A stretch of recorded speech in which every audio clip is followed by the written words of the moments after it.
How we doing, everybody? Welcome on this fabulous Monday. Very chilly out. A little bit of a relaxing modeling Monday here. Evan always having to come in here with the fart. Thanks for stinking the place up. Appreciate that, Evan. Also with the host. We'll get an early start here. So, I got some new things, I guess to kind of show, just in case anybody didn't know. A little bit of an update, I guess, as far as, let's see here. On the website. Just some audios here for a second, just give me a memento. Don't need those to be blasting, I guess, in everybody's ear. A little bit of subtlety there. Alright. Alright. Push a little too hard? Yeah. You probably have to check your drawers there. No doubt it. Okay, so we're coming across the Twitches. Well, okay. Emote mode is off. I had to make sure that was definitely evident there. Alrighty then.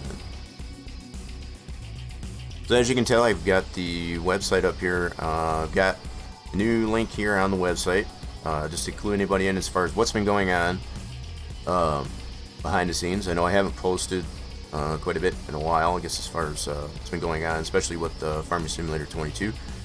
Forex map build is still well underway. I've got some new stuff, I guess, to kind of show what has been done.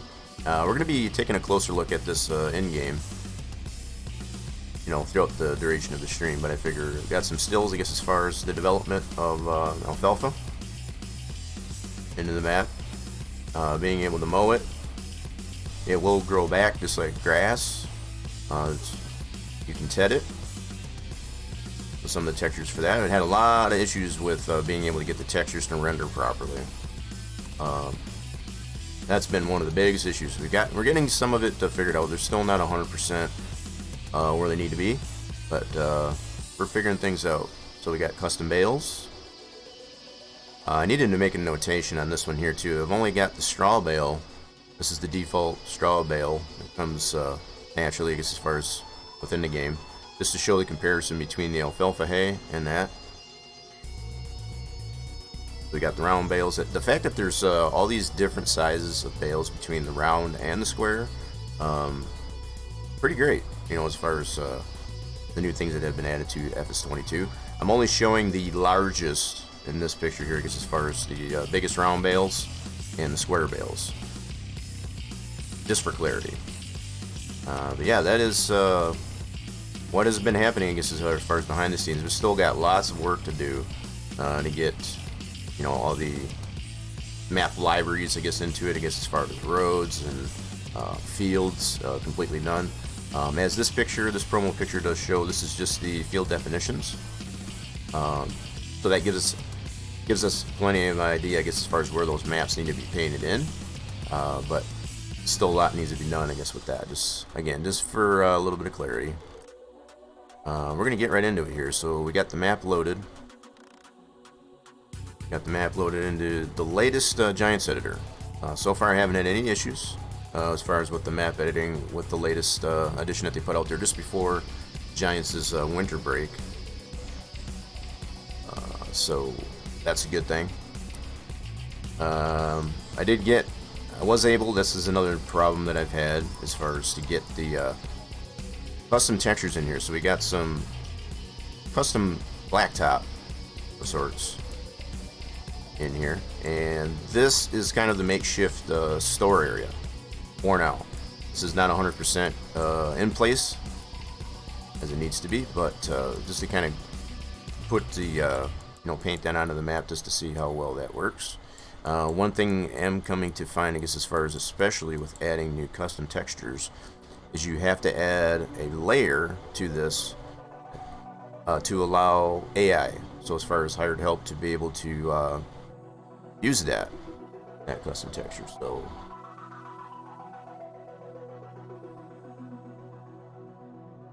is that Papo? I always feel like I'm saying that wrong. I don't want to feel like I'm slaughtering that. I know you're coming over from Evan's stream. Appreciate you stopping by. We're doing well. We're getting a lot of progress done, I guess, as far as on the map build, I guess, as far as for the Dairyland map for Farm Simulator 22. Appreciate you stopping on in.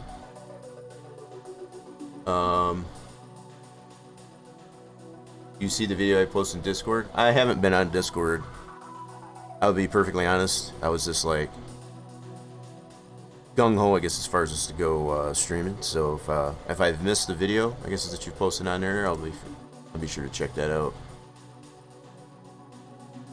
I'm sure it was probably maybe something to do, I guess, as far as your Polaris, your new toy. I guess you got Santa got you that you went in half season. That's pretty cool. Hopefully you're having some fun on that. That's pretty cool. This dude, right? Yeah, I'm not the one that, you know, kind of gets on. You know, and I probably should. You know, when I get into the zone, I guess, as far as you know, getting all creative here and Giants Editor and such like that, and even as far as modeling, I do have some little bit of modeling here that I got to do here as well.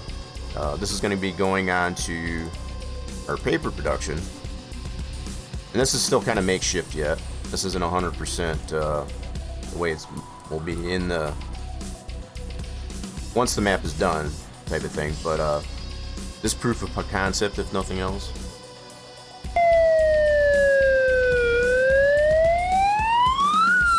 I always get that one confusing as far as with the raid, because the raid one almost sounds the same as far as that sound.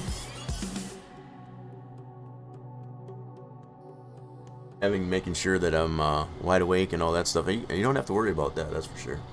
But is it? Yeah, I didn't get any clarification. Am I saying that right there? Is it Popo or Papo? I don't want to slaughter that. Po. Okay, you did. So I guess it's Po. So I think Evan did clarify that too. Like Po. All right. Gotcha. Making sure I get that right. Now that we got that clear. Yeah, so we got quite a bit going on here, I guess, as far as with a little bit of map editing, a little bit of modeling, getting those new pieces into the models, getting some stuff into our map, so we can test all these things out in the actual game itself. So, yeah. I figured I already had, you know, I was just doing all these things here. It's like, why am I not streaming this? I mean, it's just, it's kind of silly. This has all happened within the last maybe 25 minutes or so. I got all this set up here. I'm just like, yeah, I need to be streaming this. That's for sure. So here we are. You're gonna call me Paul. Alrighty then. As opposed to Popo. That's fair. No clue why I've just haven't had the energy. Which I can't imagine. Went to bed at 9 last night. I'm still. You were up later than that, I thought. Wasn't it? I know you got off what you felt was earlier than normal, I guess, as far as on stream, but I feel like you were on for quite a while. So, stands to reason whenever you be tired. Especially with working and doing that at the same time. Not at the same time, but I mean, it's such close together there. Yeah. No, I remember. I was there. You remember. Because I gave you crap, I guess, as far as going, as far as ending stream, I guess, as far as when I got there, right?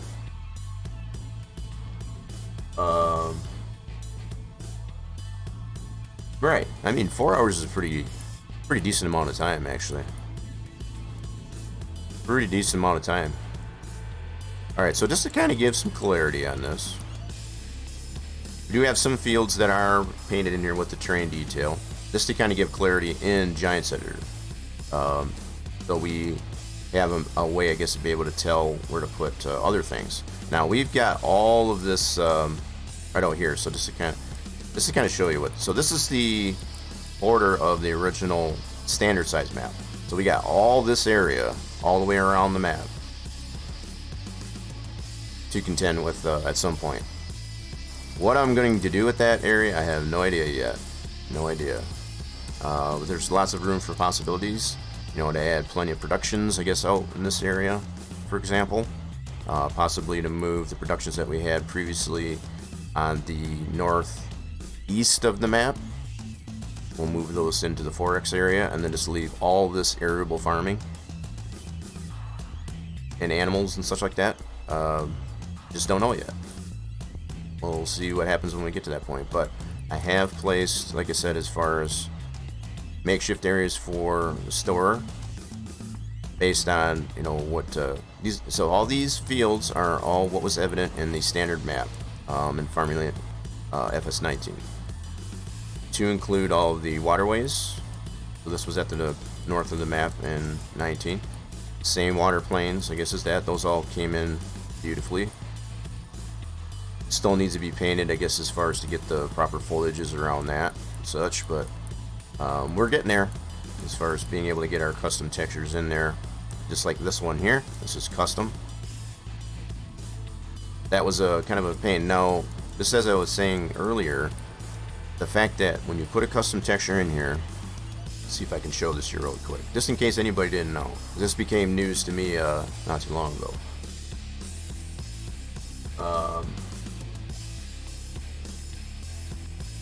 Felt to be what? I beat my internet, but oh yeah, then my internet was being goofy. Hopefully it doesn't do that during stream here. That's for sure. Yeah, we'll have to slap it up for being goofy. Yeah, definitely. Definitely.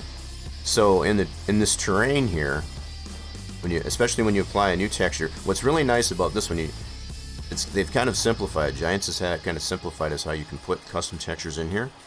So when you go into the terrain itself, it'll highlight like such. You go into terrain, over in your attributes, you'll have to most likely populate that. And then down here, there's a layer manager. So, silly me or whatever, I had initially tried to apply this the old way as far as the long way around to edit the map i3D directly, put these textures in there. You don't need to do that anymore. Giants has made it much more simpler to be able to get custom textures in here. So I've added this asphalt, this custom texture here, with you can point to all the weights, the normals, and the diffuse texture if it does have those.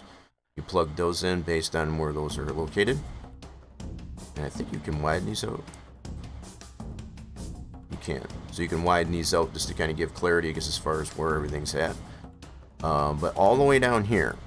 And this is really cool how it keeps this all stationary as you slide this across now, so you don't lose track, I guess, as far as what row you're actually working on. Really cool feature. So these custom textures here, you apply what material ID that it's going to react as. So be it dirt, asphalt, grass, what have you. This is almost the same thing as like anyone that has watched me do track building, I guess, as far as for NASCAR Racing 2003, kind of the same concept as far as what type of behavior or grip level, if you will, I guess, as far as that material that you're trying to apply. Because the texture, obviously, in itself doesn't give you that it doesn't give you how it reacts. So you have to tell it what you want it to do, and that's kind of what this does, this material ID. This AI driver costs, this is what I was leading into, I guess, as far as you need to put at a minimum of a 1 value to this here in order for this custom texture to actually load the map. If you don't put a value in here, it just crashes the map. And it'll tell you, it'll give you a warning in your log, and this is what it's related to. It has to have a value in here. It won't have a value in here by default. You'll need to put at least 1. So the way these values work for this AI drive cost is the higher the value, the less of a chance the AI will actually drive on that area. So the fact that, say, this forest ground has a 12, there's less of a chance that they'll actually drive on that area in comparison to something with a lower value. That's just to kind of give you a sense of how these values work. So you can see this one here, the riverbed. We don't want them driving in the river, for example, so that's got a much higher value. So these values go all the way up to 16. So it goes from 1 to 16, anywhere in between there. So some of these are set to 8. There's like a 50-50 chance that they will drive on areas that have mud, for example. But you do have to have that. So this just became evident to me throughout the last couple of days, as far as why the custom textures were crashing the map. As far as trying to get the load, it would just crash right out. So, all right, that's just to give some clarity on that. And this is how we've been able to get this in here. This has already been proven to work in the game. It can totally be, it'll load up without crashing the map, and we're good to go for that. Alright, so the first thing I want to get into before we do any map editing is I want to get into a little bit of modeling. I always like to do some modeling. This is a Modeling Monday. Hit the pace car! Hit the pace car! Hit the pace car! What for? Yeah, what for? We aren't doing any driving yet, but yeah. Paul trying out those custom sound alerts. If you got the channel points, I guess as far as to be able to use those, feel free to use those. Those are for your own entertainment, as well as in some cases, depending on the situation, at my expense.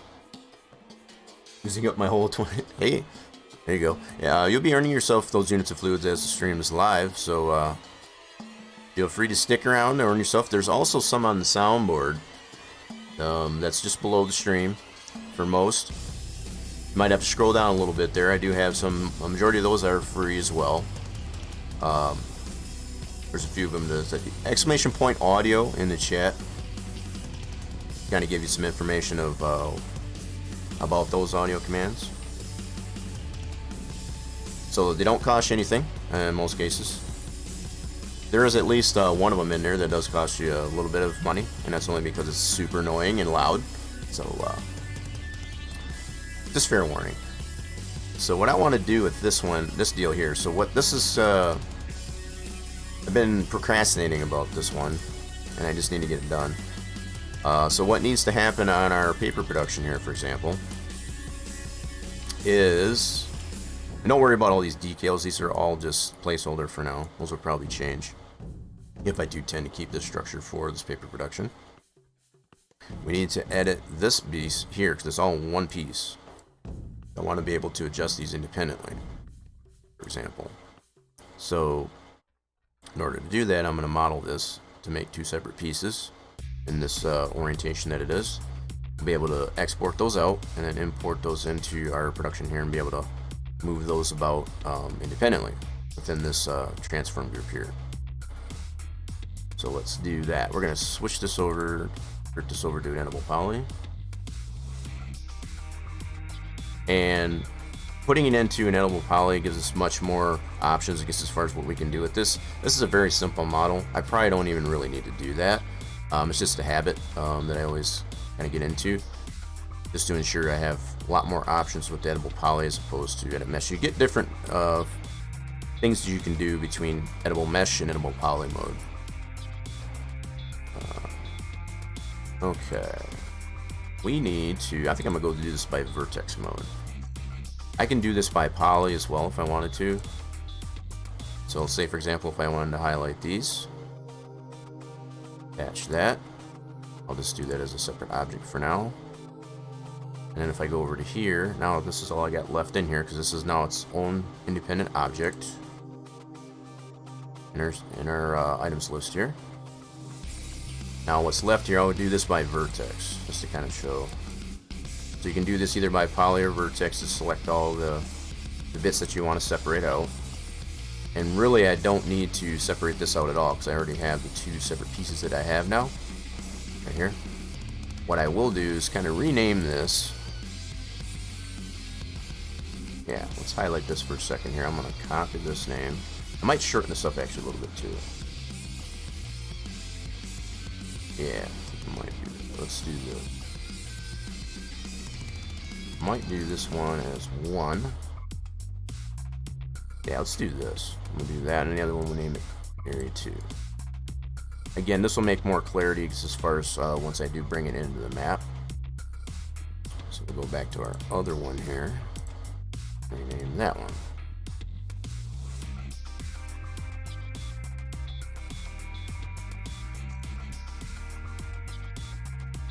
Wish your body didn't hurt so much. Kind of hard to focus on what you're saying. I think I should just rest quietly. Hey, if it'll help you rest quietly, then feel free to do so. Why does his body hurt so much? I guess if that's a fair question to ask. You'll go for now? No problem. We'll be here. I appreciate you stopping by, see what we got going on here on the channel. Oh, I gotcha. Ouch. Yeah, I wasn't aware of that. Oh, I don't doubt that. That's... Ouch. Yeah. Well, feel free to rest. We won't hold it against you. Gets as far as you do find it necessary to have to leave. Feel free to leave alert too, and just rest.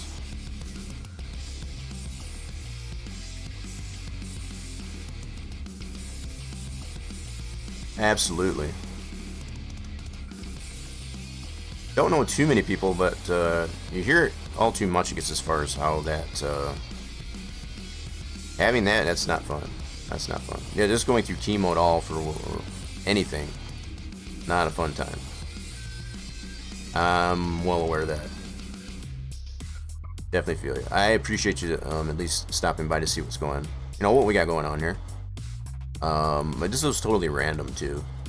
This isn't a normal scheduled time, I guess, as far as to be, but I may potentially make this a regular thing as far as a modeling Monday, because I'd like to do modeling. So, alright, so this one here, yeah, I'm going to change the, yep, I want to keep these in the position that they are. I just want to move this pivot, if you will. I want to affect the pivot only, so let's do that. Affect pivot only. I want to center to that. There we go. Much better. And I'm going to do the same thing for this one. Affect pivot only. Center that object. There. Now we're centered on each of those. Full mains. That's what I want. So now I'll be able to export these out as individual pieces here. Put that pivot right in that spot. And I've got these named as such. So pallet spawn area 1, pallet area spawn 2. I think that'll work. So now I think what I'll do, take this one here. I'm gonna delete that. I can bring this back later. For now, I only want to have this to export out. So I'm gonna go File. Now this is probably another fair thing to mention. They have not, Giants has not put out an i3D exporter for Max for Farming Simulator 22. But what I have been able to work with, especially with these simple objects like this that I want to export, I can use the one from 19. FS 19 seems to work fine. The worst case is when I bring that exported i3 into Giants 9, the latest Giants editor, it just tells me on the console that it's an old shapes file. So once I resave that within the new Giants editor, that warning will go away. So that's the worst case scenario. So it still works just fine. Hopefully they will bring out an i3D exporter for Max for the latest Farm Sim 22. That'd be nice. That way we don't have to deal with that. But for now, it works just fine. So we need to export. Alright, and then we're going to choose our location where we want to put this. In this case, we want to point to our map edit folder. I'm going to go right here. And we got our production points. And I'm going to put it right in this guy right here. And I'm going to select Giants i3D. And then it doesn't matter what we name this. I'm just going to go ahead and name this Warning Stripe 1. Just so that I know which one it is when we go to import it. It will not matter. Once we get it into our map, it's the name of this i3D will not matter.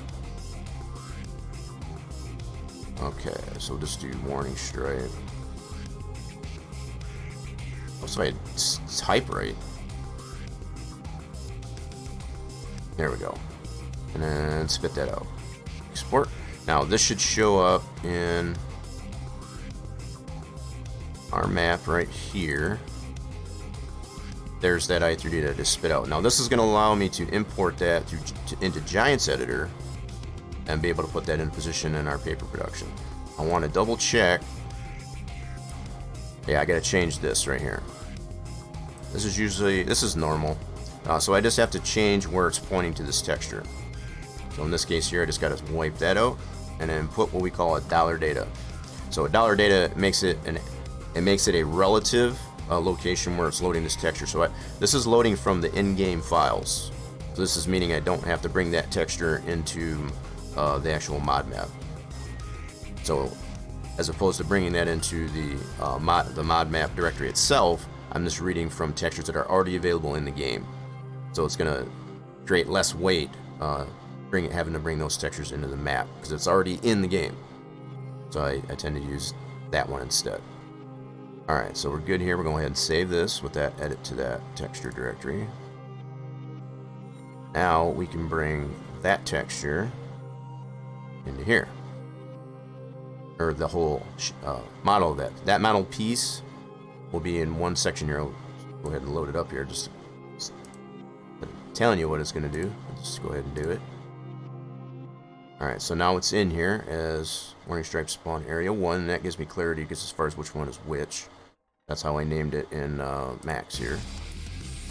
I'm going to go ahead and back this one up so I can bring this one back. I'm going to export that out here in a second. Now I can take this, cut that, put it into that same transform group. And I'll need to do a little bit more editing. So we don't need a rigid body on this. Don't need any rigid body on this. We can take that out. That's something that older i3D exporter will do. So take that off. Oh, what happened to my playlist? Oh, it already ended. Oh no, it didn't. There it goes. My bad. Yeah, hopefully you take care as well there, Paul. Sure, we'll probably be checking you out soon. You've been playing a lot of Fallout 4. I mean, I shouldn't say a lot, but quite a bit of Fallout 4 the last couple streams. I think there's been. I know you're in Evan's stream, I guess, as far as getting some insight, I guess, as far as with the Fallout 4. 3 years, I think Evan has mentioned, I guess, as far as that it's been to play a little Fallout 4. It's pretty cool. If it's the fact that it's as old as a game as it is. How much popularity it still has. So what this did, as I was saying here, when I brought this new shape in here, because of the old exporter, it just tells me down in the console here that's an old shape file.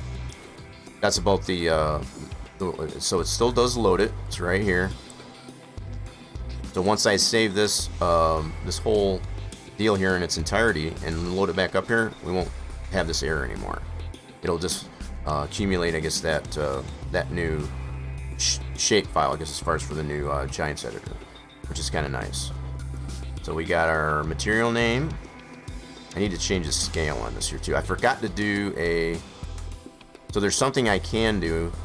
It's not a detriment or anything, but a lot of times what I like to do is reset the X form whenever I do any modeling of the original model. Because it's an OBJ file extension, it tends to rescale it in the first place when you first bring it in. So you didn't necessarily get to see that. That's a normal, and that's because of that OBJ model file extension properties. So I did have to rescale this prior to editing what I just did, and that's why the scaling of this here gets kind of wonky. And I can correct that in Max here. I just failed to do that, but I can also do it in here as well. So, and the way I can do that is I can go like this. Go to Freeze Transformations. This little dialog comes up here. I'm going to set this to scale. And to get this all X, Y, and Z back to 1, I hit Apply. Now that puts that at the proper scale. Something I always like to do just to kind of make sure that everything is going to be 1-to-1 as far as being able to put these, like say for example, in any other transform group. And it's not going to shrink or go bigger or anything like that as I do that. So just a good idea to do that. So now it did not leave this in the location I was hoping, but that's fine. I can still move this independently now, which is kind of nice. So let me see, let me edit some more on this here.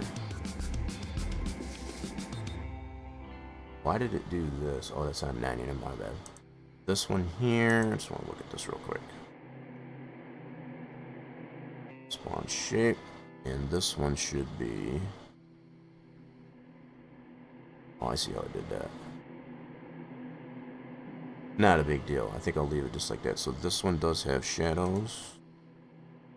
Yeah, shadowing receive. I'm just looking at all the, I will need to have, this one doesn't have a tangent on it. That's interesting. This must not need it. Okay, so it does not have a normal map on it. Okay. Fair enough then. So all I need to do is add the specular map. No problem. So I'm comparing this to the original shape before I edited it. Yeah, that's some words. So what I'll need to point to is this default shader. Specular, I should say. So that one's in. What this says here. So it's in apps, textures. Okay. Let's go ahead and point to that. Let's go to here, and we're going to point to that one. So it should be under the default game files, just like the main diffuse. We're going to point to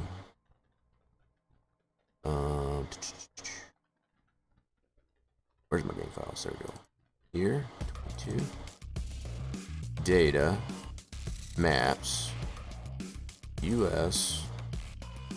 Oh, you know what? I went to the wrong area. Hold on.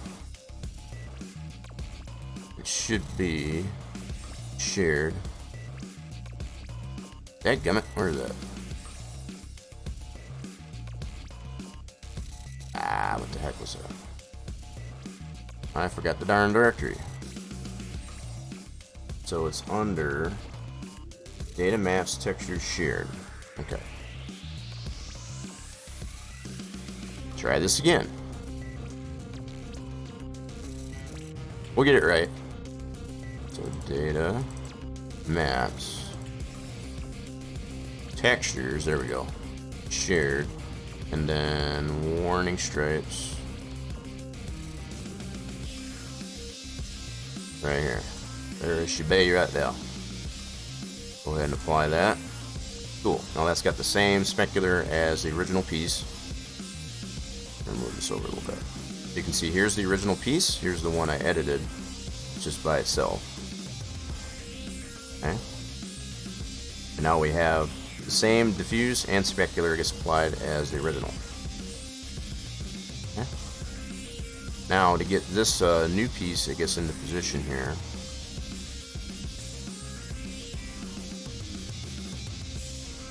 Let's see what we got here. Now I can move this independently like so.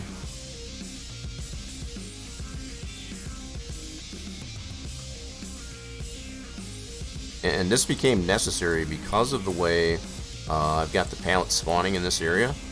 It doesn't fit into this shape as far as this original block shape here. I found it necessary to have to make them independent so I can adjust that on either end itself. So that should be good just like that. Cool. Very good. Alright, now what we'll do is we'll export out. Let's hide this here for a second here, actually. Let's pull this down. And I'm going to turn the visibility off, just to ensure that I do have the texture on it. There it is. That's our new modified piece. Pretty cool.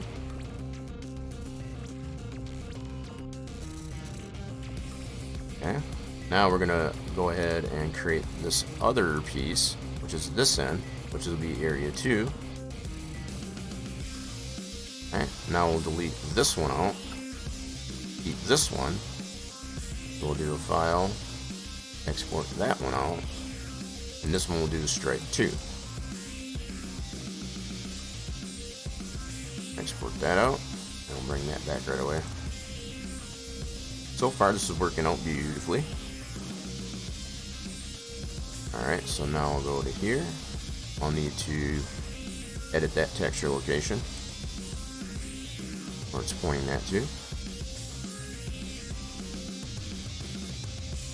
Apply that absolute. That's what the $, it makes this an absolute directory, or relative, I'm sorry, as opposed to absolute. Absolute would be, we want you to read it from this specific directory. So the fact that this is going to be relative to wherever you might have the game installed.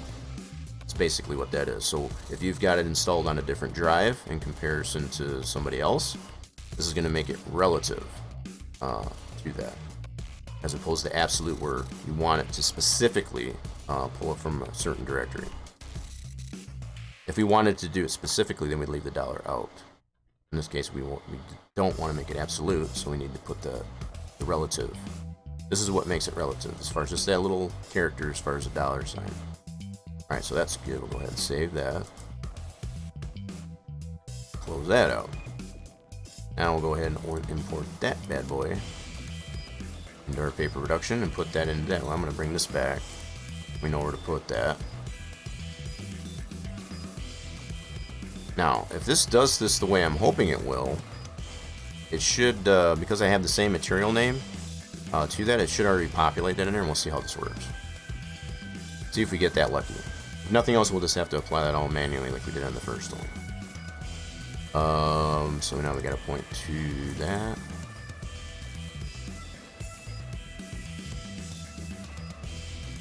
Maps.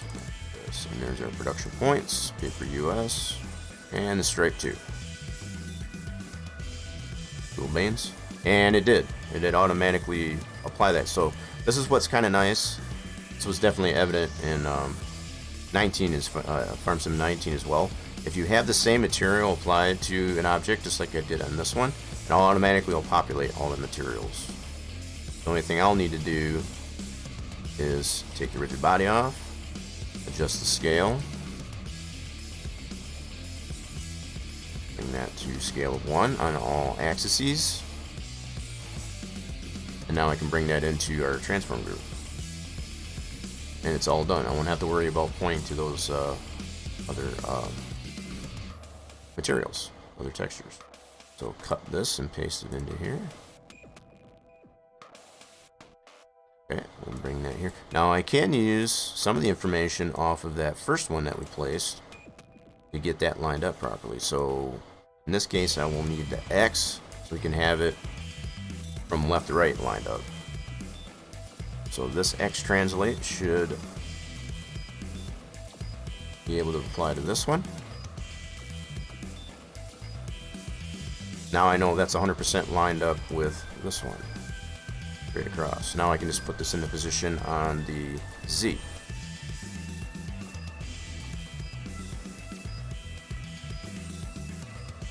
This is what I wanted to be able to do. So what I do need to do, this is part of the reason why I did this, I need to move this one out. So that's the original location. I need to move this out so that accommodates the way our pallets spawn in. This is part of the reason why I needed to do this. So now I'll have the ability to be able to move this out properly, as far as to accommodate where our last pallets on this end of the spawn area actually do come in there. So adjust it that way. So again, we'll go ahead and take this one out. I'm not taking it out, I'm just making it invisible. I'll just tick that back on. So there's our new pieces, all nice and modeled in. Very good. And at this point, we can take this one out. Don't need that one anymore. Don't need it no more.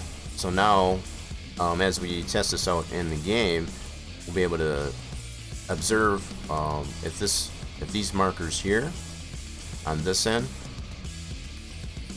are outside, I guess, as far as where that pallet actually spawns. And if it doesn't, we can adjust that manually. Cool. Pretty good. So this is done. So I did get that old shape file warning again for bringing this second set here open, and that's normal. So now if I go ahead and save this, we'll save as, and we want this as a paper production. I'll go ahead and close this. and I'm going to reopen it just to kind of show that we don't have that error anymore for the old shapefile. We will not need these anymore. Once they're in there, you don't need them anymore. Take those out. We'll go ahead and load this back up.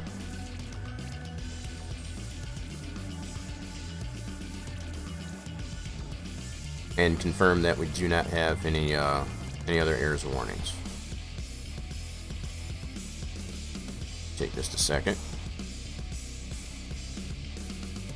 There we go. So re-navigate to it. There it is. And there it should be. I'm going to take this light out too. That's something else I forgot to do. We don't want that. This is just our work light, just so we can see what's going on as we're editing it.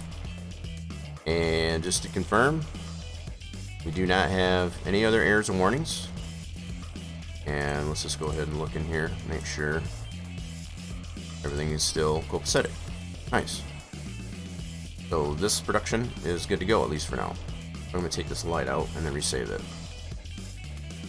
And in a lot of cases, if you don't take this light out, what will happen is you will get some really crazy looking light effects, I guess, as far as when you load that, when it loads up into the map, you know, when you go into the game.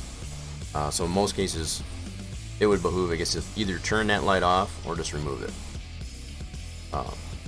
These will have dynamically loaded lights applied to it, you know, as far as when it gets to nighttime, lights will automatically turn on, and that's in this section. This is all scripted into the actual production itself, so you don't want to have any additional lights like I had there before I took it out applied to the scene graph. And if anything, if you do want to leave it in there, make sure you just turn it off, make it invisible, and that should usually correct that problem as well. Okay, good. We're going to resave that with that light out of there. And we'll go ahead and close this one out. Now when we load this production up into our map, which is already in location, I have... Oh, we can close this one. Don't need that anymore. So we already have in our own placeables XML for our map. We have that loading in this location right here. And that was already done previously in a previous stream. So we already confirmed that all that was working. We just need to make some final tweaks to it, just like I did with that pallet spawn area. Something that we will be adding next will be the cell point. So we don't currently have any cell points into the map. So that's probably one of the next things I'm going to go into, I guess, as far as how to get that in. So I already done some modeling, I guess, to a custom cell point. Now we are naming it or dubbing it as Billy Bob's grain, and we want to be able to put that in our map. Should be good to go on that for now. Alright, so let me make sure I've got everything that I need to be able to do that. This is all good to go for now. Let's see. I do have some... I don't know if I'm going to bring these in or not. I kind of brought these roads in. These are roads from the original layout of Dairyland map for 19. So whether or not I'll bring those in, I'm not 100% sure yet. But they are in here, I guess, for now. I do want to bring in... Yeah, so that's for the roads. Let me see what I did here. So I did create... Yes, I did. Cell points. There's my XML for Billy Bob's. And this is all based on... I haven't changed, I guess, the layout of the triggers or anything like that yet. This is all going to be, like, preliminary. But I do have it, at least initially applied here as a cell point. I'll need to get a positioning for this. Once I get that in position, I'll be able to apply those translates to this spot here for that. Okay, so I do have... Let's go back. Yeah, I think this is what I need. Yeah, so here's my Billy Bob's, my modified one that I did in a previous stream. I want to be able to bring that into the map, and this is all reading game files. It doesn't need any textures into our actual map directory at all. It's all reading 100% from game files, hence the $data. So it's gonna remove any necessity for adding more texture weight, I guess, to our mod map. You know, looking at the big picture, as far as if we have the option of being able to not have to load the map up, I guess, with an overabundance of textures, definitely want to take that approach when you can. Alright, so let's go ahead and load that. And I might end up referring to the location roughly, I guess, as far as from the 19 map. Yeah, I can close this one off. I already did that. Yes, I didn't. Alright. So what I want to do is load up our Dairyland map from 19 into the appropriate Giants editor. And we want to get appropriate Giants editor. If you try to open up your 19 map in the latest Giants editor, probably not going to work out well for you. So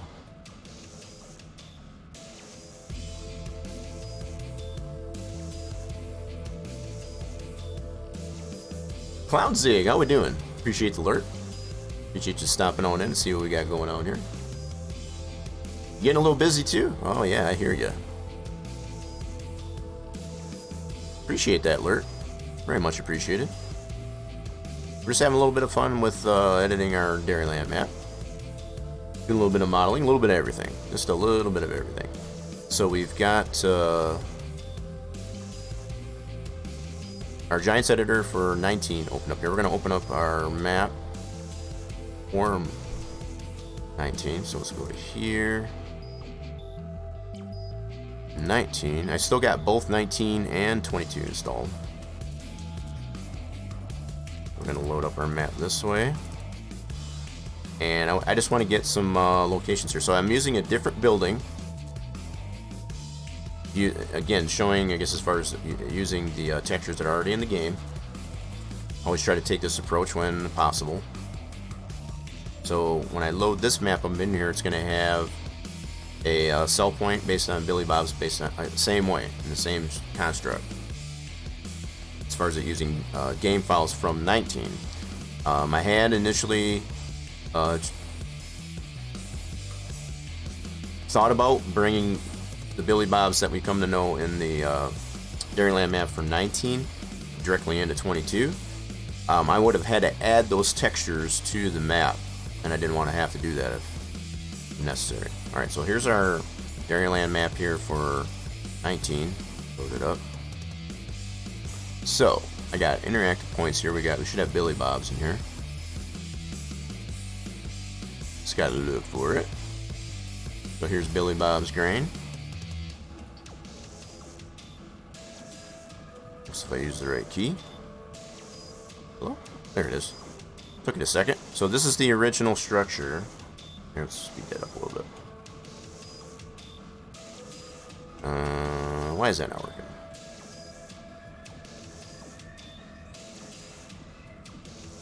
Yeah. Why is that not working? Hold on. Oh, it helps if I am in the right. There we go. That's better. I just had to speed that up a little bit. Help me spawn all over. There we go. So this is the original structure that we're using for Billy Bob's sell point.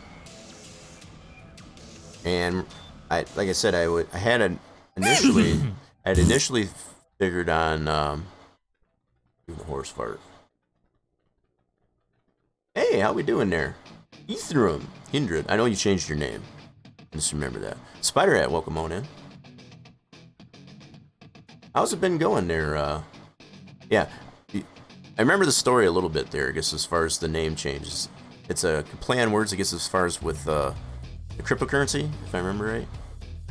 Correct me if I'm wrong. How we doing there anyway? Welcome, everybody. Spider at Clownsy went on alert. Cool. Yeah, I appreciate everybody stopping by. This was a totally random stream.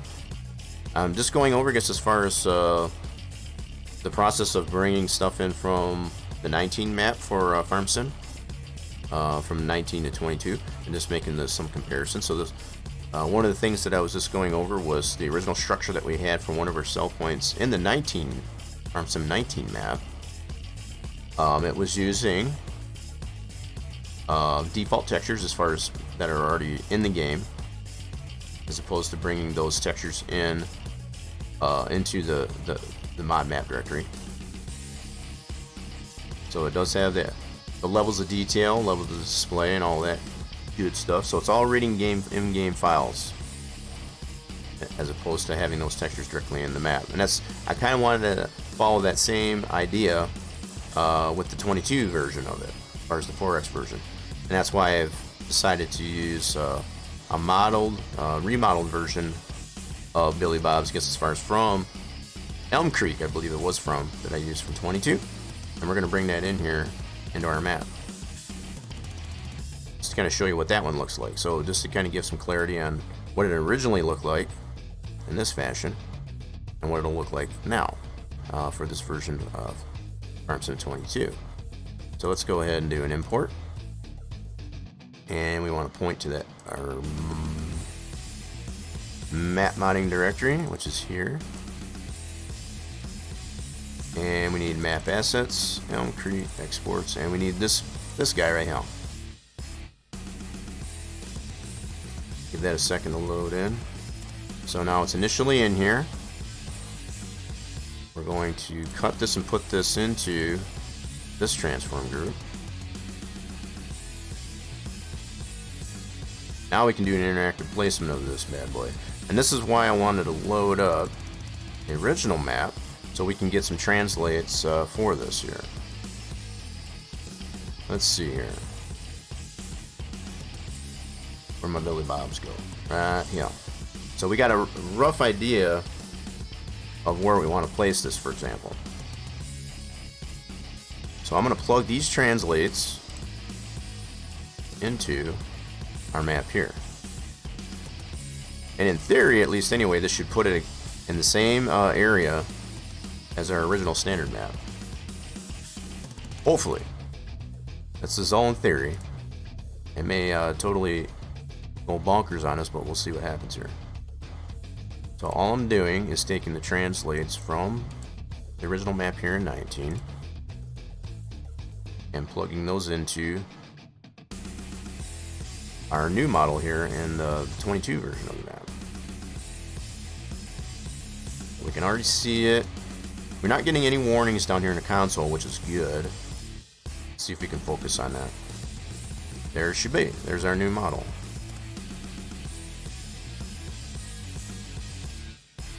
So I did this in a previous stream, I guess, as far as to model some of the bits out of this thing to kind of differentiate it between the original model that we had here.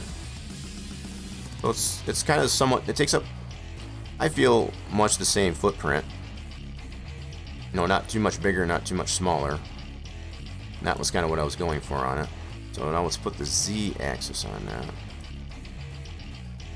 Let's see here. Let's put this on here. I'm only using this as a rough guesstimate as far as where this is going to go. Because the pivot point, I guess, as far as for this one in comparison to this new model, isn't going to be 100% the same. So I'm taking that into consideration as well. Alright, so paste that. Okay. So this should roughly be where Billy Bob's was originally. And that looks probably about right, because right over in this area, this is where it starts. So this is the very corner of the original map. You can see that border. Right? And we had the sawmill and the bale sales right in this area right there. You can see the indentation here for the road. It's right here. You can see the ditches on either side of the road. So that's about where that would need to go, roughly. Very roughly. So I did not edit this collision. Let me see here. What's up with that? What is that one for? Oh, that's the occluder mesh. Okay. I could probably get rid of that.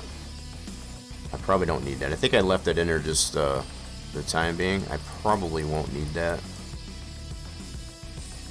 Alright, let's see what any other adjustments I need to make to this here.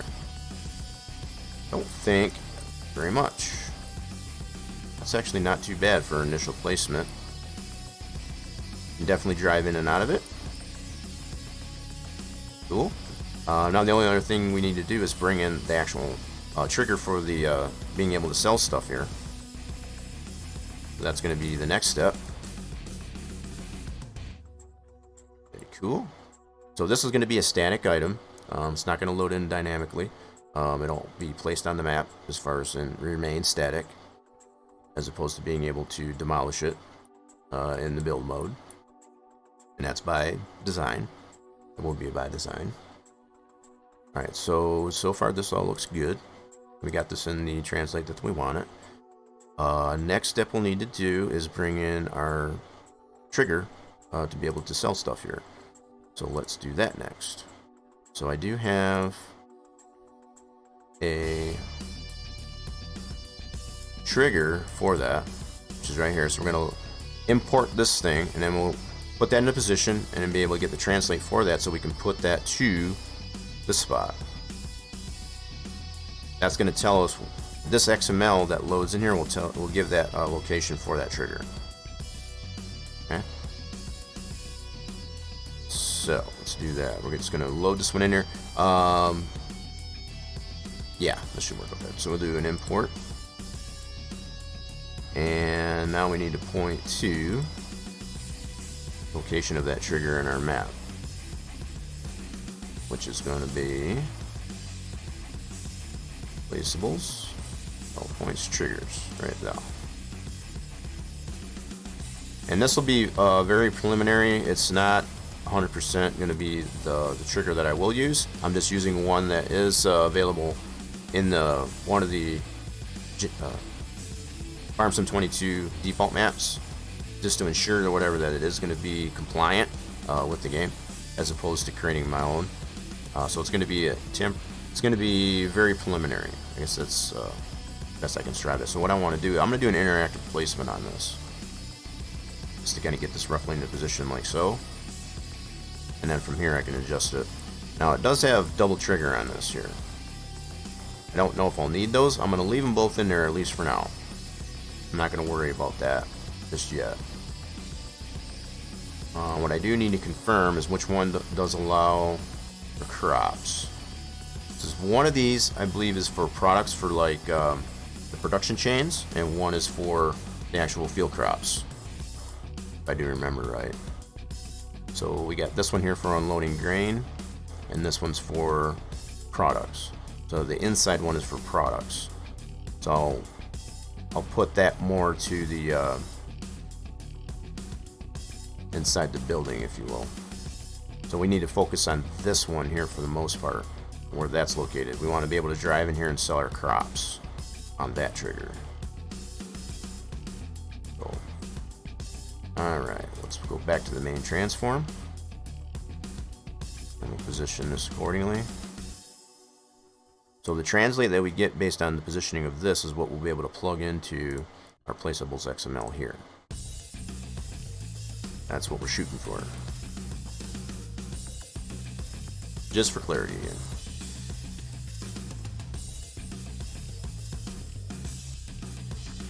Yeah, this might not be the right one I want to use as far as the size of it, but we'll try it out just for testing purposes. Might have to make our custom one here. Let's see how this works out.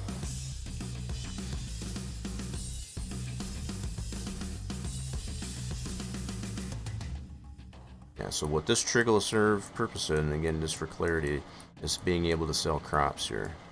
I want to make sure it's not too low or too high. That should be good like that.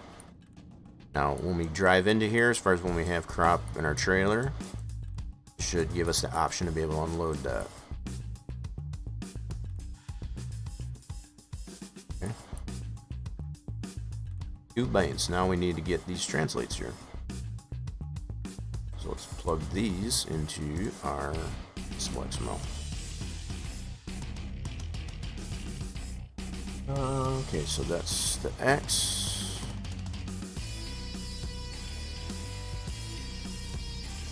Interesting. So the fact that that's a positive number instead of negative.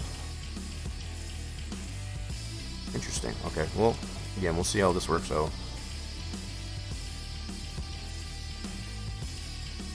And we got our Y. Oh wait, you know what? Never mind. Yeah, that translate was a bogus one anyway. That was just a random value that I copied from another. Yeah, so never mind. Never mind. We don't want to be concerned what that original position was, because that had nothing to do with what. That's why we're changing them. So rotation, we got a little bit of rotation here. Yep. So 180.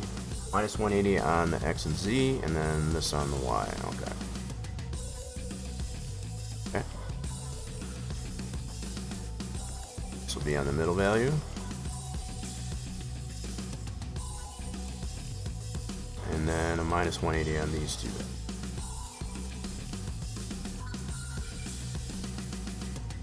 There we go. So that'll be our position for that cell point. This should show up on the map too, I guess, as far as Billy Bob. So just to kind of show what this XML that it's pointing to, right here, show you what that looks like. That's this one right here.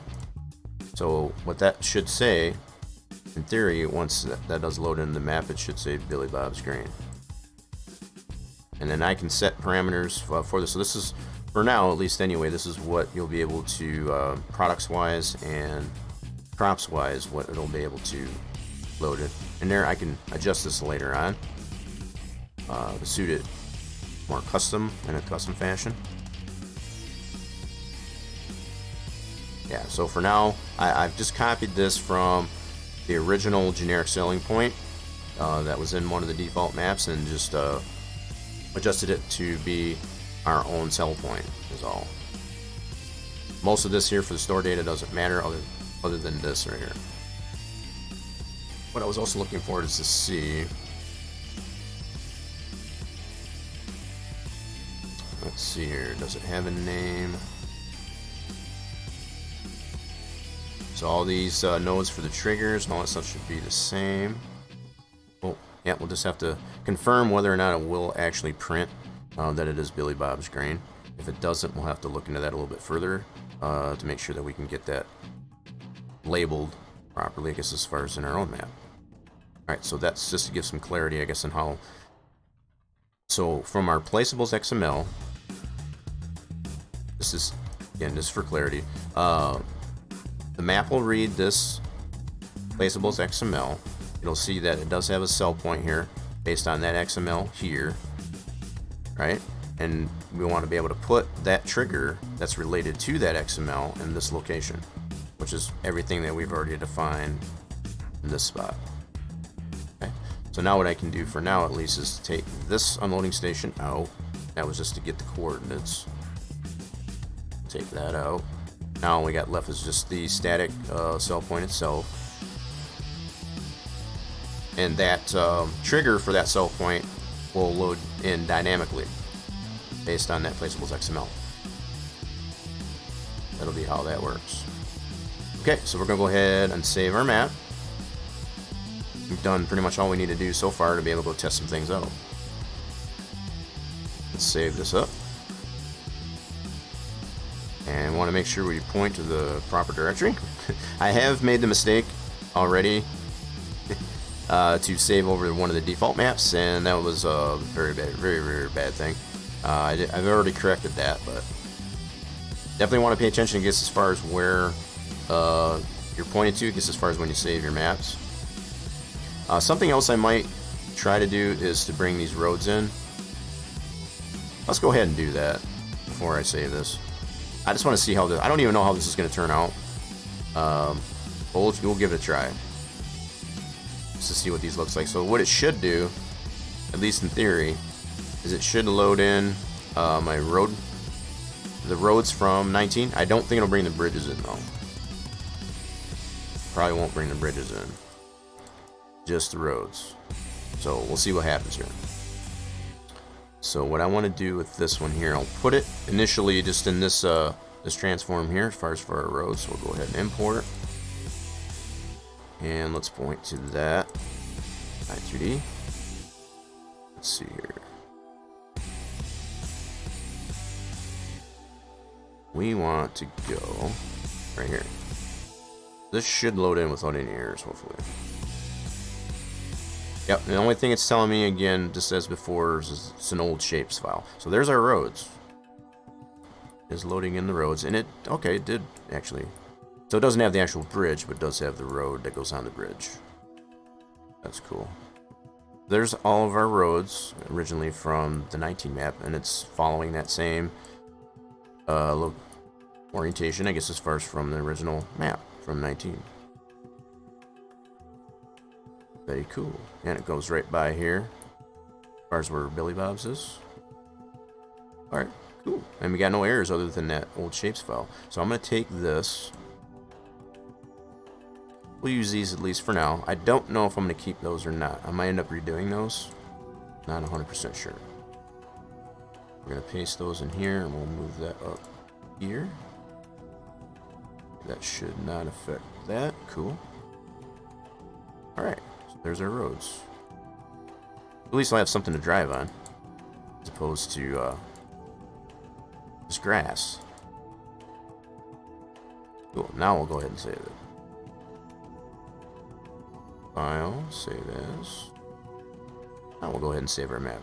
And this way we can get rid of this roads i3D, I guess, as far as from our map directory. Now we've got that loaded in there. Yes. Give that a second to save. Alright. Oh. Hold on. I'm gonna go right back to TechnoAxe. There we go. Beans. Guess it's already been over an hour. Sweet.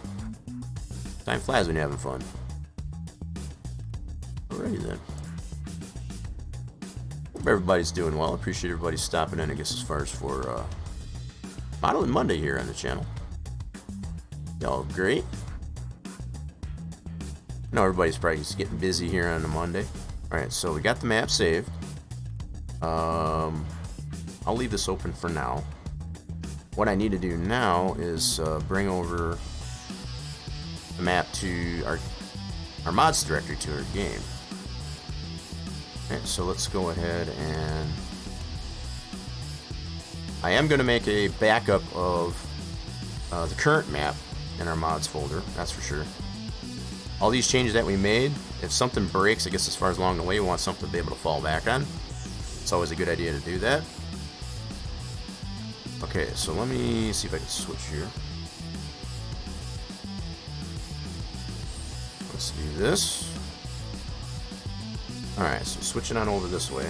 And we're going to point to our, initially to our map edit directory, which is this folder.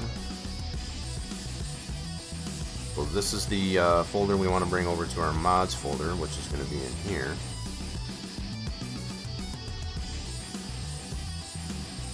And I'm going to make a copy. This one here. I've been testing all this, at least for now, until it gets more developed, unzipped. I've been leaving the map unzipped. So I'm going to cut this one out of our mods folder and paste this to desktop here. Safekeeping. So this will not include all the changes that we just made. So if something does go horribly wrong, just as far as with our edits that we made to that, we'll have this to fall back on.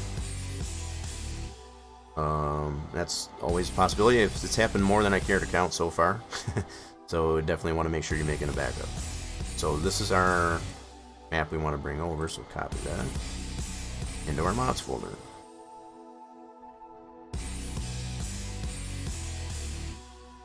So that will populate the newly edited map to our mods directory. Now we'll be able to load this up in game, and we'll cross our fingers to make sure that this works.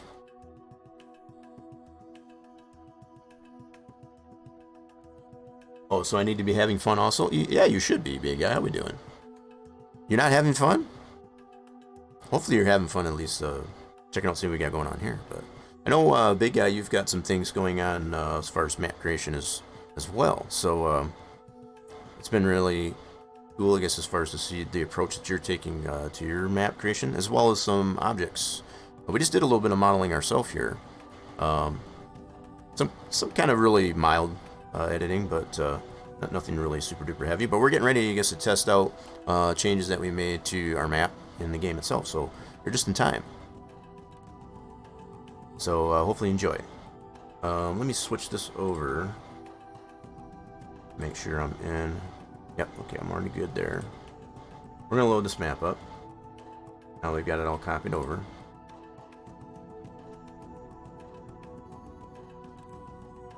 And again, cross the fingers. I do have the cross fingers. If you are following the channel, you got the cross fingers emote. Feel free to use that. Why did that go to that already? Hold on. Uno momento. Okay, bring this back. Oh, I see what it did. I gotta go back up to this one. There we go. I didn't put it all the way up to the top of the playlist. There we go. My bad. Alright, let's make sure everything is running okie dokie smoky. Before we load this up here. Cool, no drop frames yet. I'm liking it.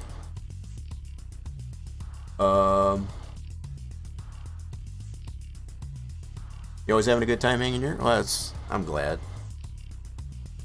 I try not to make it too boring, at least anyway. All right, so we're gonna load this map up on a new save, new farmer, and load our map up like so. I am gonna depopulate this one only because we've got this one loading in dynamically to our map, and it's already available in the build mode, so we don't really need this. So I was kind of making this to see how it would work in another map, being another mob map or even like one of the default maps. We don't really need it in our test here. So I'm gonna load this up, check the dev console, make sure there are no errors. I do have some warnings, and that's only because they're already been confirmed as to why those exist. Still not 100% sure if it's something that is correctable. Yeah, so I'll page up and down through this. Okay, the map is loaded. Cool. That's always a good sign when the map loads without crashing. So far, so good. All right, I gotta adjust some things here real quick. Give me a moment. All right, let's see.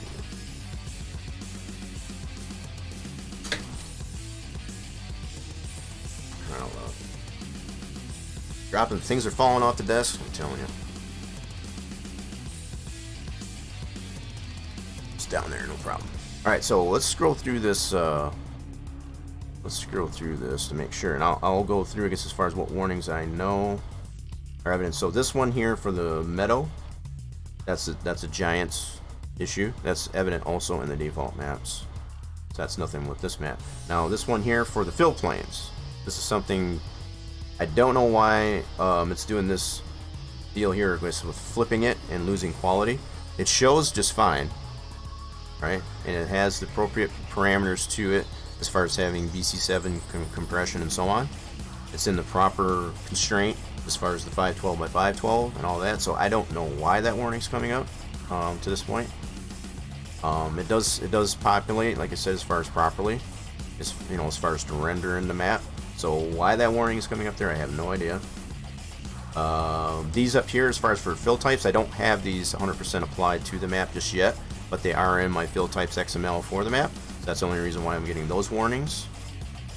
And these here are just for another mod that I'm still working on. That's an end dump, and that's about it. Beyond that, there's really no other errors or warnings that come up before the map. The only other warning that I do tend to get, trying to create these custom bales, I think I mentioned that earlier part of stream. There is something that does populate for at least the square bales, and it tends to populate the warning, and it's a dev warning as opposed to just a regular warning. So I don't know if something that's what the developers have applied to it to know that there is still a known issue with the square bales. I don't know if anybody else has had that problem, had that issue, but I have noticed that's something I do get, so we'll just confirm our character. Alright, here we are. So there's our roads. How close do we get to our store placement? Probably not too bad. I might have to move that a little bit. So this was totally a guess, as far as in a previous stream, to get their store. So this custom texture here, that is our city asphalt, is roughly where the load-in points at the store are located. So I can already see I need to move that entirely over on this side of the road. So over here, if anybody doesn't remember the original Dairyland map from 19, on the other side of the road you had the United Co-op right across from the store. Right, so that's kind of what I was going for, same layout as such. So I can already see I need to move my load-in areas for at the store on the other side of the road, and that can be adjusted pretty easily, actually. That's where this area here roughly is equivalent to, I guess, as far as where those load-in areas, as far as there's 2 lanes, if you will, 2 rows of where things will load up at the store when you buy them. That's what this area here does represent. Alright, so over here we have an initial placement, and we were just testing out things in a previous stream, I guess, as far as to see how things would load in based on the placeables XML. We did get this firehouse here from the Elm Creek map populated in here. All the lights and everything else works just wonderfully.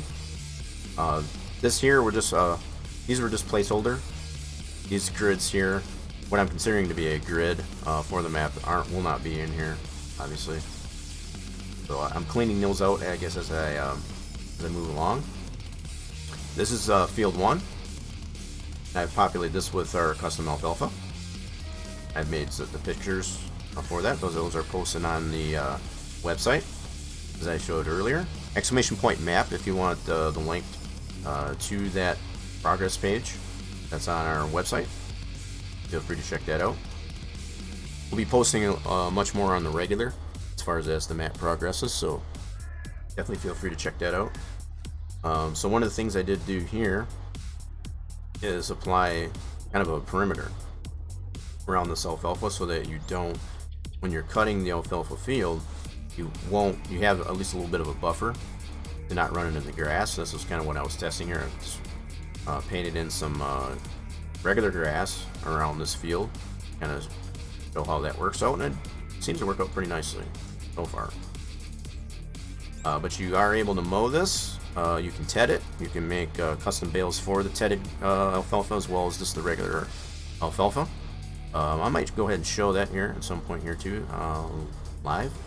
What we do want to double check, I need to turn the auto save on this one here. I don't want to do that. Let's take a look at our map, and we should have Billy Bob's over here. I'm not seeing it populate over in this area. Okay. Let's take a look this way. There's no icon there. I don't know if that's a problem. I'll have to look into that. Let's look at, where's our table? Still getting used to this menu. Oh, here it is. So it's saying we still don't have any selling points. Okay, so that's not good. So we did something wrong, I guess, as far as the way I applied our sell point. Let's go see at least if that static building that we did apply to the map is there. We'll get ourselves a vehicle and drive over to that area.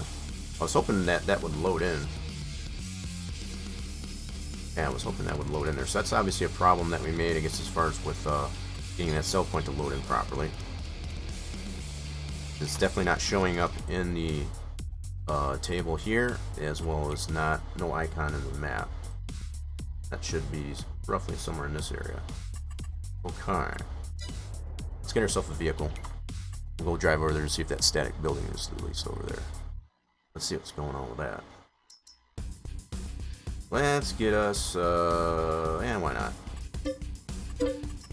Why not?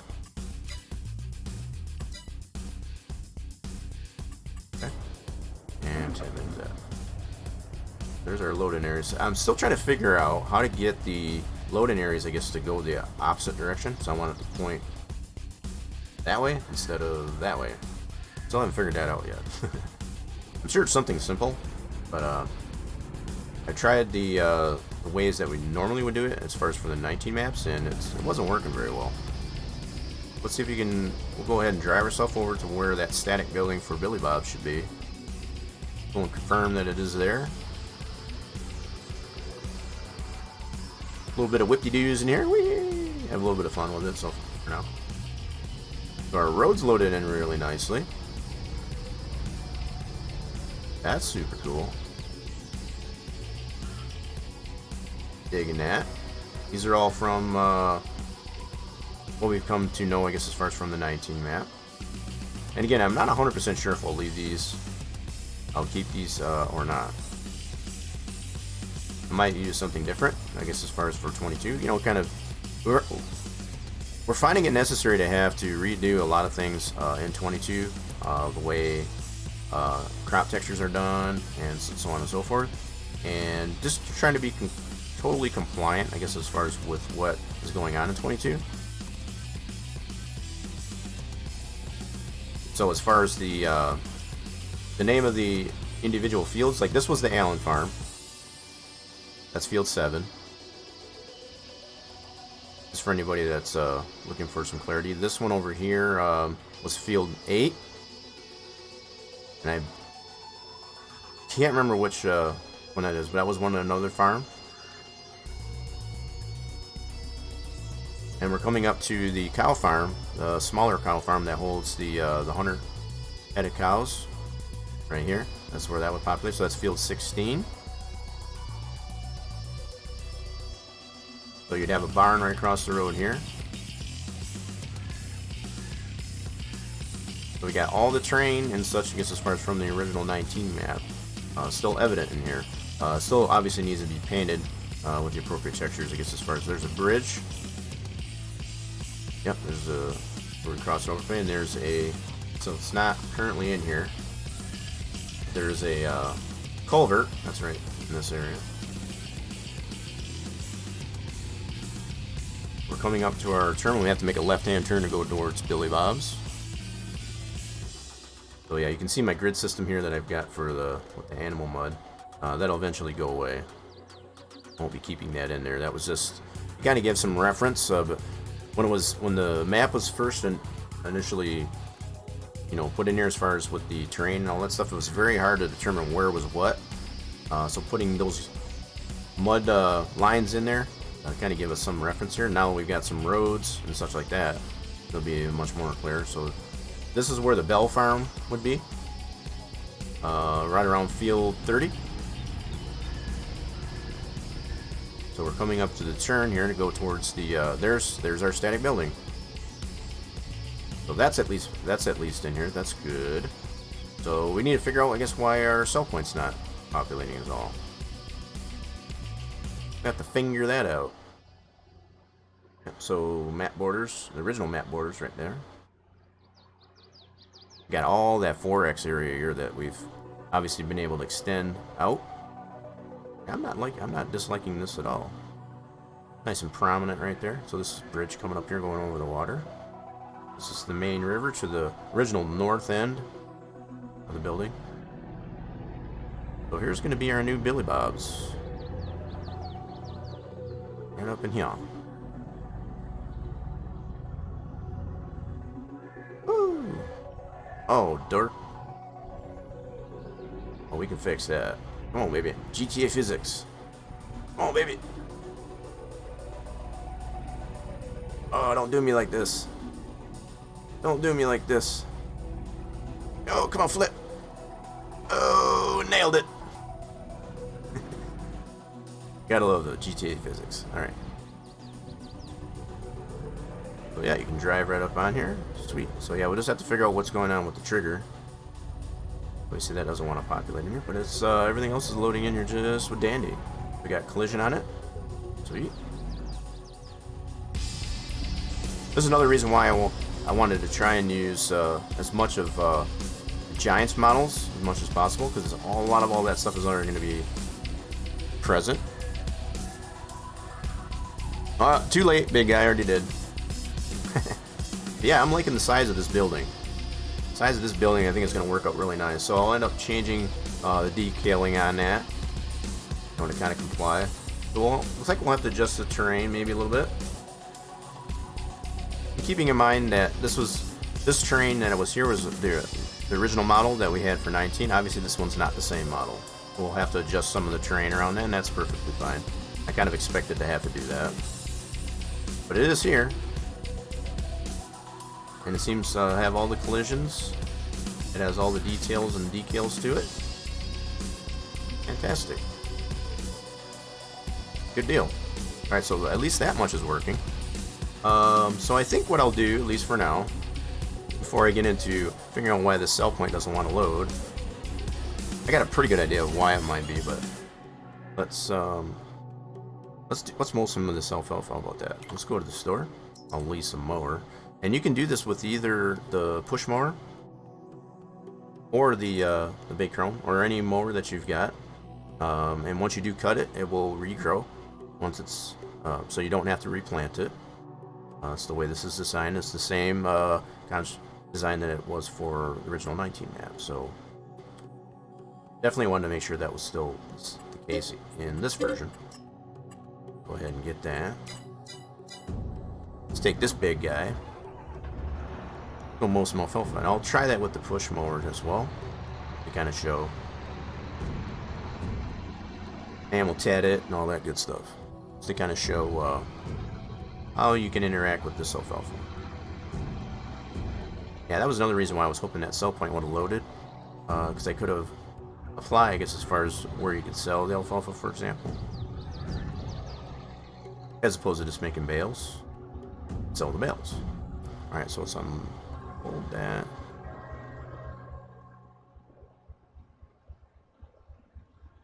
And we need to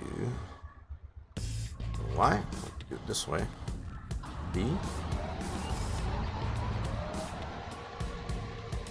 And just to show how well this works, I guess, with hired workers, I'm going to get them started off here, and then I'll hire a worker. Okay. There we go. So you will follow, because it is still a field. And he does navigate it pretty well. He tries to use, now the fact that the width of this implement is pretty wide, he still does tend to clip into the grass a little bit, but having that buffer in there, you won't have to worry about mixing it into the alfalfa as much. Kind of why I designed it the way I did. Just to kind of show how, this is all hired worker. Just to kind of show how this works. He does clip into the regular grass or tad. That's because it is a rounded corner as opposed to square, for the most part. But you have that differentiation between the regular grass and the alfalfa. You can definitely tell, I guess, as far as the difference between the two. Now what I'll do, while he's doing this, I'm going to get a tedder. Let's go to the store and get us a tedder. Get ourselves a tractor. And this is my new all-time favorite, I guess, tractor in 22. It's a 7810. I don't know why. It's just I don't know. I'm a John Deere guy, and it's got it's a pretty good workhorse. It does a lot. We loaded that up there, and we also need a tedder. We're gonna ted it, and then we'll also windrow it and all that good stuff. Well, let's get this tedder.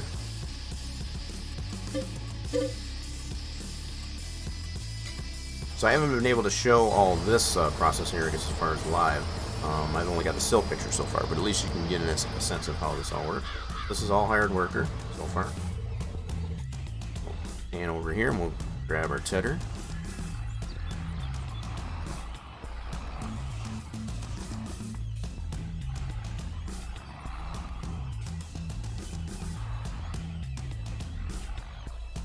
Are the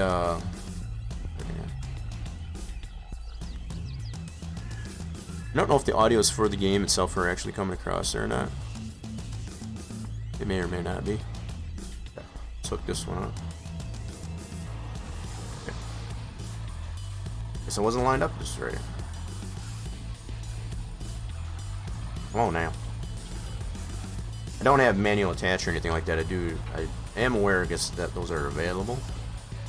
Just using this is the standard procedures, I guess, for patching equipment for now. Alright, we're going to TED this, at least a little bit of it. We'll do a couple rows of tedding, and we'll try to windrow it. Now, just to kind of show, also, no warnings or errors while all this is going on. No warnings or errors. So that's already one that populated on initial load. So no other warnings or errors so far. To kind of show, again, just for clarity. There's plenty of testing, I guess, to confirm that none of that is evident so far. So that's always a good thing. Alright, let's TED some alfalfa here. Turn it on. Drop her down. So that's our tedded alfalfa texture. And also, again, you can see no errors, no warnings. Now, the fact that that warning does initial load in, it says that that texture is flipped and it loses quality. I don't see any loss of quality, to be honest. I don't know why that's coming up.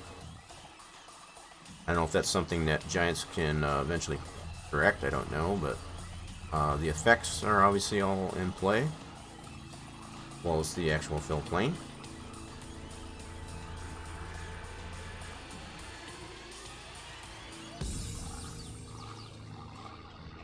That's what the tedded alfalfa will look like, and it does definitely have a differentiating look, I guess, as far as towards regular straw, for example.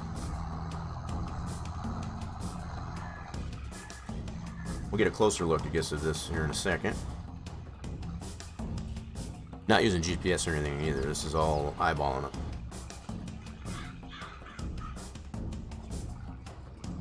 I do have some blank patches on this field here. I'll have to touch those up, I guess, at some point here. You gotta really be in the middle here, I guess, as far as for that TED, I guess, is right up the middle, I guess, of this implement. Going right up the gut, I guess, as far as on the windrow.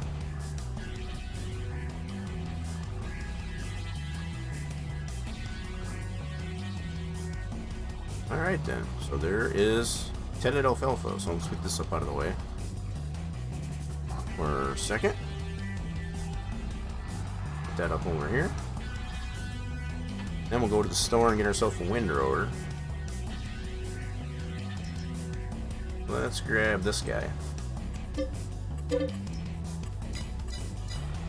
Any windrower will do. I just tend to like this one for some reason. Alright, let's go pick that up at the store. I will love it when, I guess, when they come out, if and when they do come out with the store deliveries mod. Kind of really like that, being able to put have the equipment delivered where I want it, as opposed to always at the store. For even a nominal fee.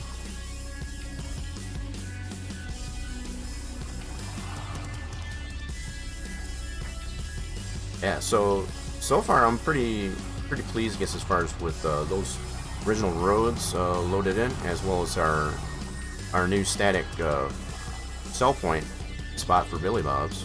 The fact that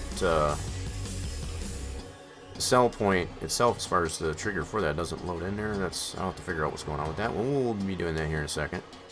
I want to kind of show off, I guess, as far as and demonstrate how the alfalfa works on the map. Okay, we need to unfold it. Oh, not that one.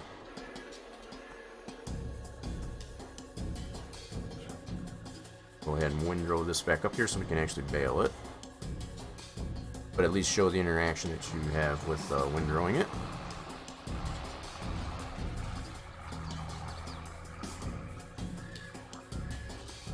Put it all back in a nice pile. And once again, you see there's no additional warnings or errors for the interaction of the windrower, I guess, as far as with the alfalfa hay at this point here. It's a dried alfalfa.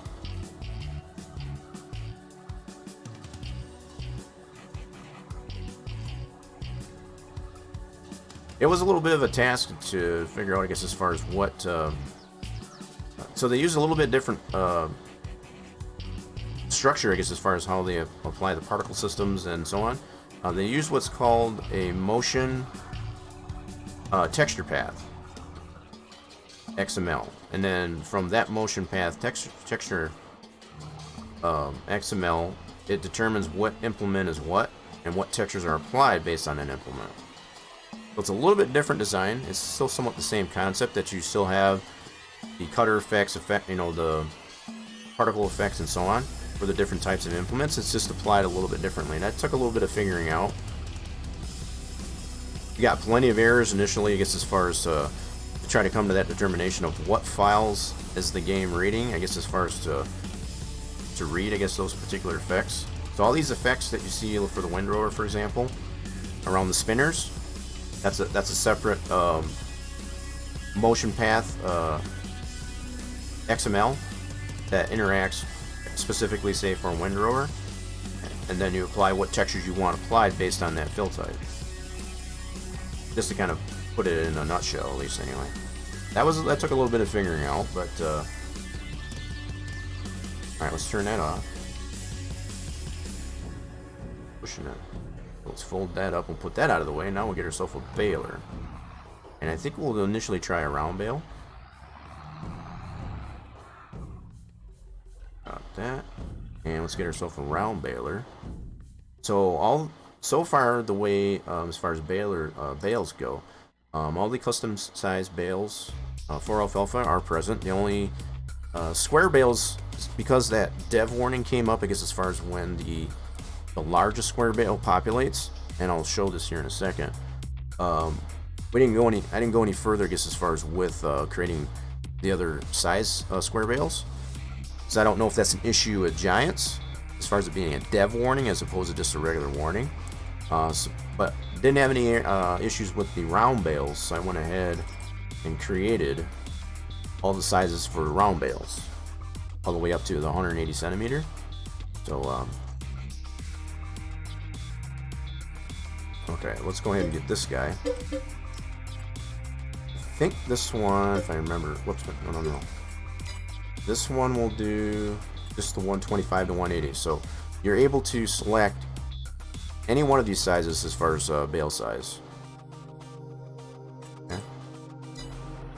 Go ahead and pick that up at the store.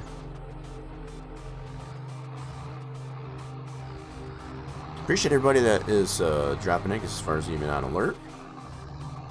Hope you are enjoying, I guess, as far as the demonstration that it is the current progress on the Dairyland map 4X. Very random stream. I just happened to be working on this on a lazy Monday, and I figured, why not? Gonna give everybody a clue, I guess, as far as what's going on here so far. So initially loads up to 125 centimeter, so we'll keep that on there for now. That's the smallest bale, obviously. I'll kind of demonstrate how you're able to make an alfalfa hay, a dry alfalfa hay bale with this guy. Alright, let's turn her on. Drop the pickup. And I'm also going to bring up the dev console, again, just to kind of show no additional errors or warnings. So it is producing a dry alfalfa hay bale, which is custom.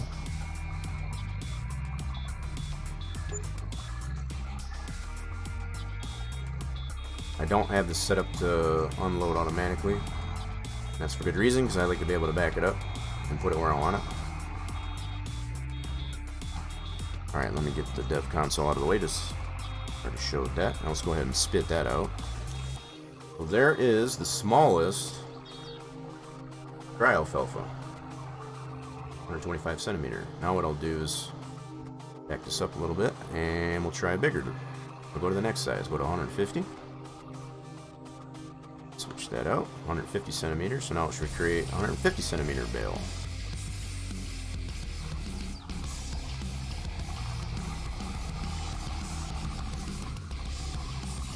And and we'll go all the way up to the 180, the biggest one.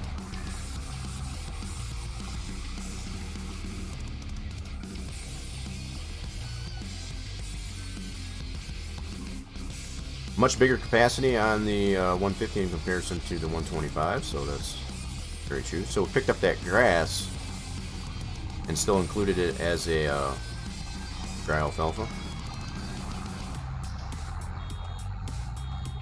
Okay, we're just about full. There we go. Back this up. So this would be the 150 centimeter bale. Spit that out. There's the 150 centimeter bale. Not a whole lot bigger. It's very minimally bigger. And I will switch it over to the 180. Go ahead and close that up. Do an L. Go ahead and make an 180 centimeter bale.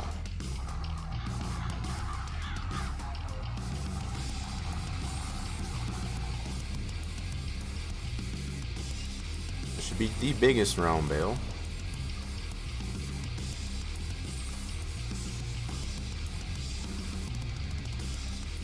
Largest that's available in Farm Sim 22, at least anyway. I'm gonna have enough hay here, hopefully. All the testing I've done, I usually do. There it is. Alright, cool. Just enough. At least for round bales. 9,000 capacity on that one, so when we spit this out, that is our largest round bale. Now, just to kind of give some clarity here, so this one has 9,000 liters in it. This one, that's 150th. I think it's set to 6,000 or 65, and then the small one is 4,000. I'll have to go up there, but they should all be a different capacity. So that was 9 on the big one. This one here is 65, and this one should be 4.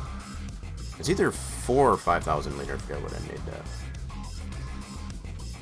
So this is the smallest 125 centimeter bale. 4,500 liters. So you got all the 3 different capacities for the round bales. I think what I am going to do, I'm going to do square bales next. And I've only got the one size, as I mentioned. This is the largest size. I'm going to go ahead and TED some more of this up. I do have a little bit left here, but I'm going to TED at least one more row. So I can test this out with square bales. We'll move this out of the way. Can I lift that up? There, now it is. We'll move this out of the way and get a square bale. Well, first I want to TED some. Yeah. I know I already kind of demonstrated that, but I'm going to go ahead and TED some more up here.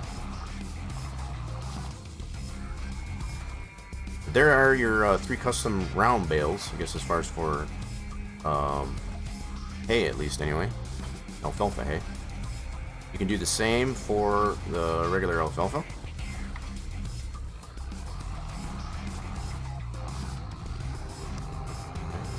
Let's set up one more row of this.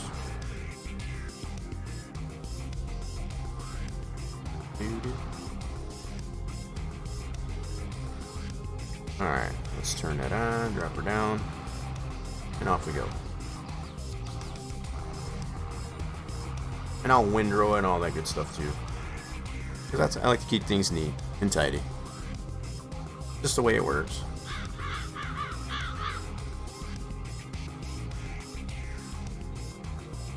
And you gotta be really up the middle, like I said, in this thing here. Get that spew out right in the middle of the tedder. If you're even off just a slight bit on the lane there, totally let you know. This is all without GPS and whatever. Everybody's aware. But just for clarity. Alrighty then. There's one row of that. We'll put this on the side. Put this over on the side. Go ahead and windrow that back up.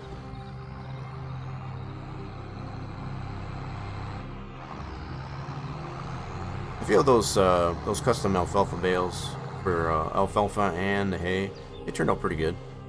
It was a little bit, you know, trying to figure it out, especially with the square bales. Square bales are being a little bit stubborn, but I think it's more on Giants' end of things, I guess, as far as why we're getting the dev warning for it, as far as on the custom bales, at least, anyway. So, hopefully that gets sorted out at some point.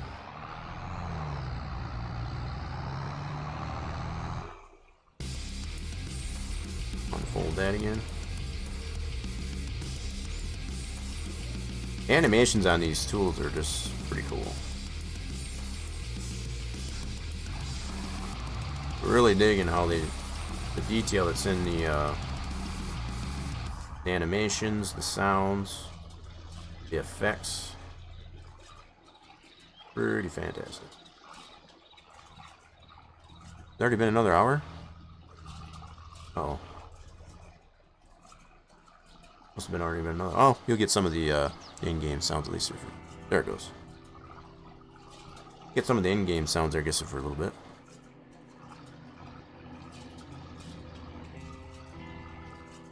Yeah, so as I'm doing this, I'm just trying to get an idea of why that cell point is not populating. Got to figure that out. Alright, so now we got another row here of alfalfa. Alright, we'll set this down. At this point here, I won't fold it. Just in case we need it again. Alright, let's check out some square bales here. And I am assuming it will populate that dev warning as I've been talking about. The bales themselves present themselves just fine as far as visually, but as far as that dev warning, I'm not 100% sure what the deal is with that. So we're going to get this guy, our square bales. This has all the way from a 180 centimeter all the way to the 240. I've only got the 240 centimeter currently completed, and I'm using that loosely, I guess, as far as completed, because with that dev warning, it kind of makes it uncompleted. So, don't know if that's something on the end of the design of that bale, because it is still based on, you know, original model for bales, I guess, that Giants provides, right? It's just been made to have the fill type for alfalfa as opposed to just straw, what have you. Yeah. Now we need to unfold this. So right now I've got it. I got to set this. This is a problem that I always forget to do, and it doesn't seem to want to reset. So if the bale size, the custom bale size in this case, doesn't exist in the map, and you don't have the proper size applied to the baler, it obviously won't populate a bale. But then even if you do change it, the bale size for the baler, it still won't populate a bale. So I don't know if that's something that will need to be corrected on Giants' side. So from the end user standpoint, if you don't select the proper size of a bale, if it's not available in the map, say for example, you won't be able to produce any bales at all with that particular bale, even if you do change the selection size. At least that's been my issue, I guess, as far as with that anyway. I don't know if anybody else has ran into that problem, but that's something in the course of testing here that I have come across where, and again, just for clarity, so if I have it on this 180 centimeter bale, I don't have a custom bale set up in the map for that size. I only have the 240. So if I go to try, I'm not going to do it here, because then I usually have a problem with being able to make any bales at all with any baler. So that seems to be something that's an issue from the Giant side, as far as like when that size of a bale isn't available, even though the baler itself has that option to be able to select that size. If that custom bale size is not available in the map, right, the game itself tends to have a problem being able to resolve what to do, I guess, as far as if that size isn't available. It just won't create any bales at all with any square baler. So I don't know if possibly that's one of the reasons why that dev warning does come up here. So I'm going to bring the console up and show what I'm. Watch, I probably won't do it this time. Turn this on, and I do have it on 240. Okay. Confirm that. Over the pickup. Now what it should do is give us that dev warning that it has been given. Like, oh, it's not doing it. Interesting. So what I'll do is I'll try to do this alfalfa hay, and then I'll try it on the regular alfalfa and see what that does. Yeah, so at this point, as it spawns, that particular type of custom bale was giving a dev warning. At least it was. It used to be. It doesn't seem to be doing it now. We'll get to 100% on this one here.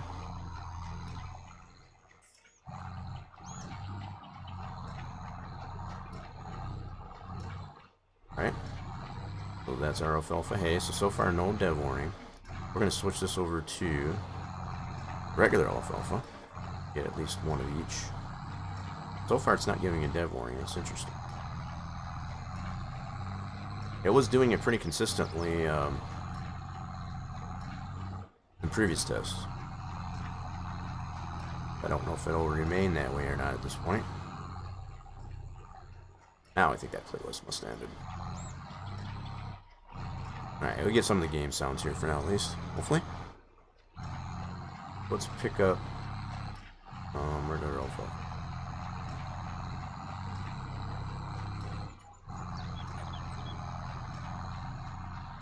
Oh, so now it doesn't even want to pick up regular alfalfa. Look at that. This was working before. Alright, let me see if I can just spit that one out. Shut this off. Alright, we'll go ahead and spit this one out. There is alfalfa hay bale. Oh, my bad. Too close. That is alfalfa hay bale. Now we'll see if we can turn this back on. Oh, but let's see if we do regular alfalfa.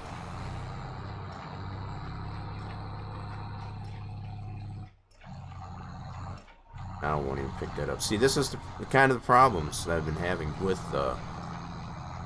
and it has something to do with size. The fact that it already picked up alfalfa hay. It's showing it's empty. It's almost like it's still got something else in there. But I'm not getting any warnings at all this time. They do work though, I promise. I'm gonna try and get another square baler. And just see what happens. I don't have the pickup down, that's why. There it goes. So there's the dev warning. So it's not a regular warning. Might be hard to see, I guess, on the left edge. I just didn't have the pickup down, my bad. That was my fault. So it is picking up the regular alfalfa, but I get the dev warning. Now, it tends to be, in some cases, it will do it for hay and not for the regular alfalfa. And in other times, it's vice versa. But the fact that that dev warning comes up there, it kind of tells me that it's just a simple issue with the square bales itself, because I don't get anything for the round bales at all, regardless if it's a hay or regular alfalfa. And I'll go down a strip with the round baler just as far as just to kind of prove that point. So it only seems to be some of an issue with square bales with this dev warning, as you can see. That's been the only issue so far.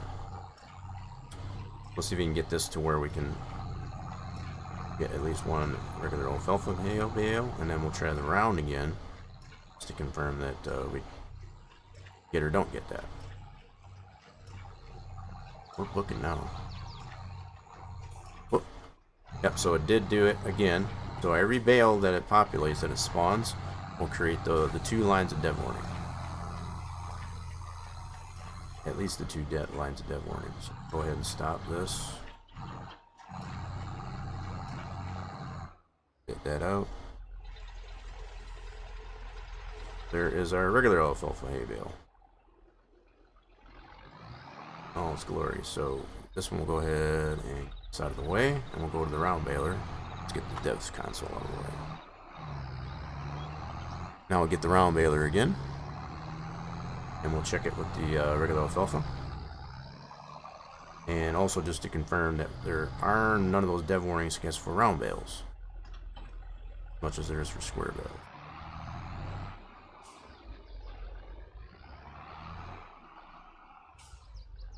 Well, you had to line up right. I think this was completely empty. Yep, okay, cool. I do have it on the biggest round bale, so we'll go ahead and just on that.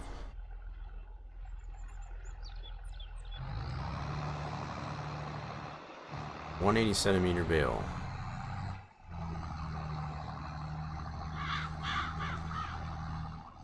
Darn crows.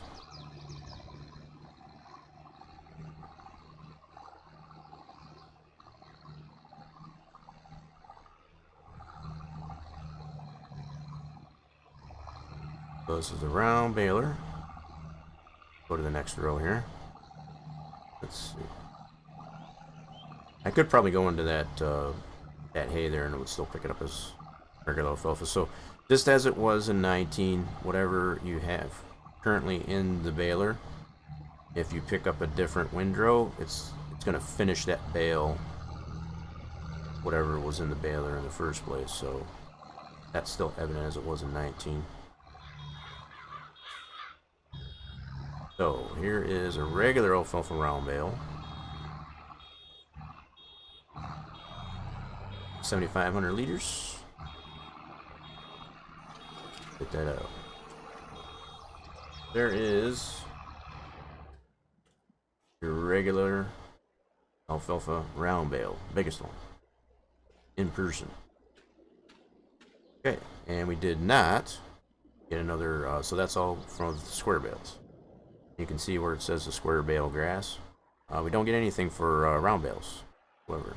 So it's kind of interesting, I guess, as far as how that goes. So, kind of hoping possibly that's just a problem on Giant's end. And that might be why they've applied it more as a dev warning as opposed to just a straight up warning. So they are aware of it, for example, that it is an issue. And hopefully they'll get that resolved for custom square bales.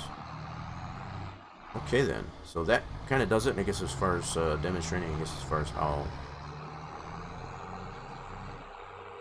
cutting the alfalfa, dealing with the alfalfa and creating bales. You can also use a pickup wagon, as far as a forage wagon, because I can show that next. So if you wanted to just pick it up loose, check this out. We'll get ourselves a forage wagon. I'll just get this guy.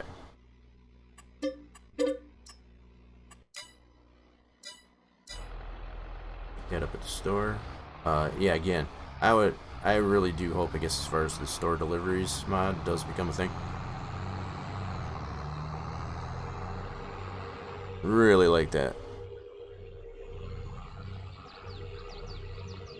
Okay. So let's just to demonstrate how you can pick up the loose windrows of dry alfalfa and regular alfalfa, as well as being able to dump it on the ground.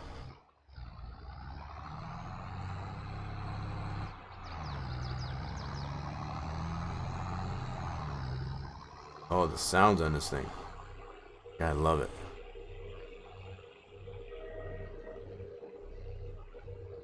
Alright, what do we want to pick up first? I think I'm going to pick up the regular alfalfa first. And then also show how you can dump that right back in the ground on a pile. Since we don't have a place, I guess, to be able to sell it. That doesn't seem to want to work for right now, at least. Anyway, we're going to be playing around with that a little bit here in a second. So there we go. No warnings or errors for the pickup. Just putting that right in the wagon.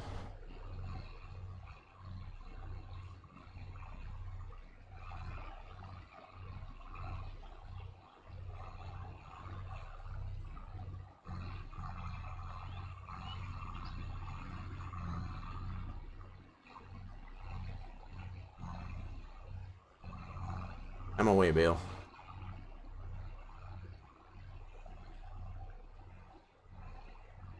Alright, do the 1 row here, so turn that off. Now, because we do own this land, we're able to unload it right on the ground. Go ahead and spin. Dump it right on back on the ground. And again, no errors, no warnings. Oops, my bad. Got to close the dev console. Hello? Yep, totally dump that on the ground if you so choose. There it goes. And that'll work the same with dry alfalfa. I'll pick up some dry alfalfa.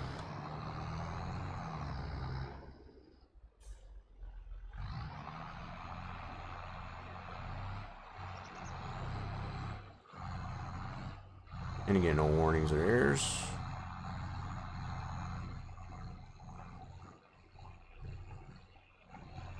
The fill plane populates renders just fine, even though it does give me that warning, I guess, as far as for the texture itself being flipped and losing quality. Again, just not really sure why it's doing that. Get a little bit down here too. And I'll demonstrate, I guess, as far as being able to dump this on the ground as well. As long as you own the land, of course. Which we do. Alright, so that off and unload it. There's a pile of dry alfalfa.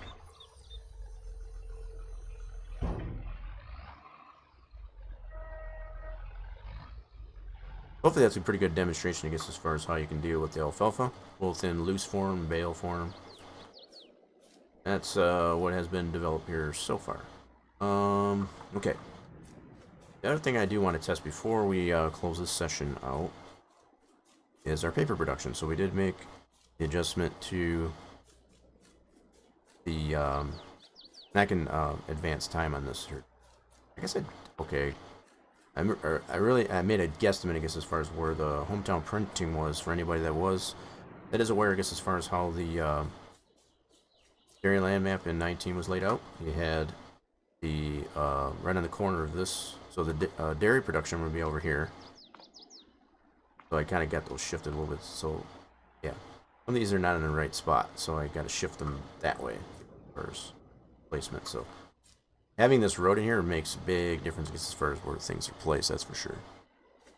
Okay, so on here, I did make an adjustment.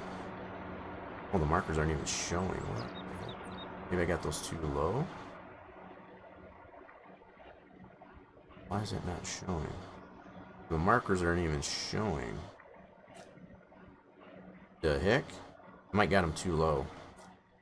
That might be what it is. It might be just below, so I'll have to look at that in the model.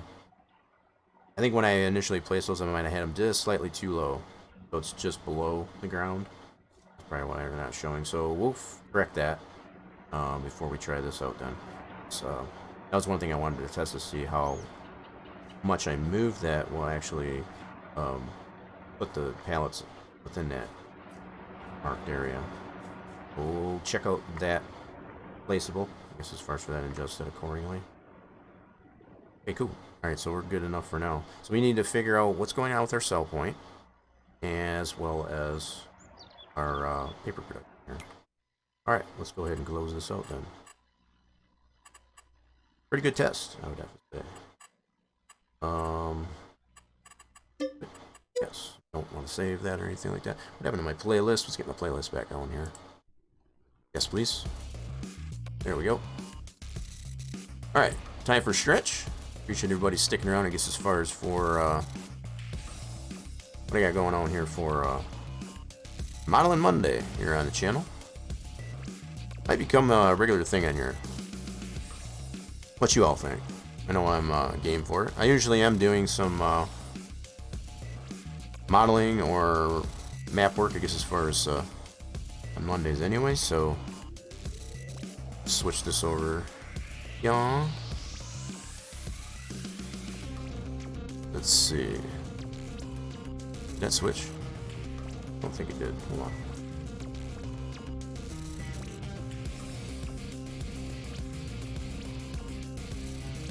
Did that switch over? It did not. Why did I not switch over? Hold on.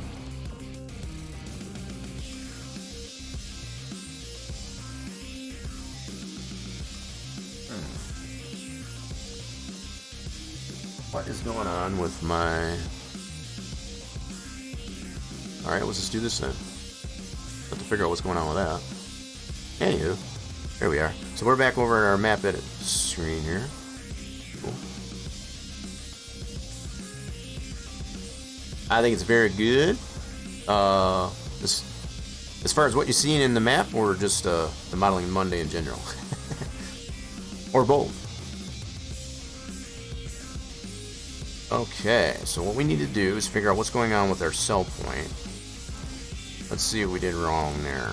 But we didn't get any error for it, but the fact that it doesn't want to spawn in there, obviously there's something wrong going on there. Alright, that's fair there, big guy. Okay, so... I need to confirm... name of this here. Did I get that right? Hold on. We didn't get any error or anything like that for this. That's normally if something doesn't line up just right or whatever, it'll usually give you an error. So the fact that it's not even loading it at all, that makes a big question mark. Let's look in our files here though. So we got maps US, placeables, cell points. This is what it should be pointing to.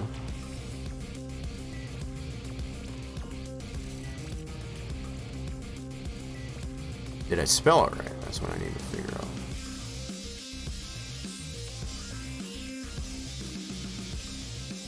Seems like it did, but I'm gonna go ahead and do this. I don't think I did it this way initially here, so I'm gonna take this approach to make sure that it's named exactly what it needs to be.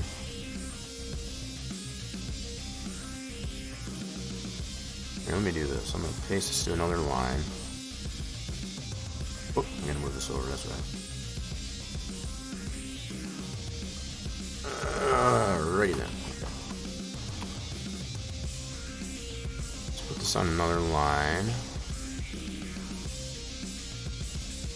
So I pasted the name of that XML here. I just want to compare. Okay, that is... the name of the XML is correct. We are going to map directory, maps US, placeables, cell points. Correct, so we want it to point to that. So that should be good in theory. Confirm that.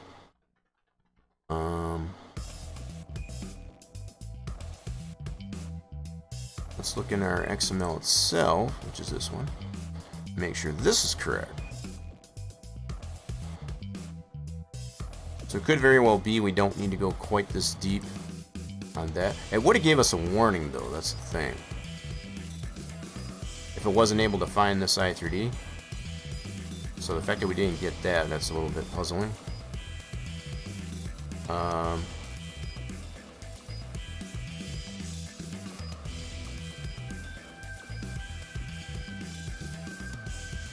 Points triggers.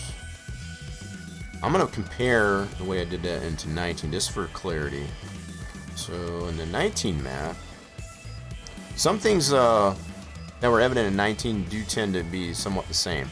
So that's what I want to get clarity. So we did have placeables, cell points, triggers. That's the actual triggers. Billy Bob's right now.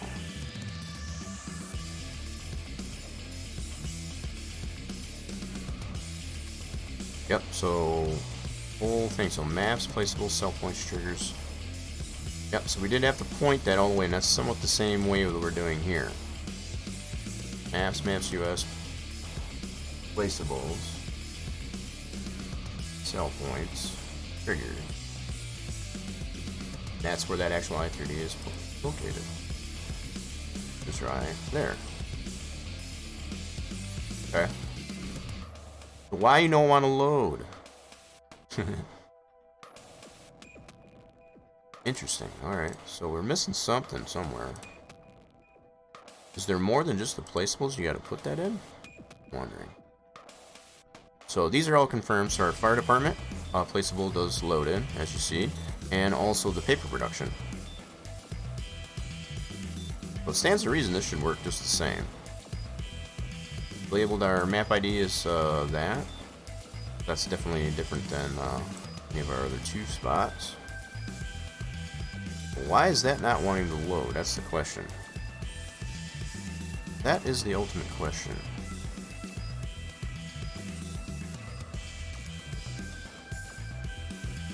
How the heck did I get so much space in there? Good grief. Alright. There we go. I'm a little bit puzzled on that one, I ain't gonna lie. Alright.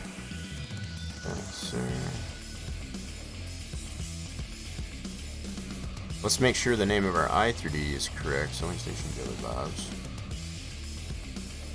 Double check that.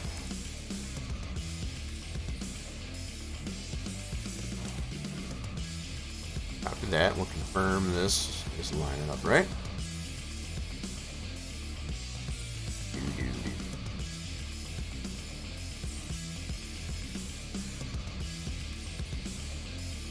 Alright, let's just put this on another line. All I did was copy the name of that I-30 itself. And just to confirm.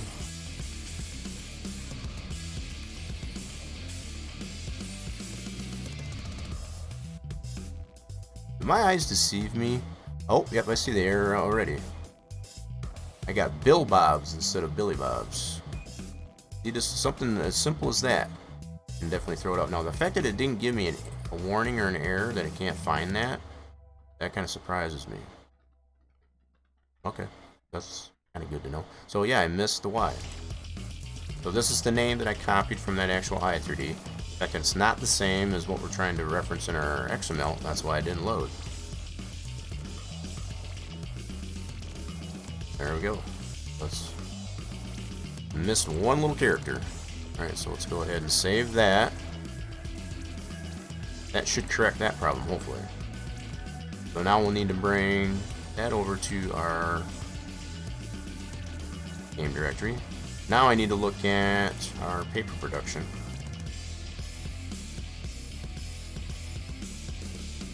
We got all this to load up pretty good, so I'm going to go ahead and close this for now. I'm happy with the placement of that new building for Billy Bob's in that location on our 22 map. Alright, let's do a new on this. No, I don't want to save that. That was just for reference. Now we want to load up our paper production and fix the trigger marker or the pallet spawn markers. That's what I should say. We need to go into here, load this up with the appropriate Giants editor, and see what's going on in there.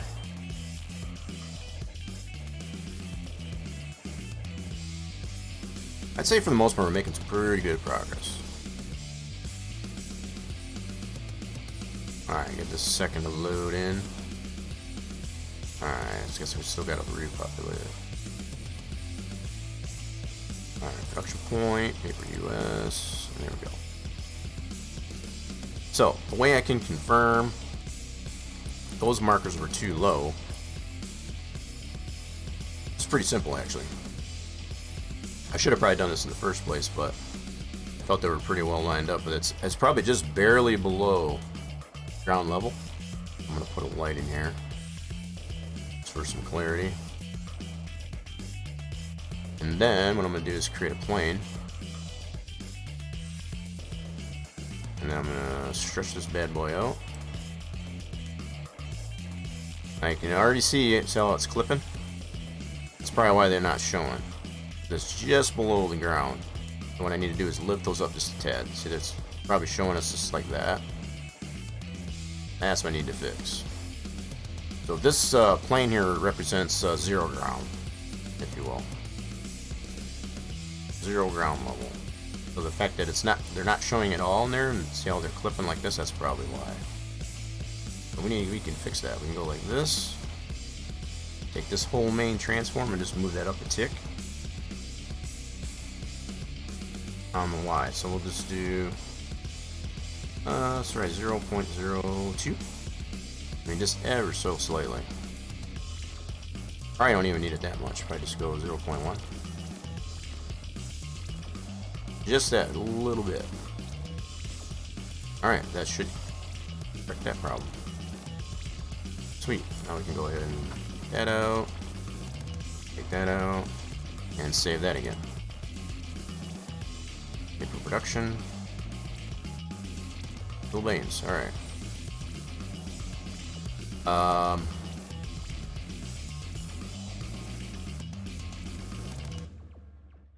That should work then. So we'll leave that there. So now we got to move over. The only thing that we did change is the I3D and the shapes file for that, and the cell point XML for Billy Bob's. So yeah, we'll get those moved over then. Let's switch it over. Let's see, did that work this time? It did. Sweet. I don't know why it doesn't go the other way around. It's crazy.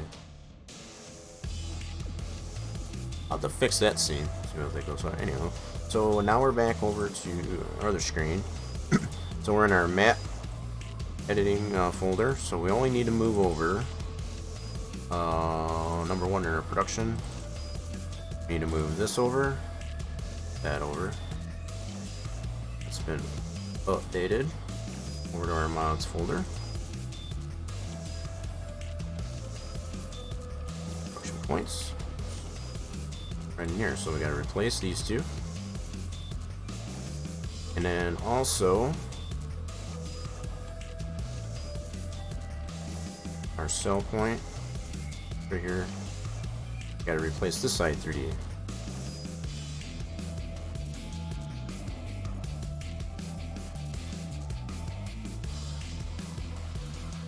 Actually, it wasn't that, it was the XML. My bad. Not the trigger. Okay. This is what we had to replace here. Yep, cool. Alright, so we get that moved over. So we need this. Put that over to our mod. Oh, wrong way. Dummy. We need it from here, guys. From our map edit directory. Placeables, cell points, XML. Copy that. Put our mod directory right there. Yes. Okay, now we can test that out.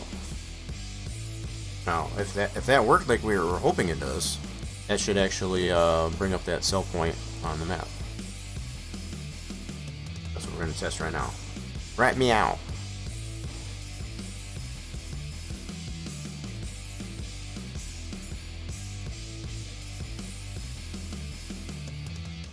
Cross the fingers.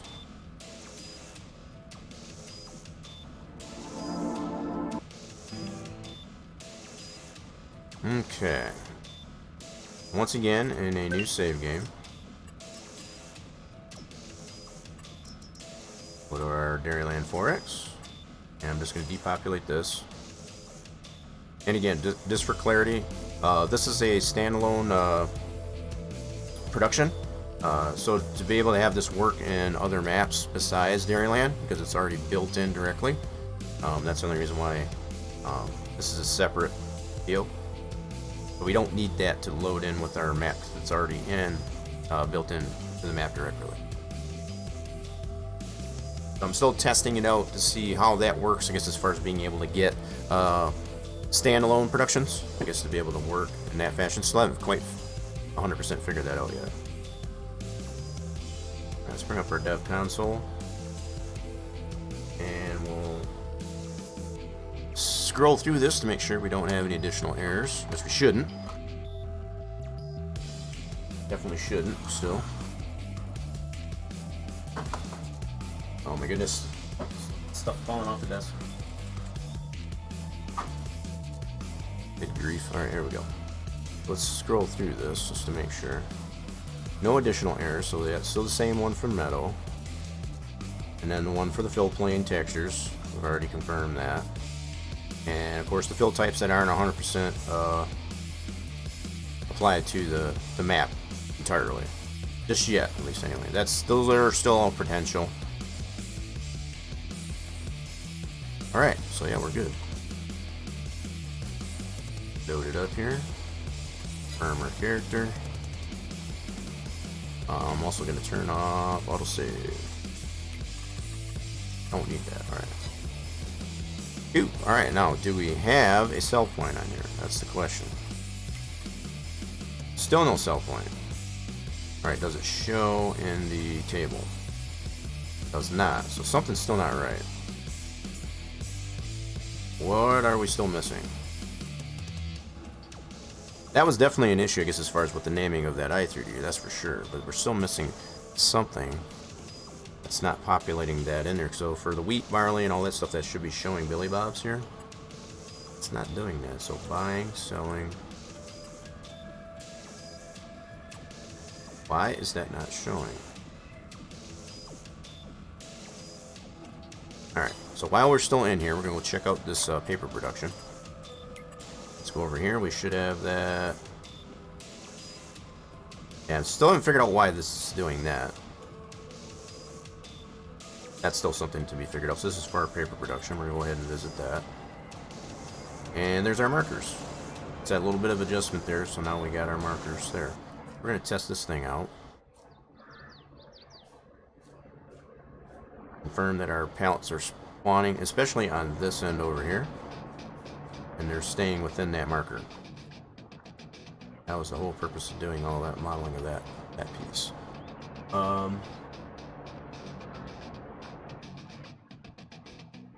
Build types can't currently be added to standalone mods. They had to be added to the map. Oh, as far as for the standalone productions there, Brew? Well, hey, how you doing, Brew?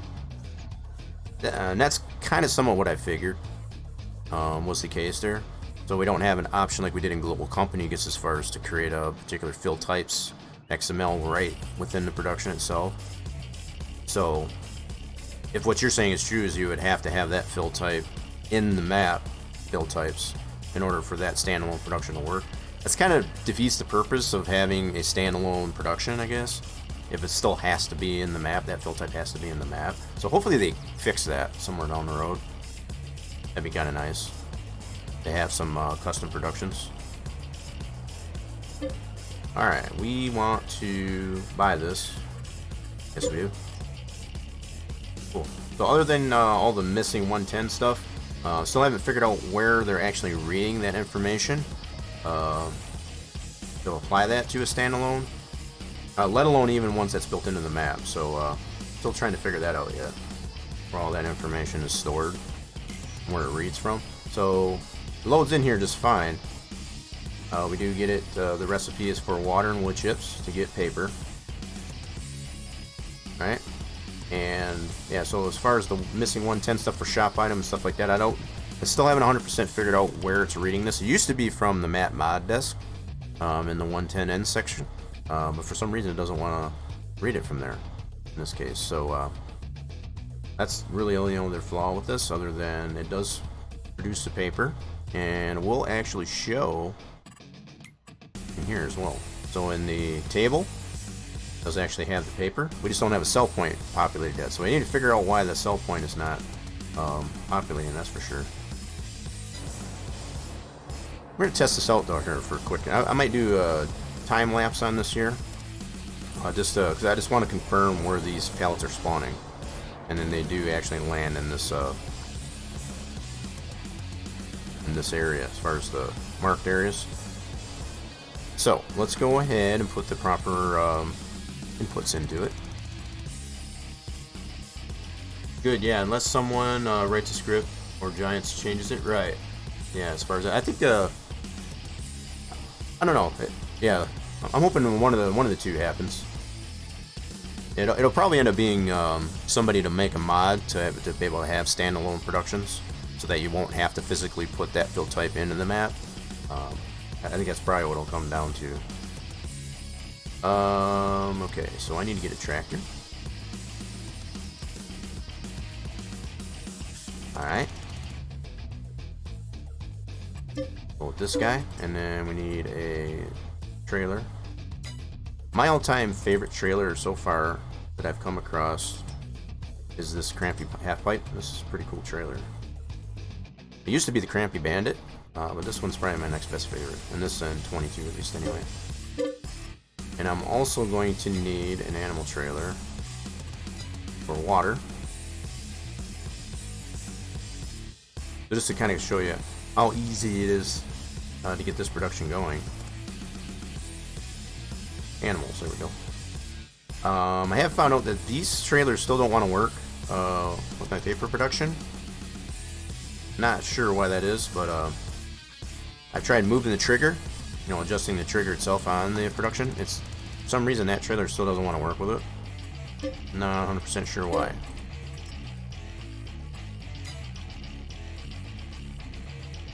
Oh, okay, so I think for the sake of time, I'm gonna do this.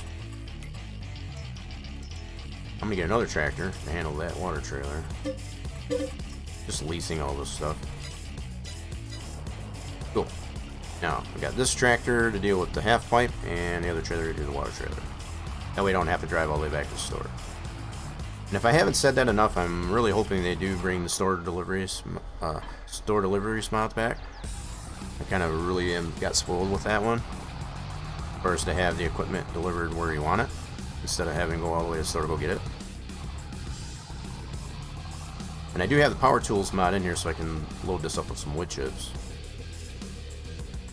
Put that into paper production here.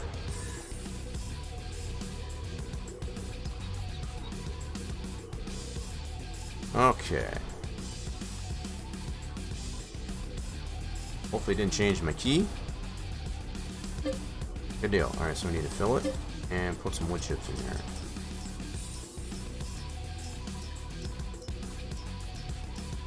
Oop, just passed it. There we go. Where's the load point here? So we already bought it, so we should be good to go on that.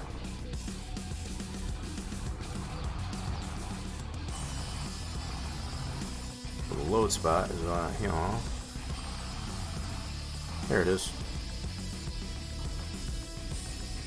That's ingredient number 1 for our recipe for paper.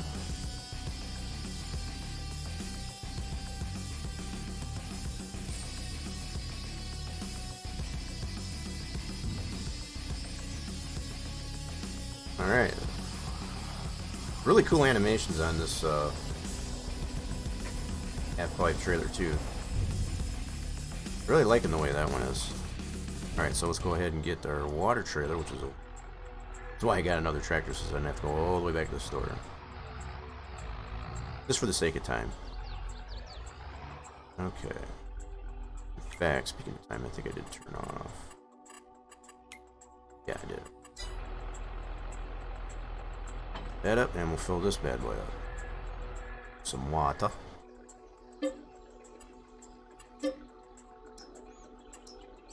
Okay, now we got some water.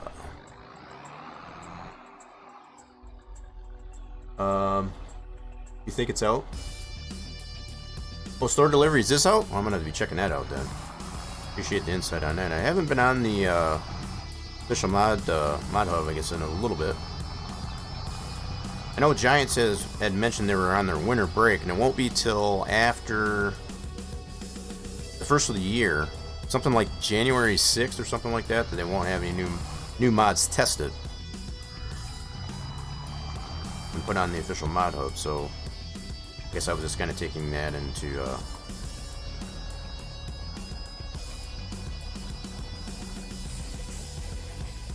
Alright, so I just put in water in there, cool.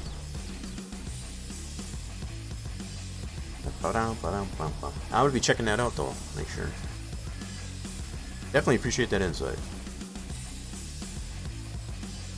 Okay.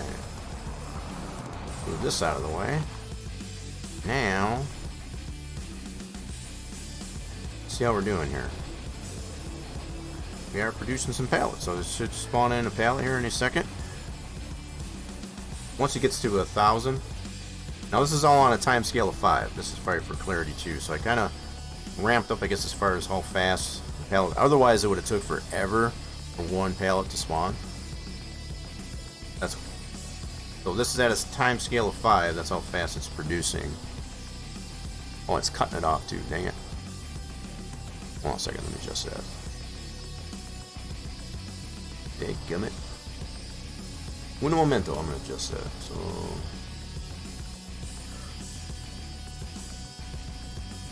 let's do this. We'll go...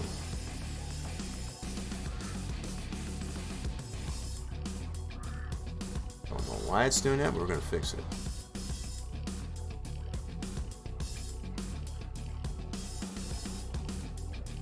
Oh, I see what it did.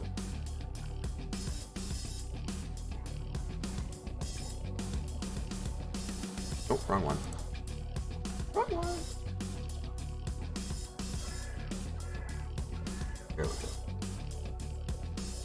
There, now you can all see what's going on with the... hopefully you can.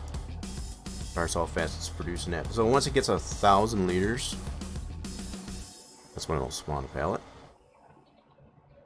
And right now I'm just keeping it at this time scale 5 just to kind of show. You can speed it up, of course, if you so choose, but that's at your own discretion.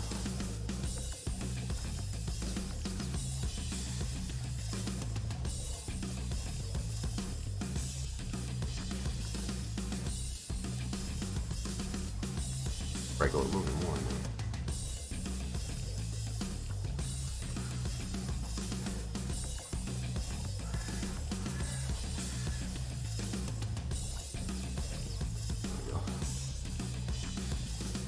That's more better. Yeah, I'm still adjusting some scenes, I guess, on the in the broadcasting software. So almost to 1,000. I wanted to do it just at the time scale of 5 at least here, and then I'll speed it up so I can confirm how it's actually spawning in this area over here properly. Almost there. Very much faster as far as when you can, in comparison to a lot of the built-in productions that are in Farm Sim 22. The pallets do take a little bit longer, even at a time scale of 5. And this is kind of by design because I wanted something that you could be able to produce rather quickly, in the form of just chopping down some trees, getting some wood chips, and getting yourself some water, to be able to get some readily available revenue, to be able to buy new equipment and things like that. I thought this was a pretty good idea. Alright, any second, right there. There's our first pallet. Cool. That's where it needs to be. Now I'll go ahead and speed this up a little bit. And I do have that better time scale mod in here. It kind of gives me a little bit more speed. Get the first row. Okay, there's the second row. We'll slow that back down. Now we're going to see, does that fit within our... oh, look at that. Probably bring it back just a tad if I wanted to, but it's definitely within the marker at least anyway, and that's what I was shooting for. That was kind of why I modeled that, to be able to move those independently at least anyway. So if I wanted to, I could probably move that in just a little bit closer to the pallet, but I'm liking that so far. So that'll create 2 rows. That's 10 pallets. 1, 2, 3, 8, 16 pallets.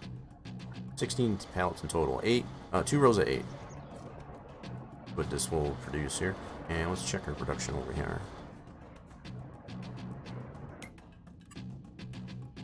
Yep, so it shows us we are storing some up until it creates that next pallet. Yeah, so other than this missing 110 crap, I mean, that's the only thing that's really keeping this, I guess, from being done for the most part. I'm going to spawn another pallet in the second row here in just a second. Put it back to its time scale of 5.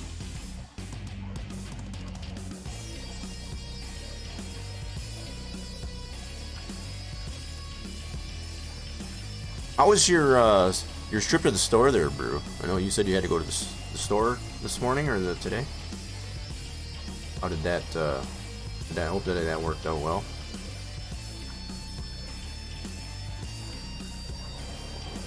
Yeah, I'm not disliking this so far. It looks pretty good.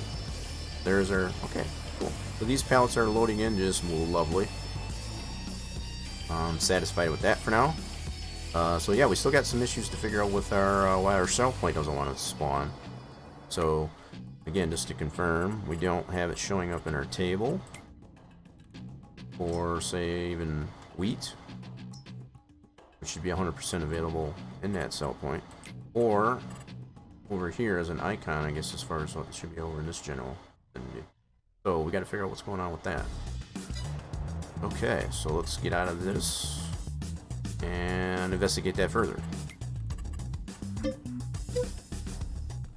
Alrighty then.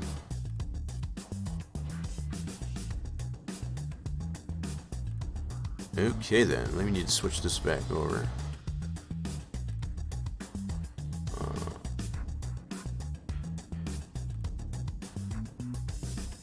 Oh, I need to really fix that. That's for sure. I need to switch that back over. Okay. There we go. Let's get back over to our map edit screen and see what's going on with this now. So we got everything pretty much figured out with the paper production. We were able to model this piece here, so we're good to go on that. I'm gonna go ahead and reset this. We don't need this anymore. That one's all good to go. I'll leave that up there just in case we need to do any additional modeling. There's our two independent pieces that we can move around independently. This is kind of nice. So we can close this up. Nope, already good to go on that. All right, now what is going on with our cell point here still? Something is still not right, and we don't get a warning or anything. That's what's even stranger. No warnings, no errors, no whammies, no nothing. Alright, so we did already confirm that we had the wrong name for our i3D, which we already corrected. I did save it. That wasn't the issue. We brought it over to our map directory for the game. What in the world am I missing here? I guess as far, so this is a closed tag. I'm almost feeling it's coming down to how it's labeled here, but I'm not sure. So we've confirmed that our XML name is the same, and we got the what we feel is the proper directory for that listed in the file name, but it for some reason does not want to load that. So just to confirm again, we're going to go back to placeable cell points. There's our XML. That's where that's at. I'm going to copy this. We'll reconfirm. Just to make sure. Let's make another line. I guess move this over. Bring this back over here. I need to clean my desk off. That's for darn sure. Okay, so go to another line. We'll tab this over. Let's double check our directory here. So we go paste. So other than the backslashes being incorrect, we'll quickly fix these.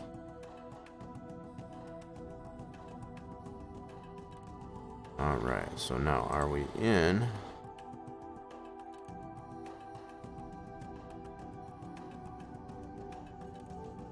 That lines up to me. Maps US, placeable cell points. That shouldn't be an issue. I don't know if it's some of an issue, I guess, with this map directory. I don't know if we can use that for cell point. Because the way I had done it, I guess, as far as with the 19 map, is to use mod directory instead of map directory. So I don't know if that's also, I'm not 100% sure if we need to have placement of this in any other XML. So like, say for example, in the map mod desk, I shouldn't need to, but we can confirm that our directory that we're pointing to this XML is correct by what we did there. Okay then. Get up here. Get up here. Oh, that dead space out of there. So it's not with this XML. Let me open up the map mod disk real quick.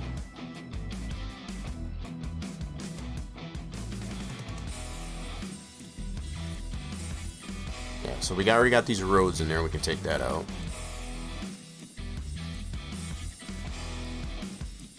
Don't need that in there anymore. Okay. Already got that loaded into the map. Let's load this up here.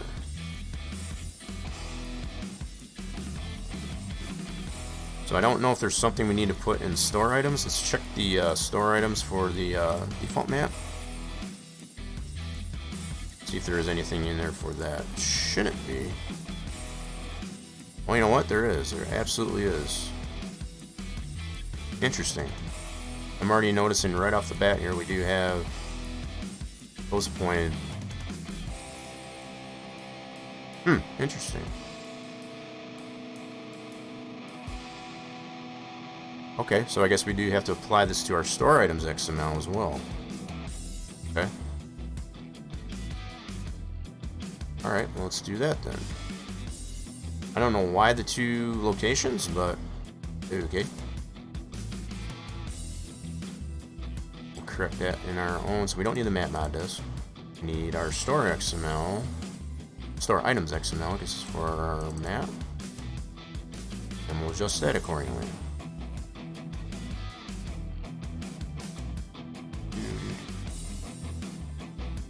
So production, special selling.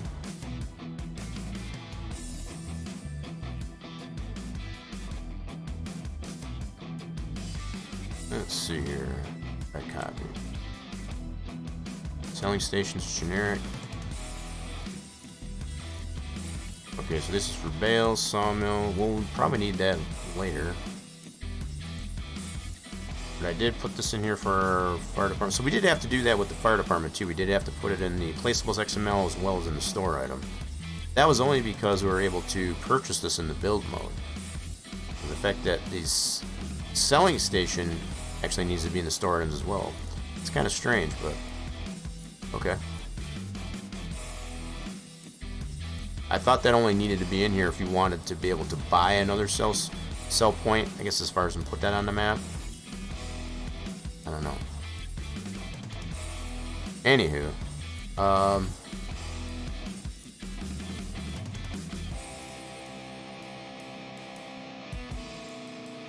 what did I do here?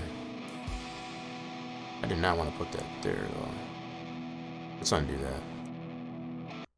Guess I meant to put that. Let's see. Production. So that's there. We're gonna make a different section here. I got a lot of stuff commented out here. I will not be having a train, obviously, on this version of the map either. It's not gonna deal with that.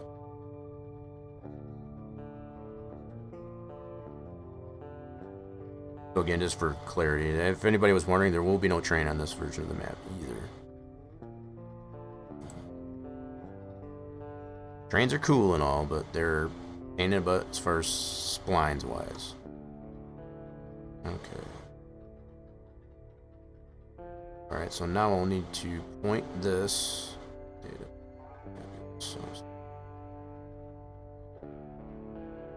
I'm thinking I'll need to point this the same as I do in the placeables.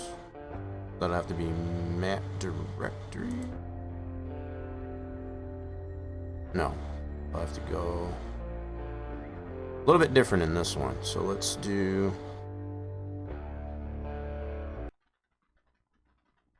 What the heck was that? Oh wow. Hold on a second here, I gotta adjust that. Not bad. Oh, I didn't even realize it went back that far. That's been another hour. Holy crap. Alright, cool. Did adjust the playlist there for a second. There we go. Okay. So what we need to do on this store items here is we need to point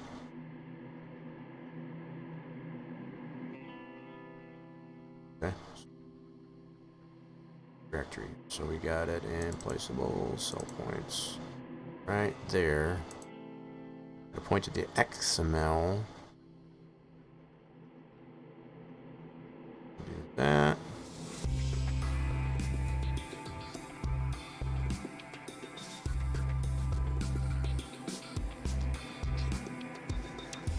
And change these to a forward slash as opposed to a backslash.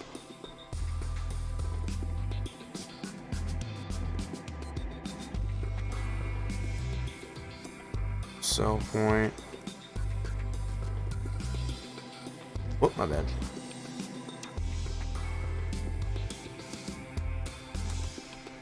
Okay, and then we got to point to that XML for Billy Bob's. Which is this one here. I'm gonna go ahead and copy the name of that like so. That way we know it's correct.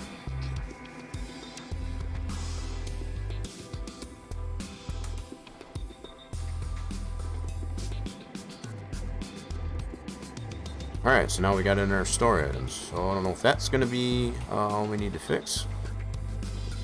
So we need to bring our updated store items over to our map. Try that one out. We'll save that.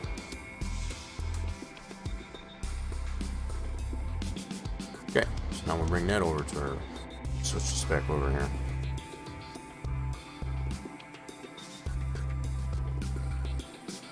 Okay then, so let's get back on this screen. So from our store items, we need from our map directory, our map mod directory. So we need this store items, it's updated. Cool. Copy that. Paste that into our map mod directory for the game. Right here, we need to replace that. Yes, please. I'm gonna load that up and see how that works. Hopefully that'll correct our issue.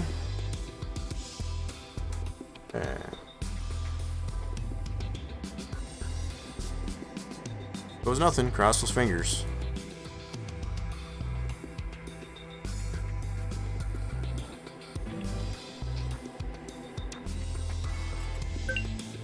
Empty SWAT.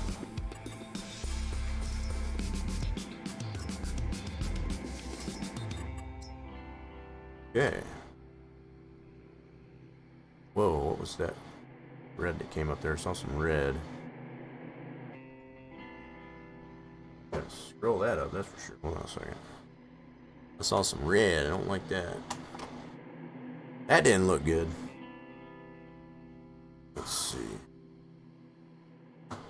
Red I saw.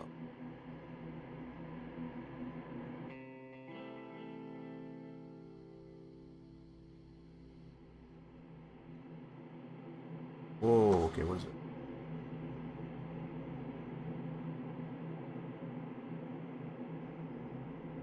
What the heck is that? Mismatcher.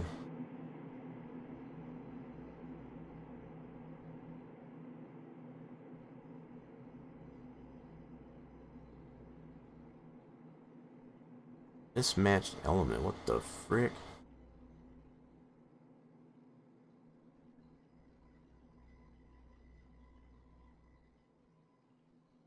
That's interesting. I don't know what that means. So it's pointing to that XML in the cell points folder.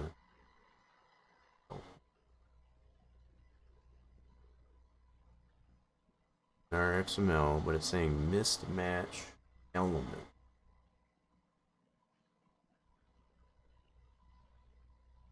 Line number 21. Okay, we're going to take a look at that. Business. I'm assuming our cell point is still not going to load. Alright, so we'll just confirm that.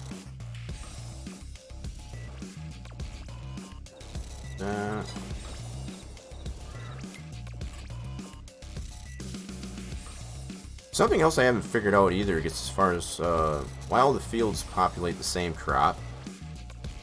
I don't know what's up with that. I don't know if that has something to do with the seasonal growth. Everybody's growing the same thing. That's the only other thing that's kind of puzzled me as far as why it's not more randomized. But yeah, we don't have our cell point there, so check the table. Whoops. Yeah, definitely still not showing up in the table. Okay, so just to confirm. Alright, let's go ahead and get out of this. We'll investigate this further. I don't know what line 21 is on that particular XML. We'll have to look at that. Something ain't lining up. Okay. Alrighty then, let's go ahead and switch this back over. Alrighty then, let's take a closer look.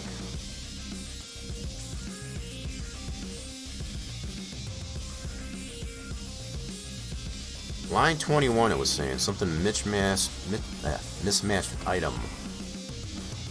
And line 21 of our XML here. Line 21, first to the base here. Did I screw something up there? Oh, I sure the heck did. What did I do? That's not a closed tag. Uh-oh, okay. That's a no-no. Yeah, so I don't have a closed tag. Okay, that's probably why. What did I goof up on this one? Alright, let me look at a default. We can fix this. Let's do that. We'll fix it. So we got placeables, AppUS, nation generic. We're gonna copy what's in Ishwan. Yep, that's what I'm missing. I'm missing my end tag.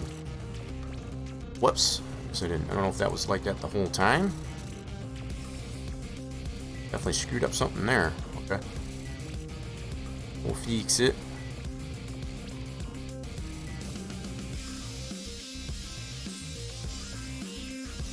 That was a little bit of a boo-boo. I don't know if that was like that the whole time. But now we got a closed tag here now. And it is reading the proper I3D. We already changed that previously. Alright. I'll go ahead and save that. And move that over to our map directory. Okay. Definitely gotta have all your T's crossed and your I's dotted. In this case, end tags, I guess, evident. Alright. Push it back over. Move some things over.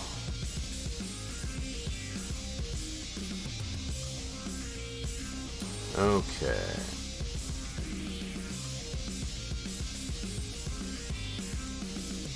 Okay, so from our map edit directory, we've got that XML, which is under placeables, null points. This bad boy, we need to copy that back over to our mod directory. For the game. Yeah. Paste and replace it, please. Please and thank you. Alright, so let's go ahead and try this again.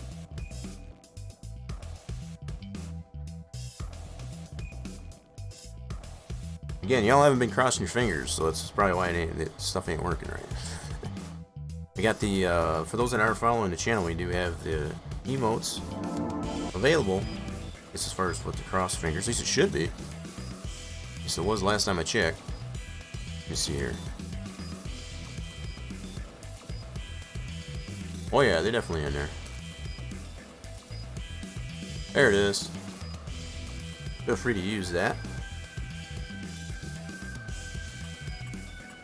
Okay. Rear, empty slot.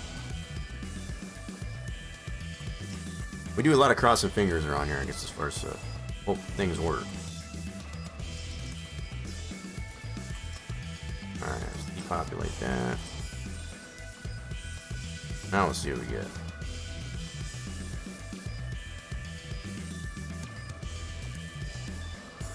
I don't think I brought the console up, I guess, quick enough, I guess, first to confirm we got error or not. So I'm gonna scroll through this.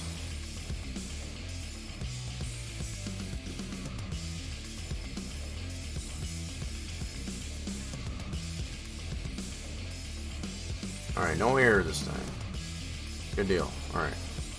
Hopefully this loads our darn sell point. Okay. Confirm our character. Turn off save. Now, do we have it in there? Still not there. Son of a gun. Off the table. We still don't have. Oh my goodness. Why is this not working? Why you not load? I don't get it.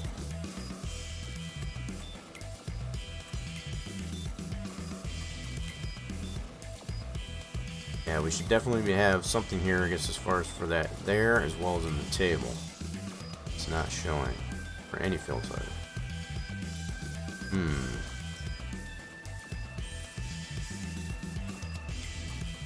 But what the heck are we doing wrong?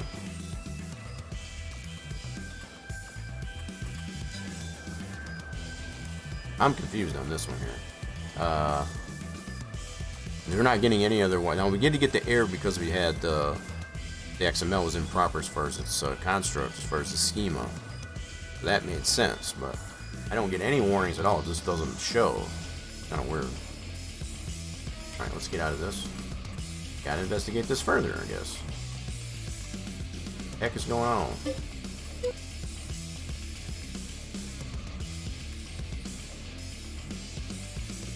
Okay then.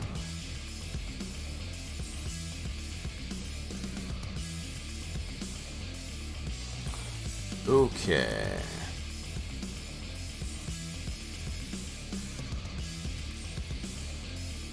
Let's take a look at this a little bit closer then. So we know we got this all fixed. Why does our selling point not want to show? Okay, so we just borrowed that to make sure that we had that proper schema. You have it in here.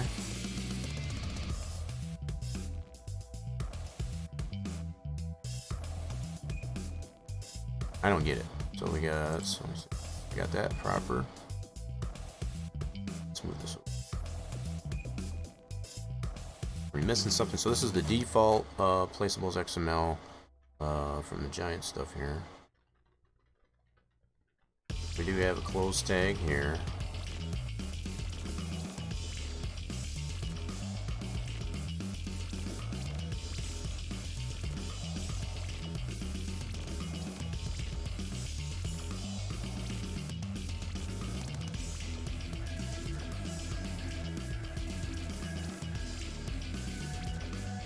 I don't know if it has something to do with the way we're naming our map bound. I don't know.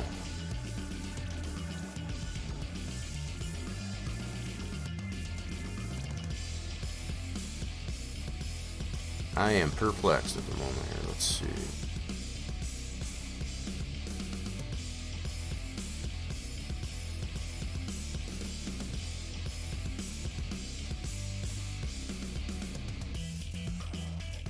Something is not allowing that to load. Let's see.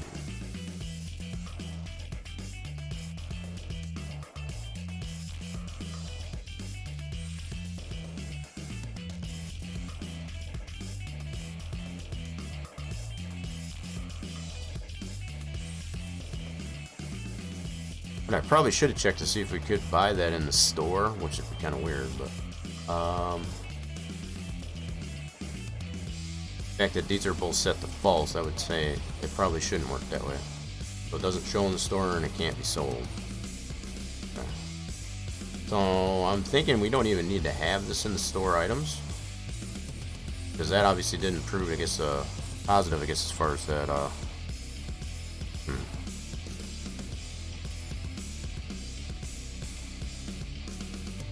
Where else does that need to go is the question. So what I can confirm,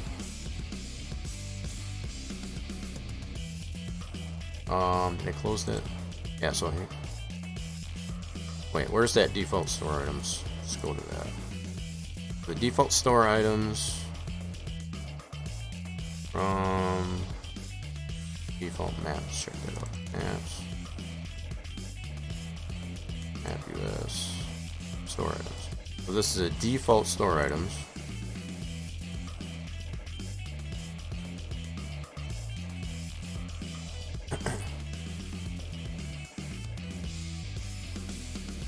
So I want to pay particular attention to, I guess, as far as the selling station. Farmer's Market. Should have that in here as well. I think I did notice. Let's do a search for that. There it is right there in the store items as well.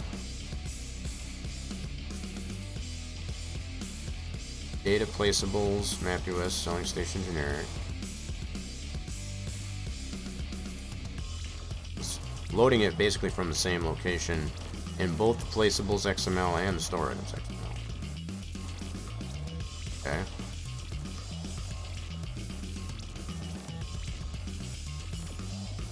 And that's the same way that I've got it. So in the placeables, we got it in our placeables.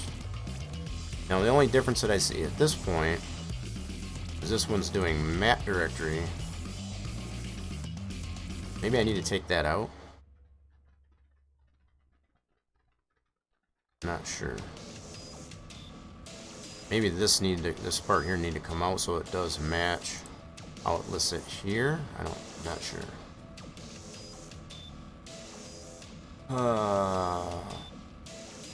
Random ramblings. Something seems to need to change in here to get this to load in that position.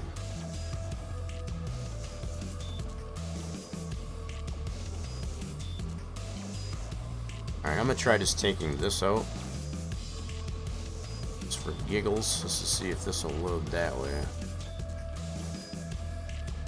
My thought behind this is because these are actual placeable items, like the paper production and the fire department. This isn't necessarily a placeable per se. I mean, it kind of is, but then it's not. As far as being able to sell it in the store, for example, so I don't know. But I'm also thinking too that I don't need this item in the store items. I don't know. I'm confused. So I'm gonna go ahead and try it this way with this the placeables XML and see if it'll load this way.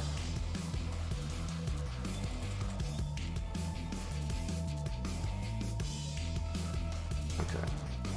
Let's load that over to our. Okay, that was editing the placeables XML. Got that.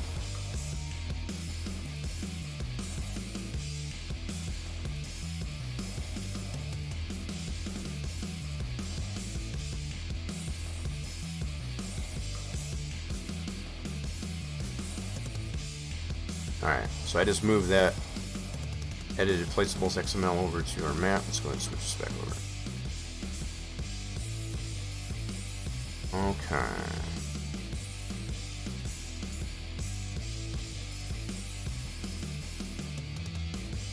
Let's see what this results into.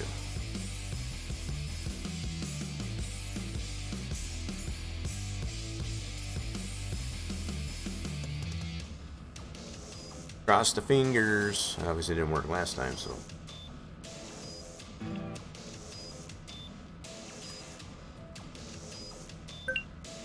Empty slot.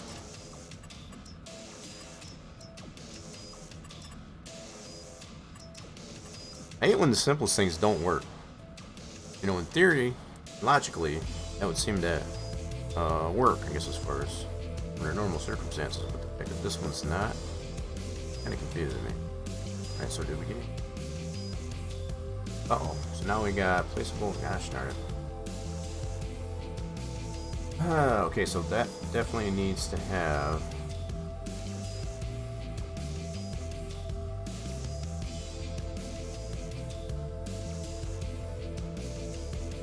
no store item. God dang it. But just by changing that directory where that was loading for the placeable, now it created this warning.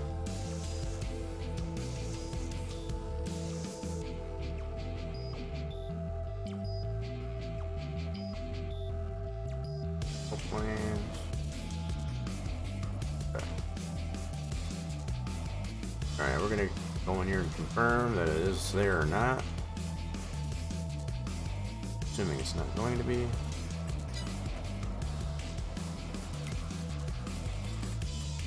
Sure is not. Default table. Nope, still loading. I'm really confused on this one.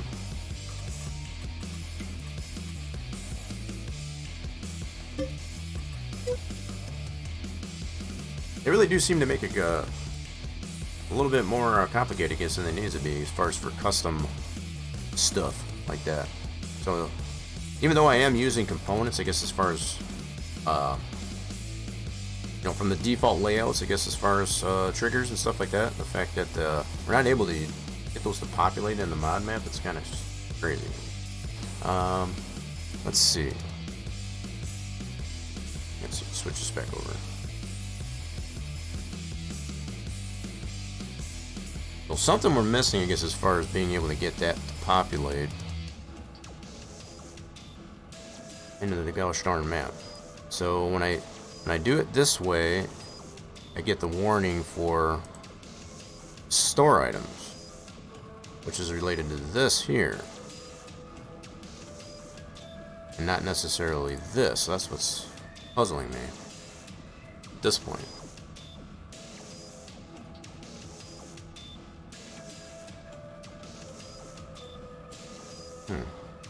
So I guess we can put this back in here.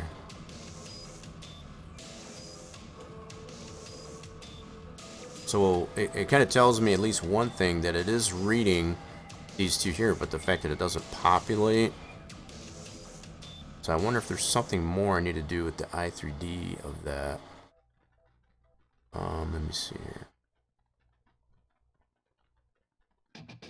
Might have to open that i3D itself to see if the nodes are lining up. I should be getting some warnings on that though, it seems.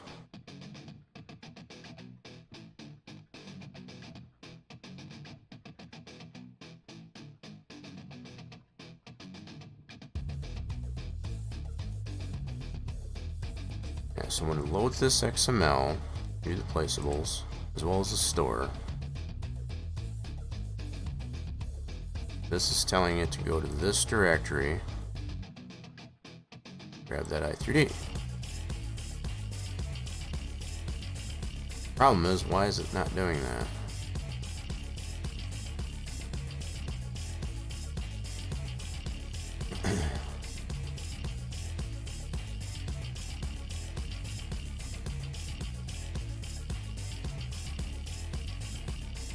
Not seeing anything in here that I would have to update.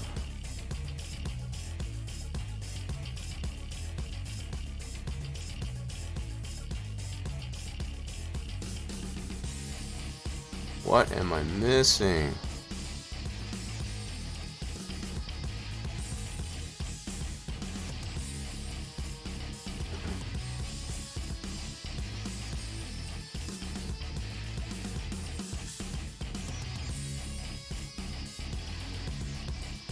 Oh, wait a minute. So is this... Oh, okay, I see some dynamically loaded parts.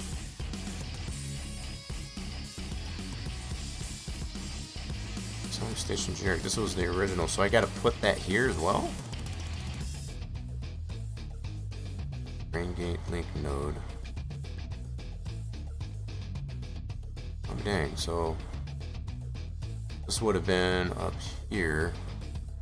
I wonder if I gotta put that in the same spot. Don't know what that's all about, but we'll go ahead line this up with this one here.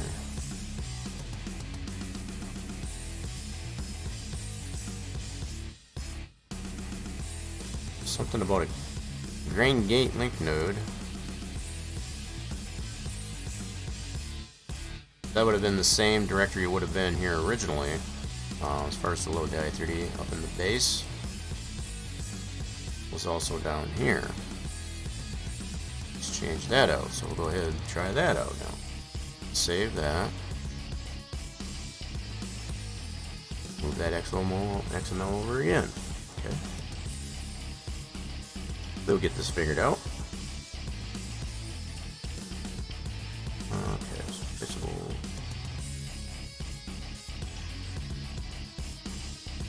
Oh, my bad. Let's switch this over.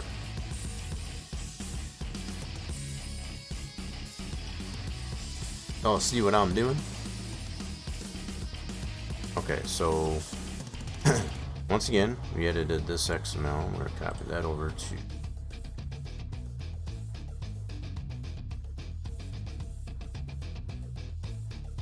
our mod directory over in the games. Place that. Yes. Okay. Try that out. A lot of things that got to be lined up, that's for sure. Or for things to work properly.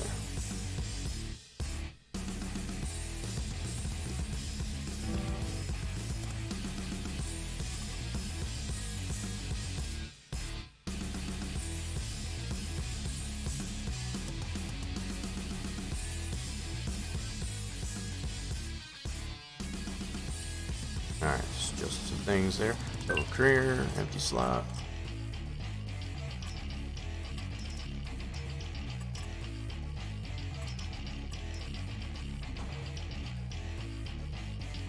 Man, it goes by so fast. Let me read it.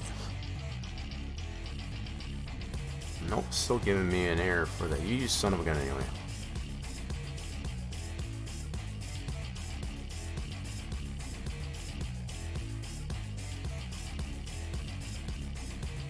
Well, you know what? I didn't save the... I goofed it. I forgot to resave that placeable XML. My bad. I made the change, but I didn't save it. Okay, so that's why it's bringing that up. And we'll go ahead and get out of this. I goofed it. I goofed it.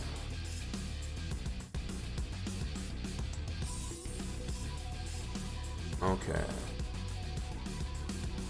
I definitely goofed it.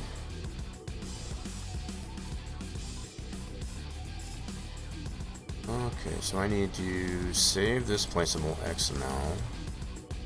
Oh. All I did was just reapply that map directory tag, I guess the prefix of that directory here. Now I gotta bring that over.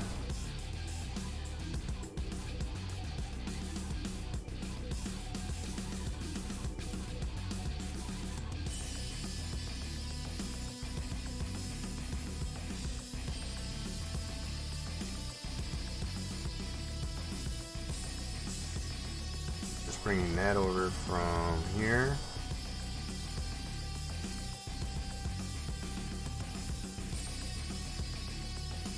Here. Place, yes please, and thank you. And we'll load that back up.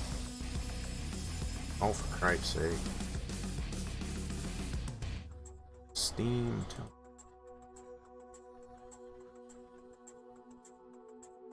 I'm gonna get this doggone thing to work. Tell you what.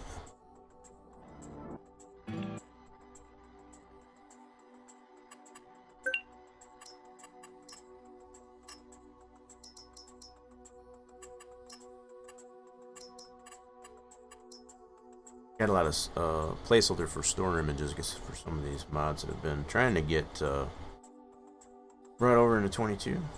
Some of my favorite mods from 19. That's sort of there. Still getting in there.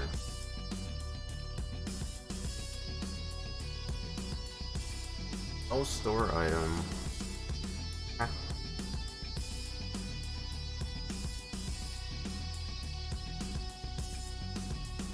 Okay, so I guess it didn't need.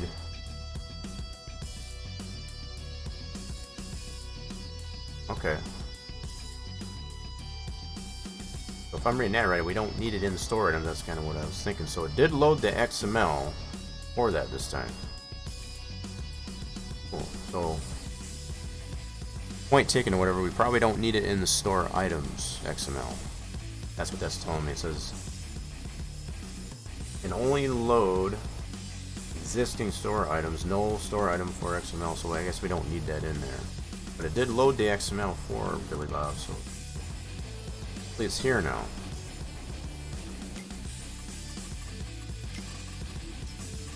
Are we there now? Please tell me we're there. We are not there. You dirty rat, you. In the table? Nothing for the table either. So, I actually read the XML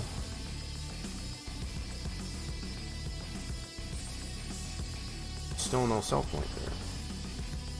Oh, where'd it... Yeah, so it is actually reading it right here.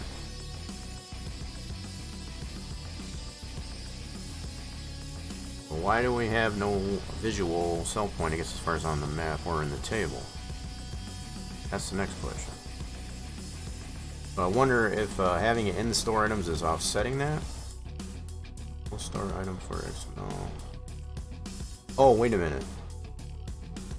That's okay, never mind. That's scrolling down. So the fact that it doesn't carry the yellow, I guess, down to the next line, that's kind of weird. This is all one line. That was what was throwing me off. It did this to me before too, so the fact that this is all based on one line, so it's for that XML and only load existing store items. No store item or XML. But I do have it in store items though. What the heck are you talking about? I'm so confused.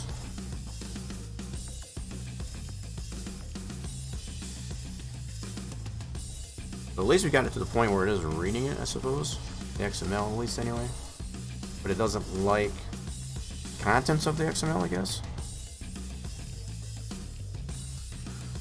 I don't get it. Out of this thing. Oh, we still don't have a cell point. Okay, put out of that.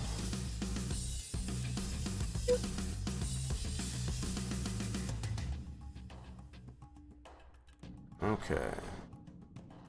Bring this back over here.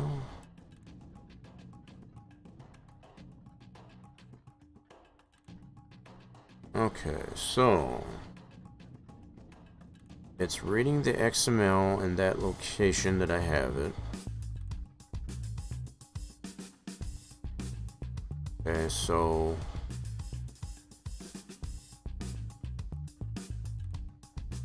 what's up, Yatso?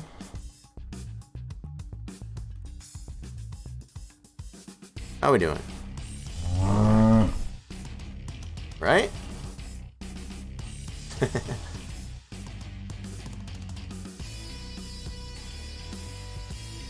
I need someone to play the Nope. That's what we need right now, because everything I've been trying to apply to get the cell point to work isn't working. So we need the Nope to play, that's for sure. The modeling is going fine. Being able to get our cell point spawned in, I guess, to our map, that's been the biggest issue here so far.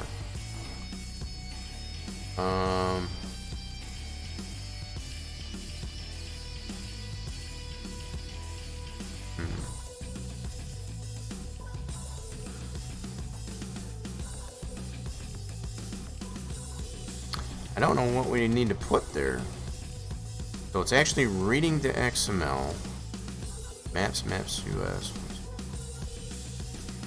It's in the right spot.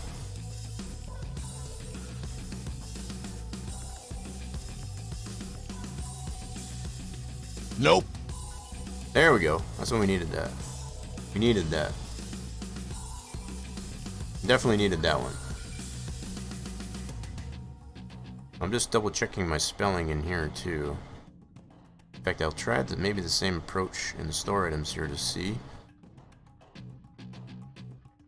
Okay, let's check that. So let's go. Let's do this. We'll go like that. Do this the same way as we did with the placeables XML. Let's see what's going on here.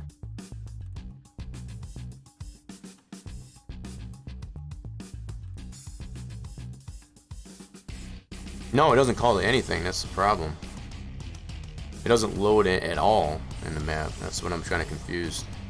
So I did initially put it in the placeables XML, which should have been the only place I needed to put it, based on this location.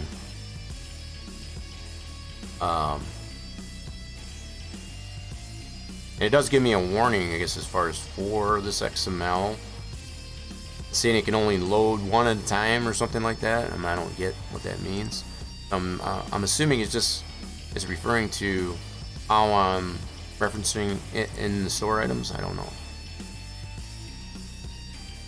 That's where I'm confused. Alright, so let me put this, what I just copied. Paste that. Other than, let's do the 4 slashes. This is the location I just copied to where that XML is located.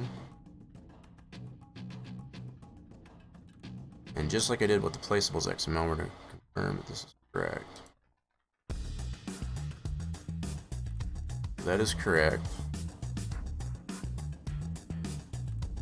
Now the XML itself. Oop, wrong one. Too many windows open. Properties there. Copy that.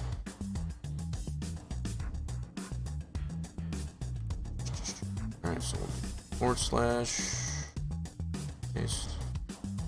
That is correct. So it's not naming conventions.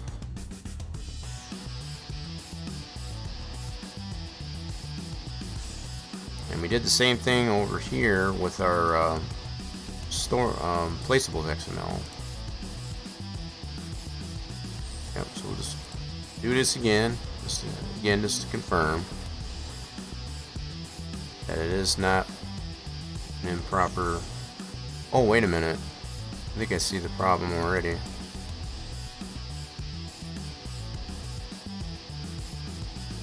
I think there needs to be forward slash right here. Yeah. If I didn't. Okay, we'll try that. Yeah, we'll see if that's the issue. So all of this is correct. That lines up properly.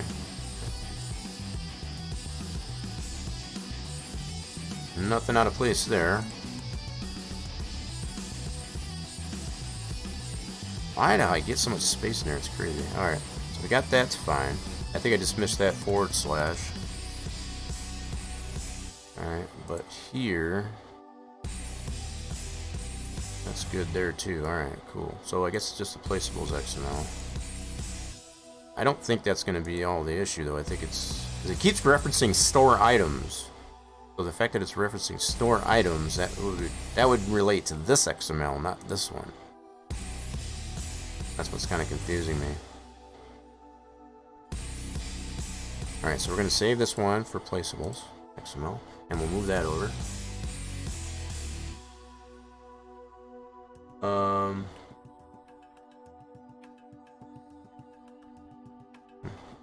Alright, so let's alright,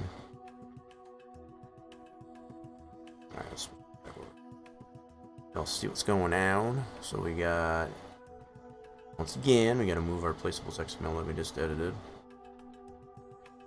over to our directory.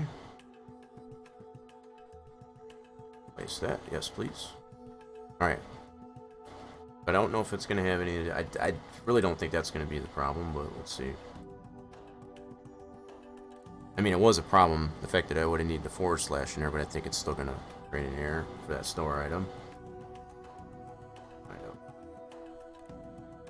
Trying to be optimistic, but so far it's like, I don't even know if it needs to be in the store items. I'm just comparing it to what's going on with the default maps, as far as the way those are designed. I don't know if it works the same for mod maps. Okay. You missed quite a bit there, though, yeah. So we went over, I guess, as far as what has been figured out, you know, as far as up to this point. I did do a little bit of mild modeling, I guess, as far as to fix that pallet spawn area for the paper production. And then we also got in the static structure for our what we're trying to get the sell point, I guess, to apply to. Alright, did we get any errors? There you go. Do that. Oh. Has that been another hour? It has been another hour. Holy crap. Hold on. Un momento. There we go. Gotta reset the place. Yeah, you did. I was showing, I guess, as far as how the alfalfa works and such like that. We got the roads, I guess, from the 19 map applied to. I don't know if I'll keep those, but we did get them in there, I guess, as far as from the 19 map. Trying to see what it's going to work and what doesn't work. Yeah, so I still get this warning, as we have been evident this way. Even though the fill plane for the alfalfa and the alfalfa dry hay does render properly, I still get this warning for the texture's been flipped and I lose quality. I don't know why. Not sure what that's all about. We didn't get any other errors or warnings for that sell point, so let's see if it did populate. So it is reading the XML again, as well as the i3D. Alright, that's a good sign. Maybe we finally did figure this out. Okay, confirm our character. And there's Billy Bob's. Did something right. There's Billy Bob's. Sweet. Can we visit it? Yes, we can. Whoa. Yowza. How did we get underneath here? Crazy. Alright, so we might have to move this up. Might have to move that up. Okay, so we're kind of stuck down here. Alright, so it's putting all the icons and such below the actual structure. This is our structure that we did model in a previous stream. Okay, so the way we spawn to it obviously is creating an issue. We might have to raise that up maybe. Have to adjust that i3D for that a little bit. That's about all. Alright, let's spawn back over to store. Alright, so we did get our sell point in there at least anyway. We've got some adjustments to make for spawning over to it at least anyway. Visit to the store. Okay, here we go. Alright, does it show on the table? Sure does. Sweet. Alright, so we did figure something out at least anyway. Awesome. So, what I do want to test to see if you do have to have it in the store items. So now that we got it figured out in the placeables XML, if I comment it out of the store items and see if it still populates. If it don't, then we know we need to have it in both placeables XML and store items, which is kind of redundant to me, but I guess I kind of get it. Based on the way the default maps are designed. The cut rendering is fixed. Yeah. The only error that I'm getting, like I was showing as far as what the fill planes for that texture, it gives me that warning for that fill plane for the cut alfalfa to be flipped. So this error right here, that's in the yellow, that says texture was flipped and quality loss for that particular, for both the dry and the regular alfalfa. So besides getting this warning, it actually renders properly in the game. So I don't know what that's all about. And if that's something that Giants would need to fix so that it does allow, I guess, for custom fill plane textures that are done with the proper compliance, I don't know. It does, both of them show just fine. I showed that earlier. Alright, so what I want to test here next is to take, I'm going to comment out for that Billy Bob's sell point XML into the store items and see if it either populates or we get an error or what happens. Just to confirm whether or not we do need to actually have it in the store items XML. I'm kind of still on this idea that we don't.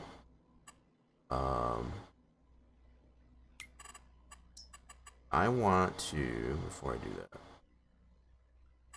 go to the build mode.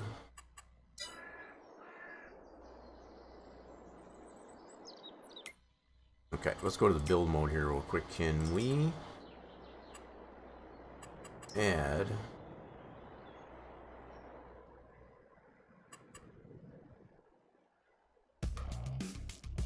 okay, this is for paper production. I got a placeholder for the store picture, yeah. So I don't think, yeah, that's not going to show in there. Okay, never mind it. That's right. Going by the XML, it already said it wasn't going to show in store and you can't sell it. All right, so you might need to necessarily have in the store item. So what the placeables XML probably does, I'm kind of understanding, I guess, as far as why it would need to be in the store items as well as the placeables XML. The placeables XML actually has the coordinate for where that item will actually populate. So from that standpoint, that would make sense that would need to be in there. So the store items are what's allow the game to understand. It doesn't have the place of, the position for it. So it only loads it through XML into the game, and then it reads the placeable XML to say, okay, where do you want to put it? So I guess that's maybe why it needs them in both locations. Logically, I guess that would make sense. Alright, so yeah, I want to get out of this. Alright, so we're gonna take a look at this a little bit closer here. Let me get out of here. So let's do that. I'm just trying to understand why it needs to be in both locations, I guess, because we never used to have to do that before. So here we go.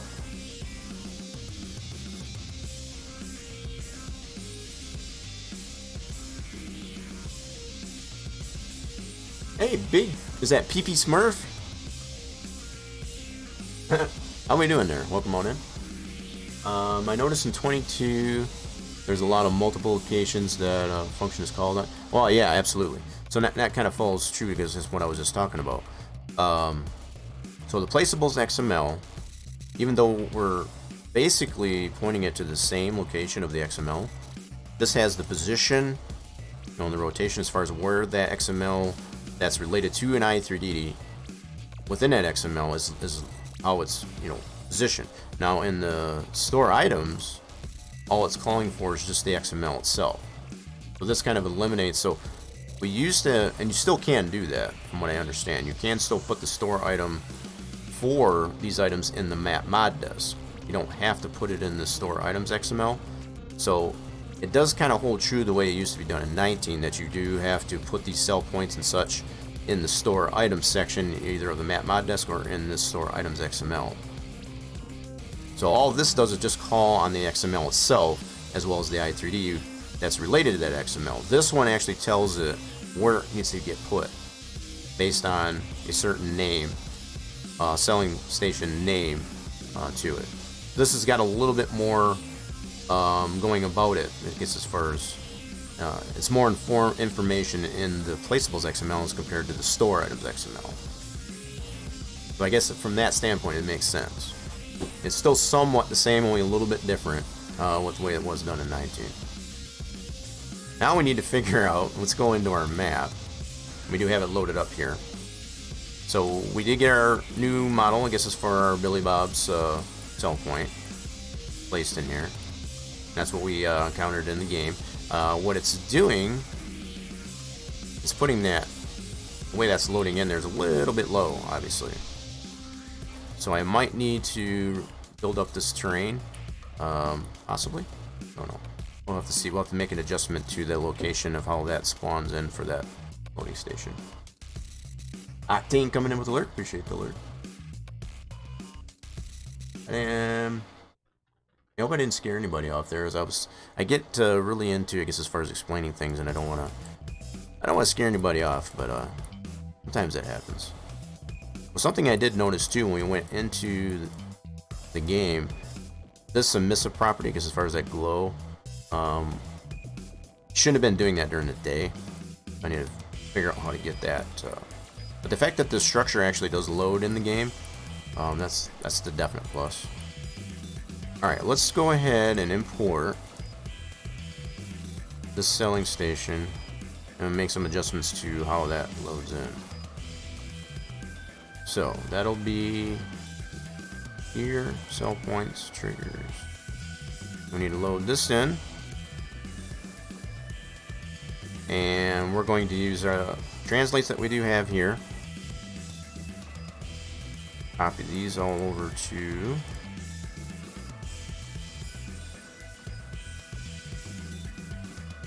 base. Alright, just load them all in here. These are the translates that we did come up with, I guess, as far as what we were satisfied with when we initially loaded the trigger, at least anyway, for the cell point in the map. Explain away. Yeah. I know sometimes we get first time chatters, I guess, in the chat. When I start babbling on, I guess, about the things, it just, yeah. Alright, so... I sometimes wonder... Whoops. Wrong one. So we need... No, that's right. So I need the Z. Okay.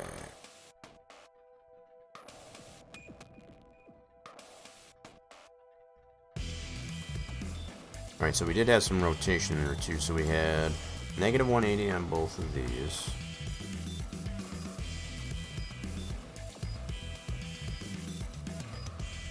And then also on the Y, this number.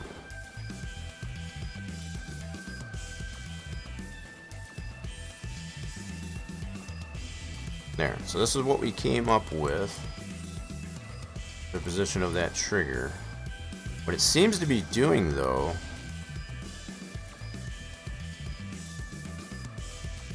is all the icons are below it. Huh. Okay.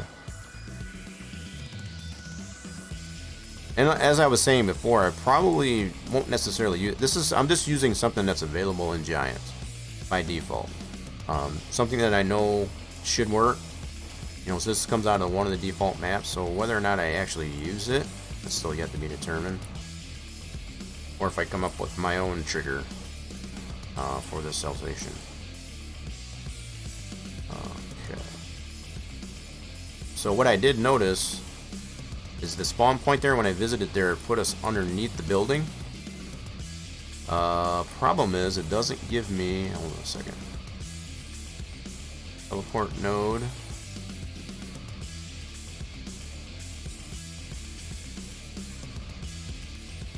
Let's see here.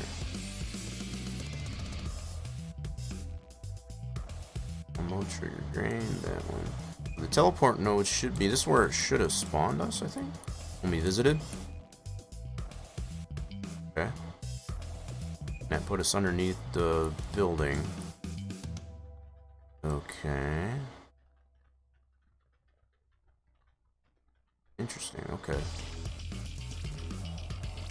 So that should have been the node where it put us there, so I think...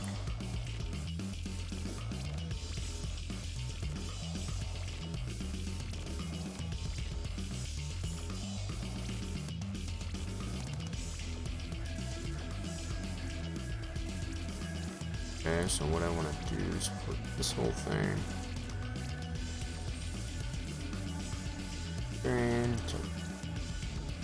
So technically, if this is where it should spawn us, it shouldn't be putting us underneath the building. It should be just outside like that. I'm assuming that's what that does. Here, let me look at the XML for that. So that's this one here. Where's that node at? Just a second. We go here. It should be node 4. That would be teleport node here.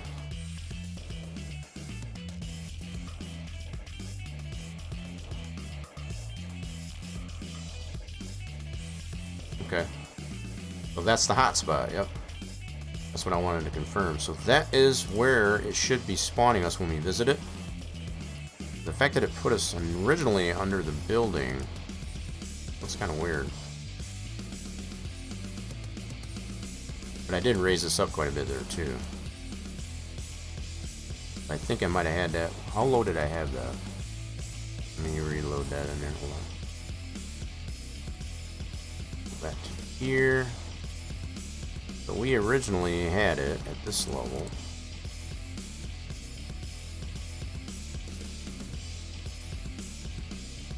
We had it that way. And then the AI node. That was where it was spawning. I don't know why it was putting us underneath the building.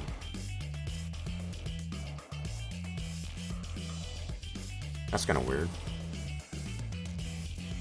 I shouldn't have been putting us underneath it.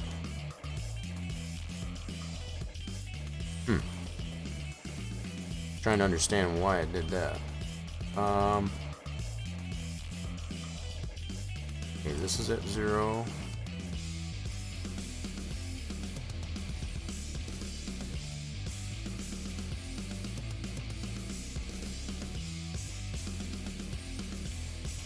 Okay, yeah, I don't really know why it put us underneath the building like that.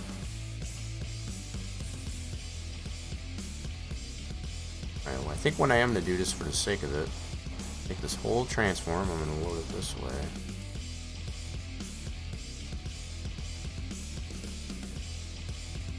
Okay, up.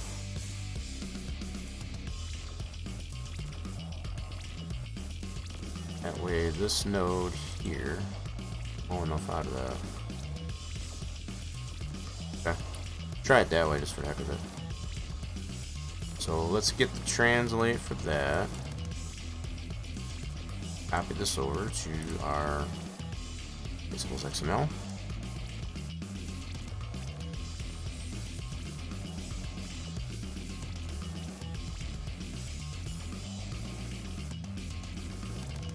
So I'm just making sure. Copy it over. And then right.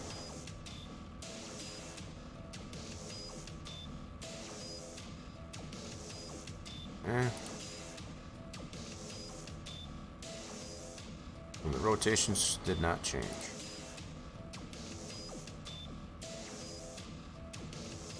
Alrighty then. Let's try it that way. So that's the placeables XML.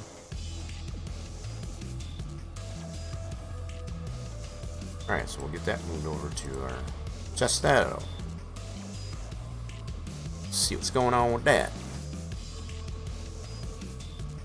Alright, let's get this thing switched over again. Let's check it out. So let's go placeables XML.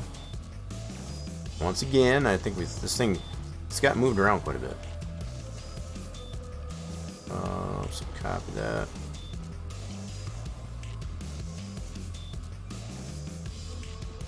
Place that in our mod directory. See how that rolls. Cross the fingers. We got the cross finger emote for anybody that is following the channel. Feel free to use it. Appreciate it if you do. Okay.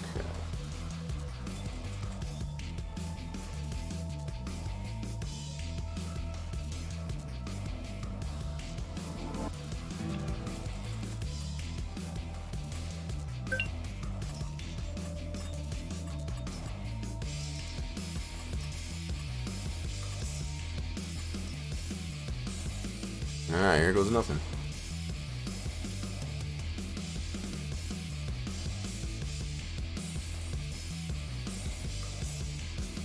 Okay, so it's still reading the,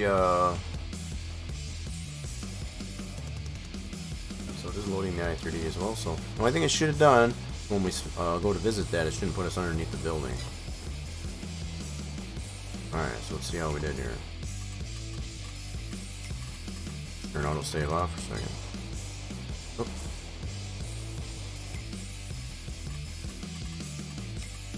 Yep, there's Billy Bob's. Is it?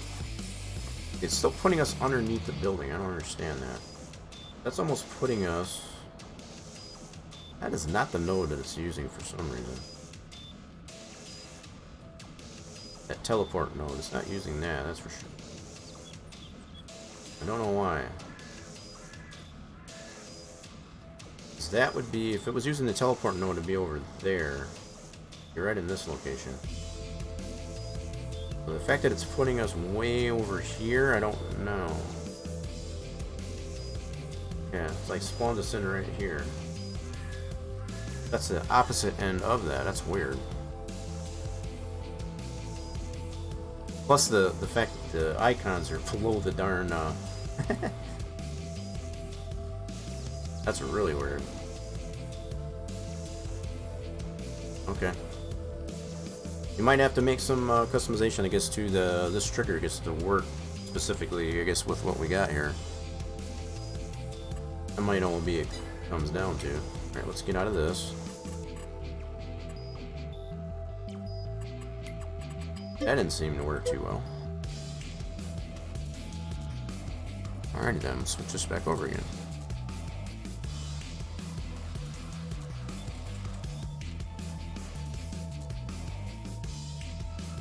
Yeah, so what it seems to be doing, from what I can tell,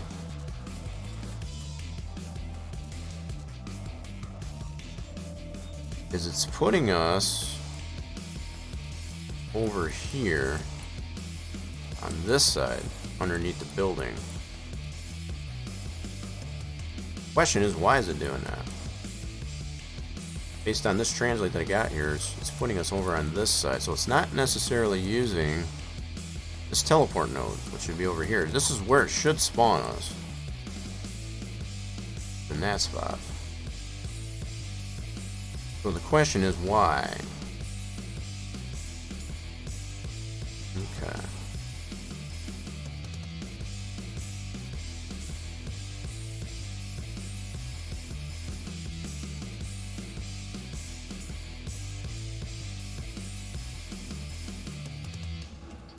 So on this main node, it's got a minus 180, minus 180, and then that rotate. That's based on the whole thing.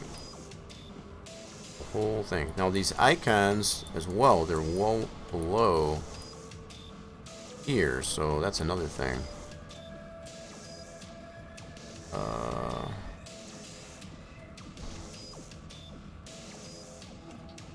There's that, there's that.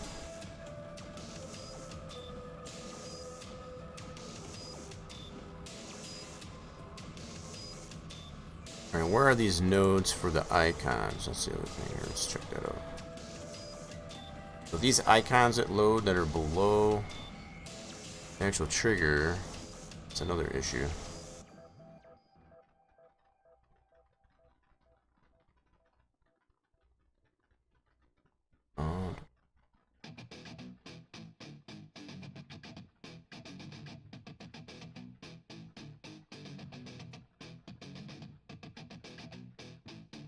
Where does it even load those icons? Well, here's the hotspot trigger marker. Oh, here they go. Trigger markers right here. Unload. That's what these markers are. So this node, that's those glowing icons. So that's at 0, 1, 0.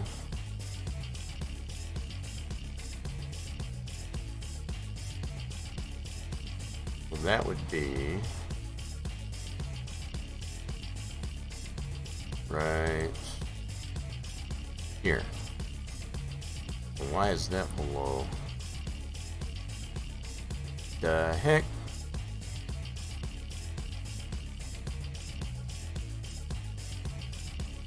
Yeah, those should definitely be above there, so I'm not really sure. Am I gonna need to exaggerate its height? Kind of weird. Here, let me do this. Let's kind of humor this here. Let's put it, yeah, just for the sake of it, let's do this. We're gonna cut this from here and paste it right into here.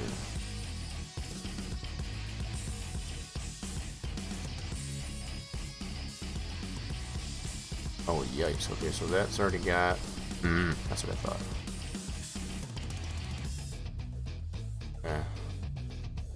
Nope, we don't want that. That's not what's happening here. So we need to let's try it right in this transform. Now, even though this is at 0, it should be no different, I guess, as far as having it outside this transform. It's in theory. Yep. That would be the same as having it outside there. I just wonder if that made a difference. Definitely does not. So I don't know why it's not wanting to take on this exact translate, even though I do plug that into the placeables XML. At least from the height standpoint.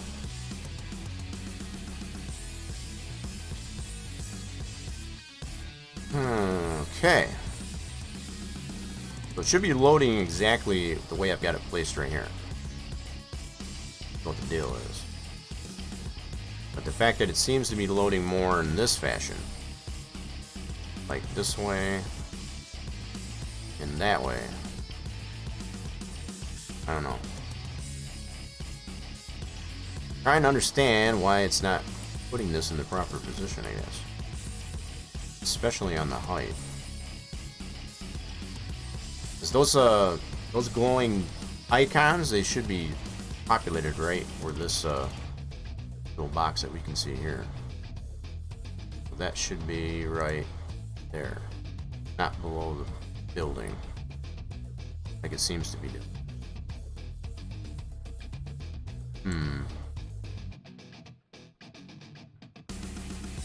I don't understand. Yeah, so the fact that this one here is at a 6872 for the building itself, and then our loading station is actually definitely above that. That definitely doesn't yeah, that makes no sense why this trigger for the most part seems to be loading underneath the building. Why is that?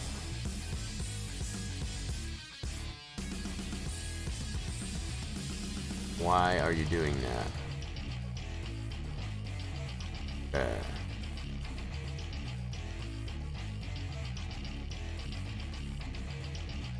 Question is, how do I fix that so it doesn't do that? That's the even bigger question. Alright, so just for some clarity, I'm gonna load up this, let's do that. I'm gonna load this thing up by itself. See what's going on with that one.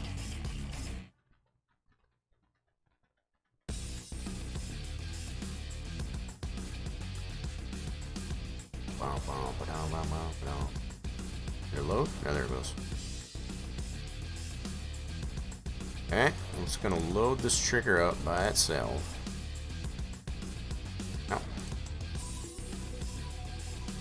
let's see what we got going on with it. So here's the trigger just by itself. The only difference in translate that I see is just here. Okay. So there's nothing on the Y's. That's the Y is set to 0. That shouldn't be an issue.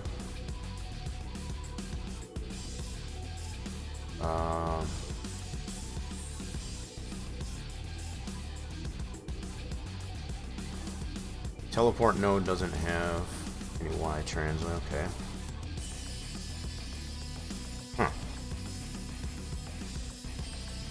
Something's telling me I'm going to probably need to create a custom version of this trigger at some point to put it in the proper alignment, I guess, as far as with our building.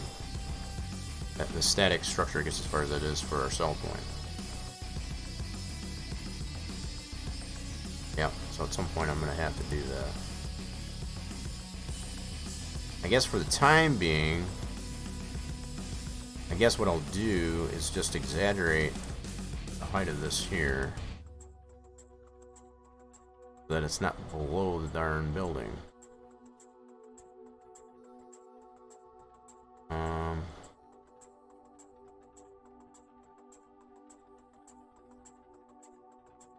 Also, what I'm curious about, can I put...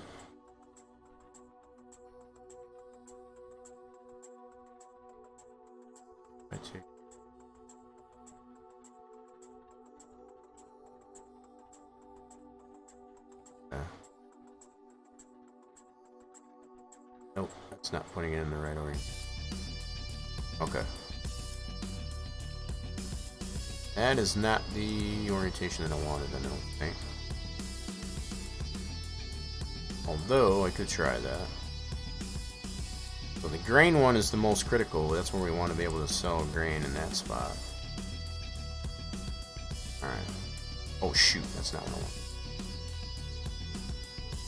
I need to adjust this one. Okay, so... I guess if nothing else, I'll try it this way. I'll plug this into the place of my XML. All I'm doing at this point is just over-exaggerating the height there, because obviously it's putting us below the building, and it's putting us in the wrong position as far as where it's spawned. So I'm just trying to put it, exaggerate the coordinates, I guess, as far as just to get it so that when we go into the game, it's going to put us where I want it to be. Alright, so let's do this. Alright, so there.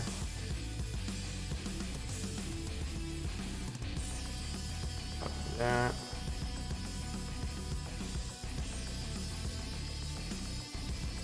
That. Whoops. This one here.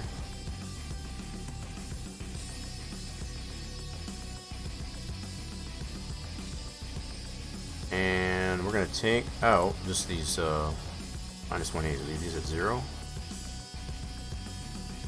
That's the same coordinate that we have here. Alright, let's see how this one works. We'll go ahead and save our placeables XML. Again.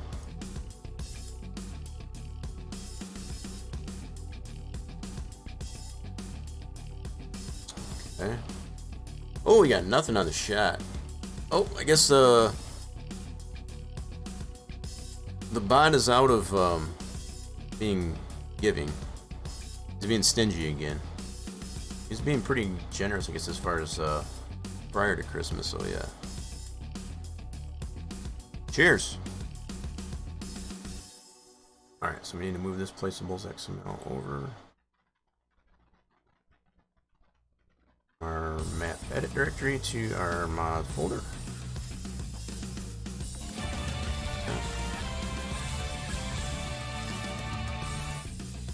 Well, you got something on the skull at least anyway, that's good.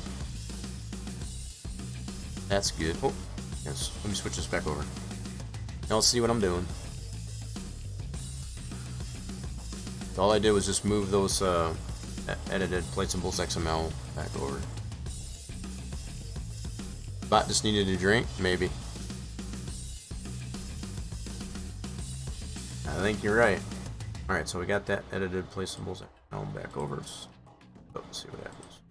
So the fact that we can get this the cell point trigger, I guess, to actually load, it's just not in.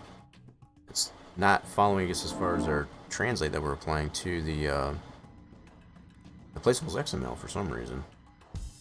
Don't know what that's about. Really, what it all comes down to is this, and I've had to do that for the map in 19 as far as to make custom layout for triggers based on hotspots and visit points and whatever you want to call them. So that's not new. What I've had to do, I guess, as far as in that version of the map. For now, I just want to get it to somewhat comply, you know, kind of somewhat be in position so we can actually use it, test it out.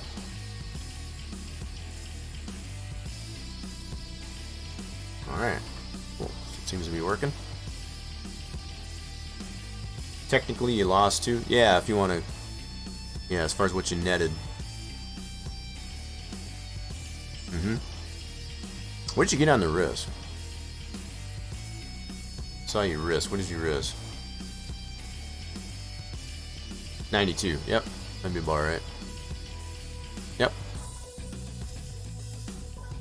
So technically, overall, you lost 2. 2 units of fluid. My goodness. Alright, let's, so there's Billy Bob's. We got it in here. Where it puts us this time so we can visit. Oh my goodness, where did it put us? Alright, so we are outside the building at least anyway, that's good. Alright, so for now that'll have, will it put us on the front side? Yeah, front side of it.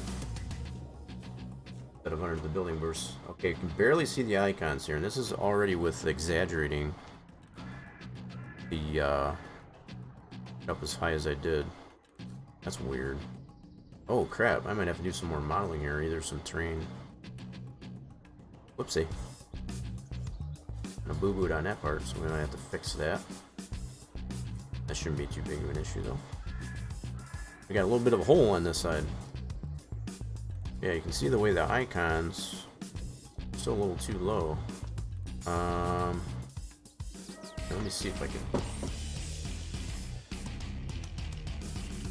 Triggers there? Yeah, then they're actually up way too high. Why is it putting those icons so low?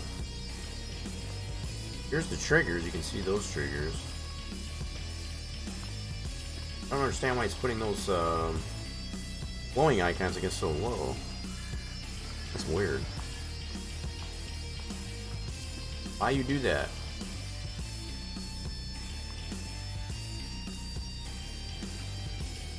Yeah, so that's probably not going to work for our case as far as to be able to unload something to that, because these triggers are way up in the air. I don't know why it's putting these so low. Very, very interesting. Okay, so we'll bring that back down to the proper height. And well, I guess we'll just keep the icons, I guess, below the building, I guess. I don't really care for those icons anyway, personally. That's kind of going all the way back to Farm Sim 15, I guess, as far as where they had the icons that you could use, I guess, as far as to give you information on what's going on. I'll have to double check that in the map itself, but it shouldn't be. This is a statically placed item, right? Yeah, I think I'm just missing that side. When I modeled out previously, I guess, as far as there was a piece in here, had silos and such. It was just a little too big of a footprint, so I modeled that all out in the previous stream. So I think I just missed to apply a new something over on this side so it doesn't have a hole there. Okay, so let's cycle this through. Okay, I'm gonna put that height back to well, that spawn point, I guess, as far as for being able to visit this spot is not bad. I'm just gonna bring the height back down for the trigger. Yeah, so the fact that it's putting those icons, the glowing icons, and the way they are, I don't get that.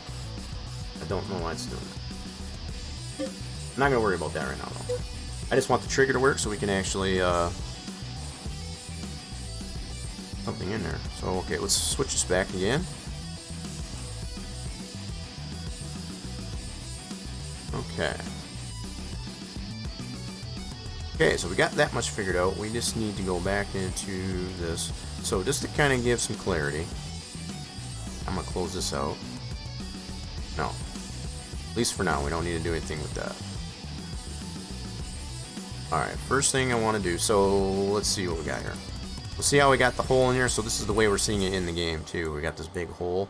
That's just a matter of how I need to model this back in here. So all the bits that I took out here on this side. There used to be like a platform here, for those that might remember, and it had some silos. I took all that out because it just had too big of a footprint. I wanted this, it's a little bit better of a footprint, I guess, as far as this way. So we need to bring this height down for the trigger itself down. Alright, so let's bring this back down. So really what it came down to is just taking out all that other rotation that was in here. So it actually spawns us out on the front of the building here towards the road. It spawns us out on this side instead of underneath the building on this side. So that'll work for now. So all this here is for being able to sell products as far as the production chains. The only thing I'm concerned with right now for this sell point, at least anyway, being able to sell our grain. Their crops, as far as the barley, wheat, canola, all that jazz. Alright, so we're going to set that to that height. So we'll set this height on here via the placeables XML. So what seems to be complying when we put these translates in the placeables XML is the heights, the rotation. That's not even the rotation now that I think of this. So the fact that it puts those glowing icons, they should be right where this box here we can see. The fact that it's putting below that, I don't know why. So this is where it should be putting the marker right there. This little insulate is here. And it's putting it below it for some reason. I don't know. This miracle is about when your workouts are joy. Hey.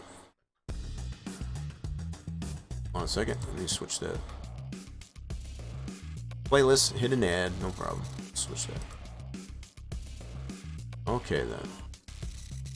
So anyway, yeah, I'm not really sure why those glowing icons are so far below where the trigger actually is. Might have to make a custom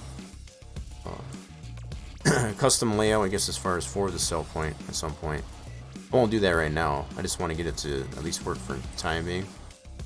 Alright, so we did put that height. I want to confirm that into our placeables XML. Yep. Now we'll resave the placeables XML. Okay.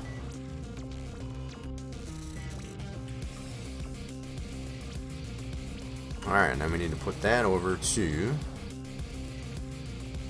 Man, this placeables XML is definitely getting a workout today, that's for sure. That is for sure. Alright, so here we go.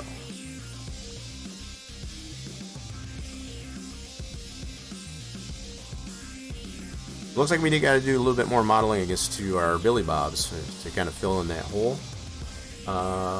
Maybe I'll get into a little bit of that. I kind of have an idea of how to approach that. Kinda.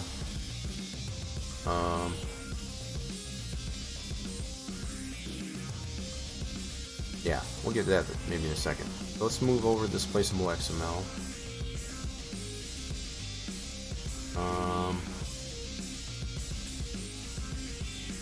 Yep, and bring that over to our mod directory, like so. So what that should do is it should bring that trigger back down as far as where you'll be able to unload. I'm not really worried about the placement of those glowing icons, I guess, for now. I don't really know why it's doing that, but I'm not really worried about it. If they stay below the building, I'm good with that, to be honest. Okay.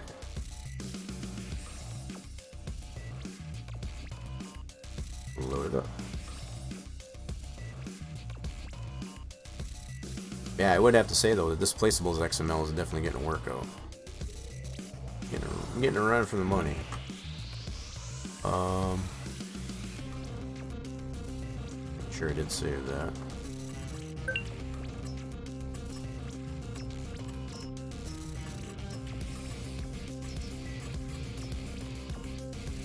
Alrighty then.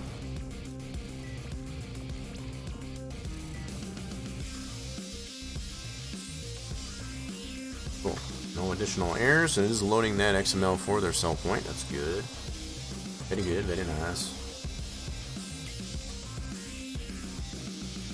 There it is over there. Let's visit. So it puts it out us in the front of the building. There's the road. There's the building. Alright, let's see where it put the, yeah, I'm not worried about the way those icons are loading. Let's, check. Right there. That's more where we want it to be. Cool. Now we can actually test this out. Yep. Be able to test this out now with, okay.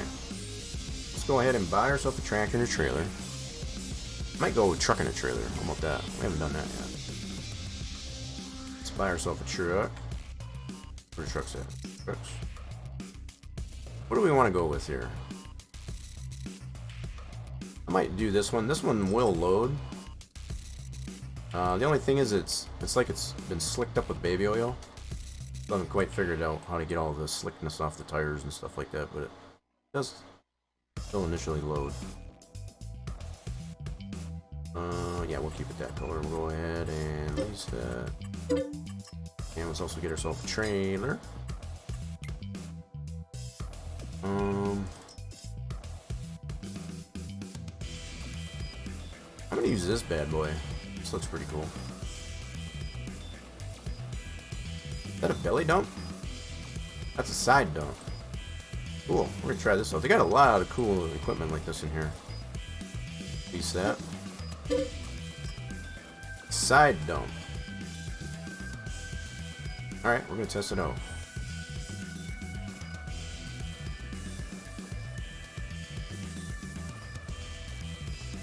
Cool. Alright, we're gonna try it out. Yeah, move over to our truck. Here we go. Yep, all shiny. I don't really like that it's all shiny like that. Tires definitely shouldn't be like that. It should have more of a matte finish to it. The rest of it I wouldn't mind. It's just the tires.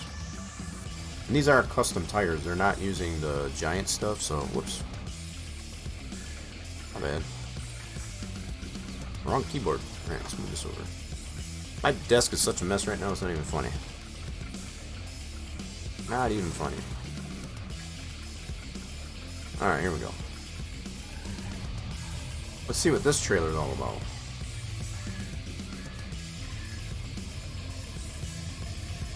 Everything else about this truck works just fine, other than the fact that it's just super duper shiny. All the way around. Yep, the hoses work and all that good stuff. Got a horn.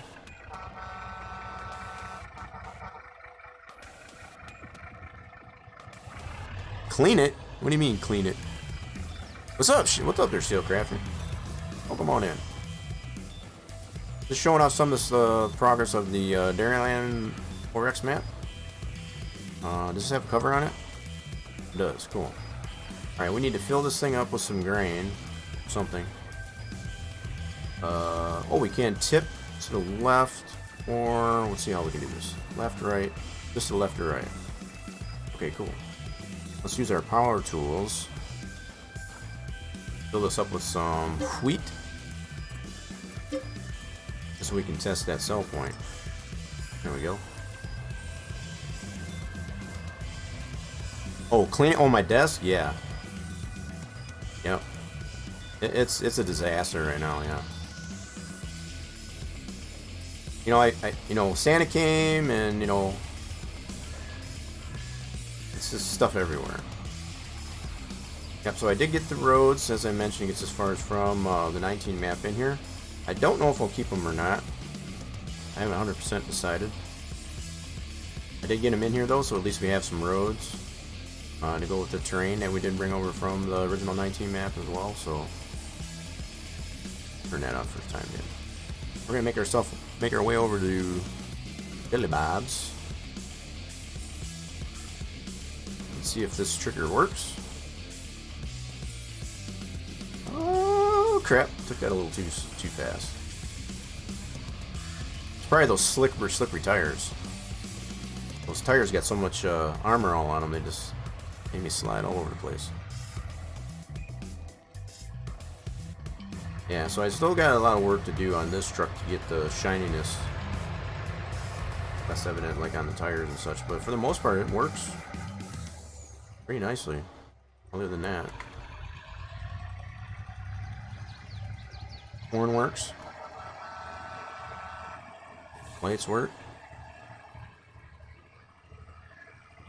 Wait, did I get an error for that? Oh. One of the game's lagging like that. So we just went past where would be the small cow farm right there. That's where that would be. Now we're going over the culvert,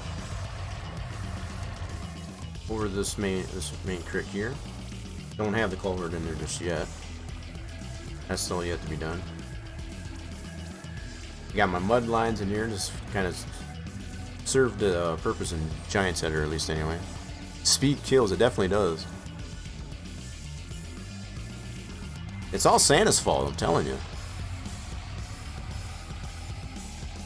Yeah, so there's Billy Bob's. That's our new building, I guess, for Billy Bob's here in the 4X version of the map. We're going to see if this trigger works now. We're able to spawn to it. It loads in. All that good stuff. So for anybody that has played the original Dairyland map, this standard size, this is the 4X version. You can see all that expansion that we got beyond the original border. I have no idea what I'm going to do with it yet. I got some ideas, but so here's where there would be a bridge over the main river. The water loads in just fine. Let's see if we can sell this wheat. Billy Bob's here.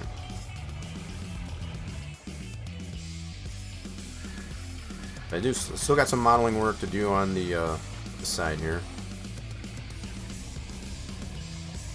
Might get into that here just yet. We'll just it does let me unload it. Sweet. See how much we get for it.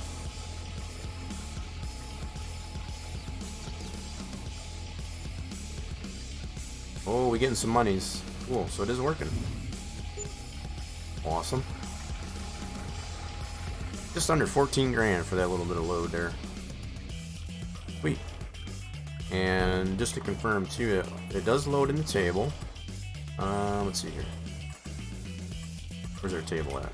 It does load up in here. So for wheat right now, we got 830 per 1,000. Maybe that's all that works. Out of curiosity, let's see what it looks like when we tag this place. Yep, so there's the tag. That's what the tag looks like. That's very preliminary too, I guess, as far as that. It'll probably be adjusted as I move along to get all the other aspects, I guess, of that, because it does have the production trigger. I might put something outside there, just like where it's currently located, to be able to sell the products as far as from the production chains out on the outside here. I don't know yet. We'll have to see how that. We might do that, but that's what the triggers on the outside of the building represent, or the ones for the production chain pallets. We, just as I just proved there, you can sell the crops or whatever to inside of the building there. So that works wonderfully. Fantastic. So the only thing I might get into here, I guess, as far as once we get out of here, I'm going to do a little bit more modeling, I guess, on this thing to kind of fill up this hole. Yeah, so the fact that all these icons for this thing here, that'll change. We'll change that. I'll end up making a custom trigger, I guess, for this spot. I'm just using a generic cell point, I guess, as far as that Giants provides, I guess, as far as in one of the default maps. And obviously it doesn't fit perfectly, I guess, as far as with our building here. So we'll fix that. Got some terrain edit to do here and all that stuff as well, so all good to go. So for the most part, for initial placement there, I think that's working out pretty good.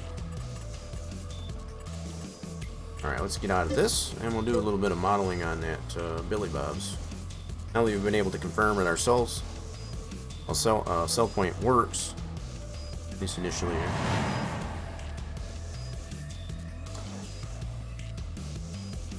Yasso coming in for 6 months. Resub the channel. Has it been another month already? Holy crap. Holy crap. We need some hype out in the chat. So if you've got the emotes, spam the emotes. If you don't, exclamation point hype in the chat.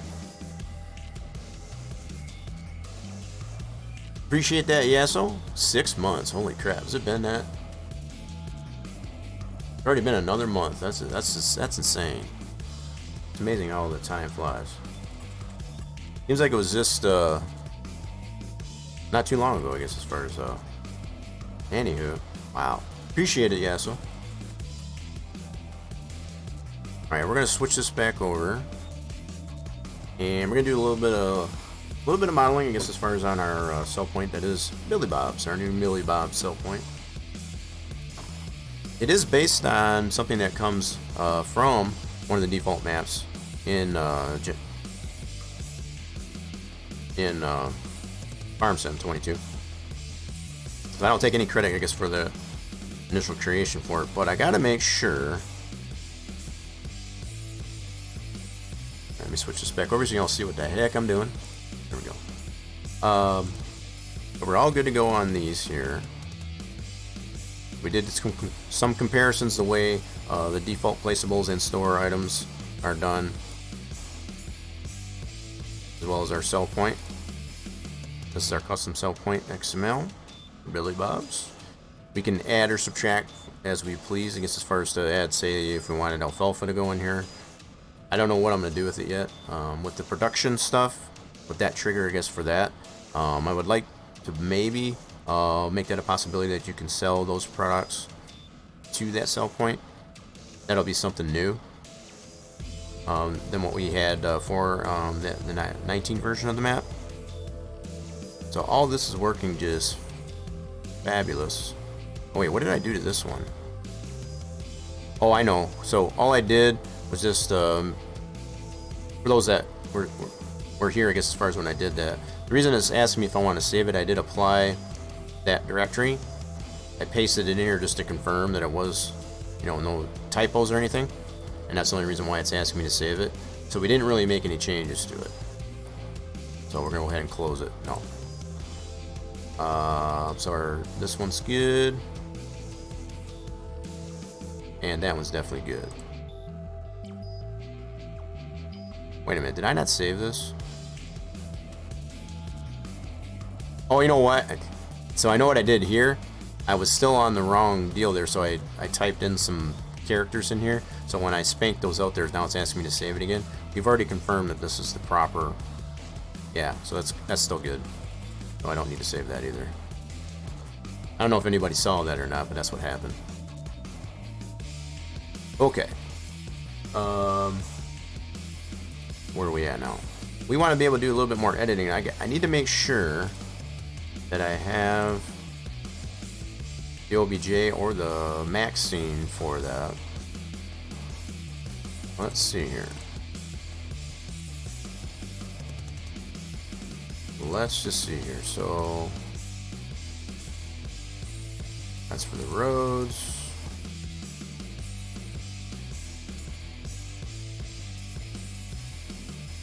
Okay, so I think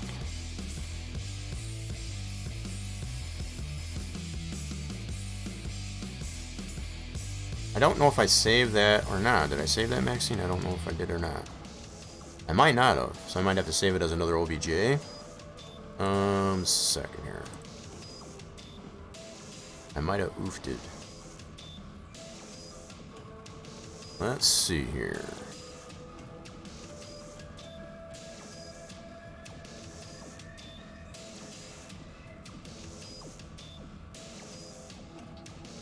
That's my roads. I don't think I saved the scene file, I guess, as far as for my Mac. So I might have to do a new OBJ. Bummer. I don't know why I did it that way, but okay.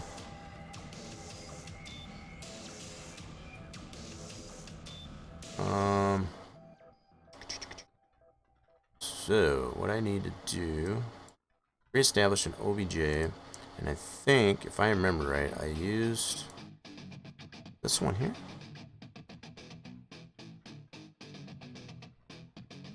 Was it the LOD one? Just a second here.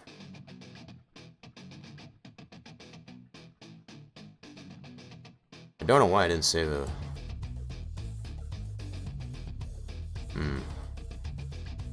scene file for that. That upsets me. I guess I felt I was done with it, but I guess I'm clearly not. I might have to reestablish this as a... Alrighty then. Does what? Alright, let's see. Okay, so that one I don't need yet. I think I need the one out of this one here. I need this one right now.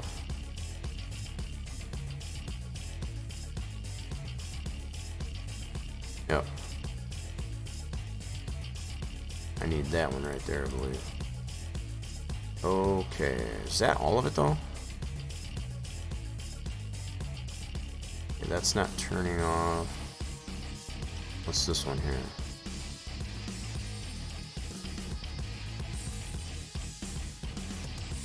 Oh, brother. This is sometimes the problem, I guess, as far as with models that have the levels of detail. Just a matter of finding the piece that I actually need to edit. So there is this part. The ramp. Which part's the ramp? Here's the ramps. Okay. That's actually what I need to edit. Right there. I need to add something to this ramp so it fills in that hole. Okay. That shouldn't be too hard. I think we can handle that. Ramp border and then this ramp. Okay. Yep, I think we can handle that. Alright, we'll go ahead and export that out so we can fix that. See, do we have this in this one here? Let's see. Do. Alright, hold on.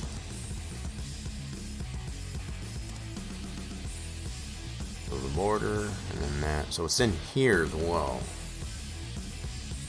Okay. Well, we can probably still do that. We can have it not be there, I guess, for this LOD.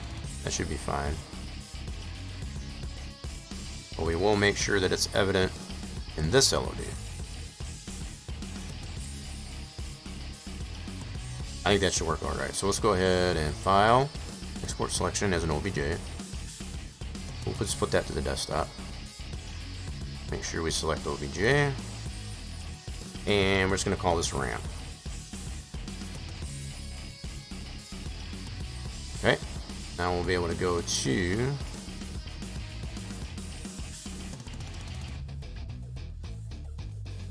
that's right, I put it on the desktop, my bad. We're going to be able to bring that into here anyway. This is where it's going to end up eventually. So we'll go ahead and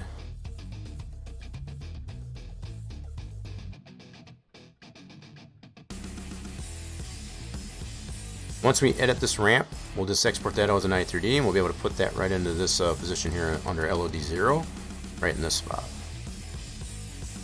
In theory, that at least it should work. So let's go ahead and bring in that what we just exported. Import. So we're already done with these warning stripes. We did that earlier. So this ramp, import that. Oh, it's got it on the other side too. Okay. We only need to edit this side here. So this side should be fine. Of course, I should probably check it to make sure. Well, apparently it's on this side too. Okay, gotcha. Yeah, we don't need to mess with this side. So that part is going to be this side right here. We don't need to mess with that one. We only need to fill in this side. Okay, so what we need to do is see what textures applied to this. So we are pointed to data maps, maps US, textures. Okay, got that. We are pointed to, let's go to our material editor. Load that up. Put this on standard.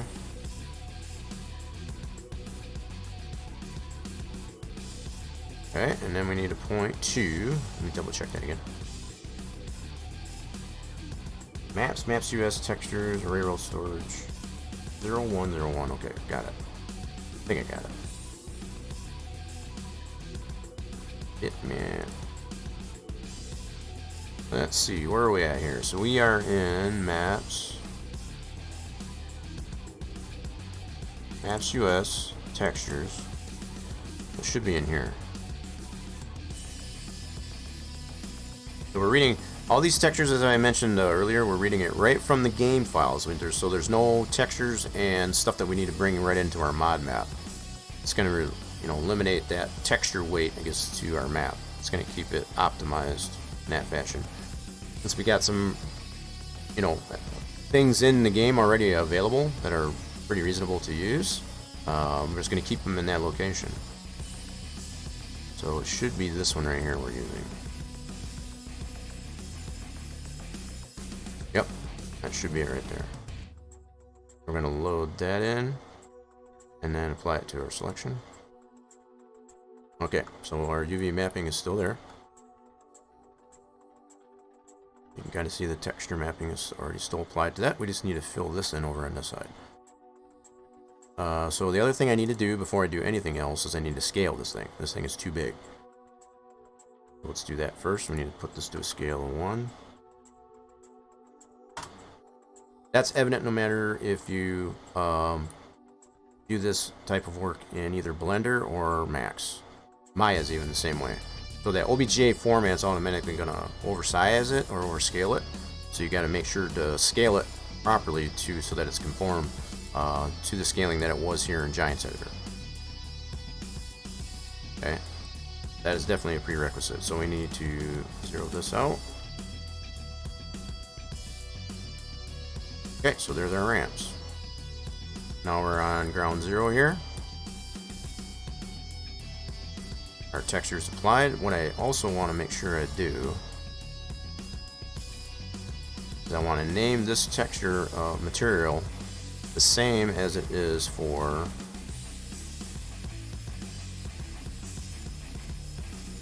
this here. I want to rename this as the same material name. So railroad storage 01.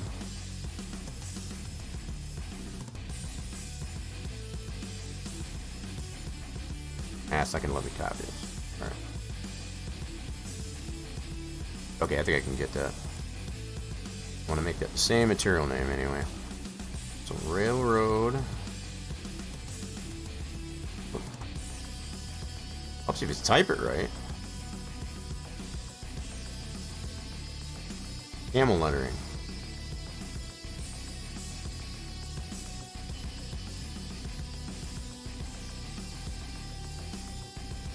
Oh my goodness, come on.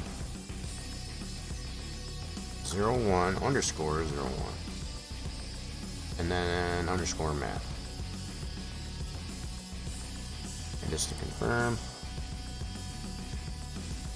There we go. This way, when by saving it as, by putting the same material name that's there, once I export that out and bring it back in, it should already populate that texture when I bring it back into GE.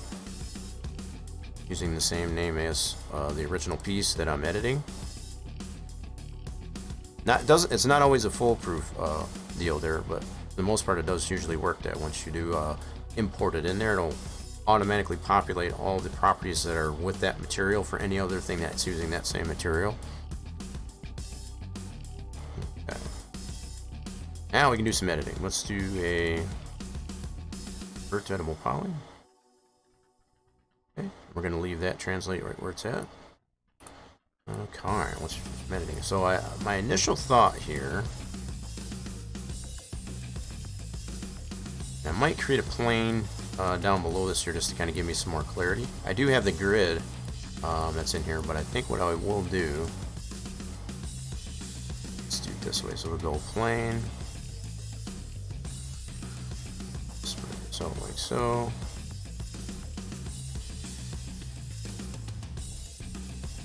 There we go. So that's going to be give us a little more clarity. So we don't really have the option to change the color of the grid system that's on here. So I just make this plain, which actually gives us some color contrast.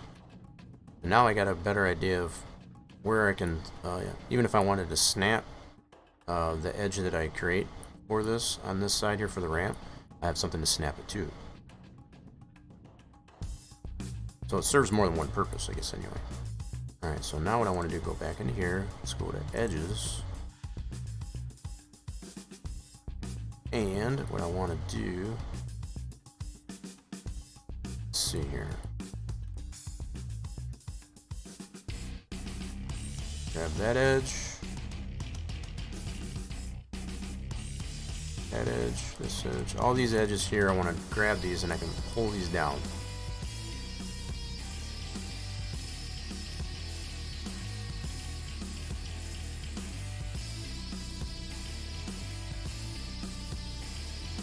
Okay.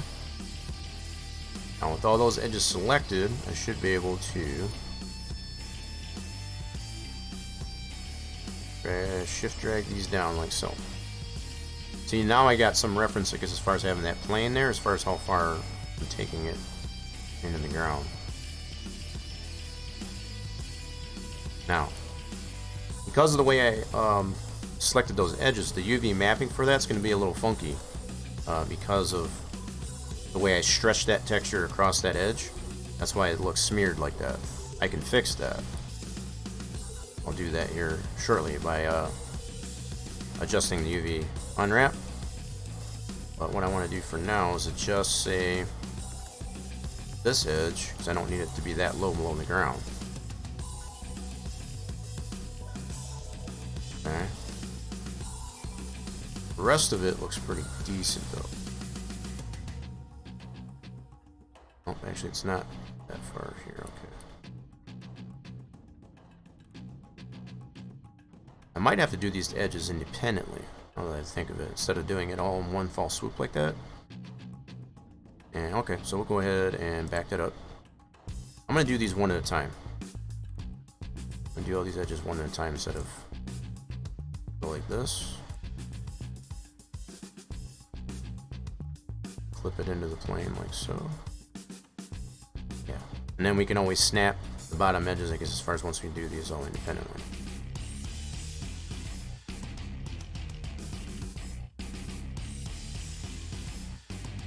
Okay. I'll be able to clean this up once I hide the plane. Oh wow, we got some really wicked, okay. You can see where it's clipping on the one end, but not here. So I'll be able to snap this one, I guess, to this one, and so on, and just make it straight across, so that I know for sure it's going to be in the ground, not have any gaps. Whoops, I just made another son of a gun. Gotta back it up. Created another edge, I didn't want to do that. There we go. Let's do that. Sometimes that happens. Alright, let's shift this down. Work. Yeah, I think, yeah, you can definitely see now with the way this ramp is designed here, it's got a slope to it. As far as from higher to low, so I'm gonna, yeah, I'm just grabbing this edge here so you can definitely see that. So the fact that the plane, the green area, for example, is considered flat. But definitely these edges here that make up the slope of this ramp are not straight. So I'll be able to make it straight by doing each of these edges independently. And it'll make sense here in just a moment.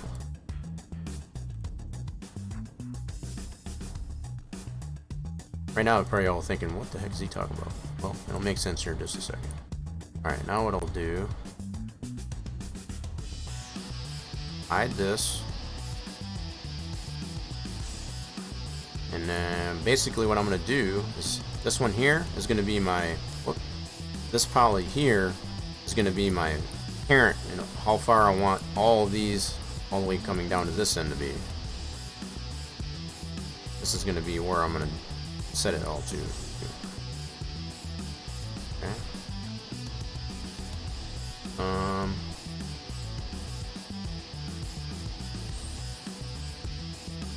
Wait a minute, did we have more? Hold on, what happened there? Is there more to this ramp than I guess I thought there was? Whoops, I need to unhide. I think there is. There sure the hell is, I'll be damned. Yowza, okay. Well, there's more ramp here. Holy smokes. Alright. I see you, how you doing.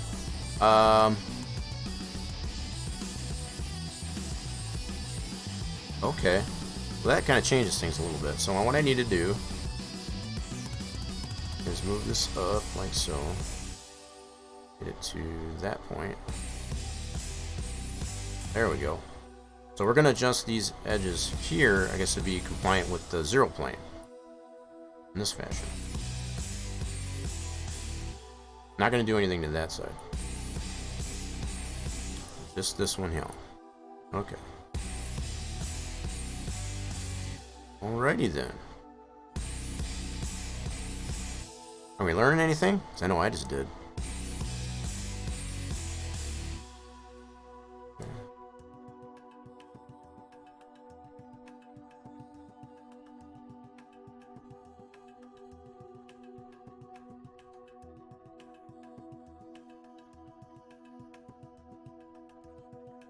So still the same approach I'm going to take is just like I was mentioning. I'm going to use that very first poly as a guide to how far I want to bring that down.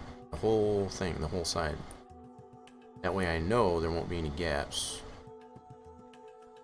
in this model once we're done. Okay. That's where this plane comes in handy. I'll be able to take... since I don't have any verts necessarily to snap to, I'm just going to snap... At least I should be able to in theory. So if I go like this, I'm going to put this on edge snaps.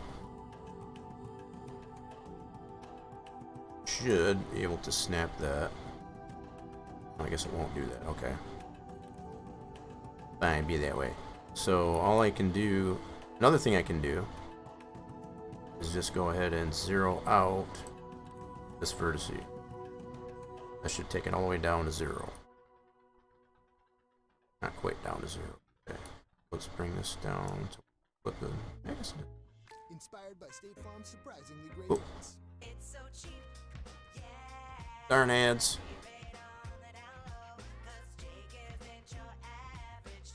Has that been another hour already? Holy crap. I think it has been. Gotta reset the playlist. Yowza. Going on 5 hours. Holy smokes. I'm getting a lot done though, that's for sure. Appreciate everybody dropping on by. Get to see what we got going on here for Modeling Monday. Alright, so that is relatively at 0.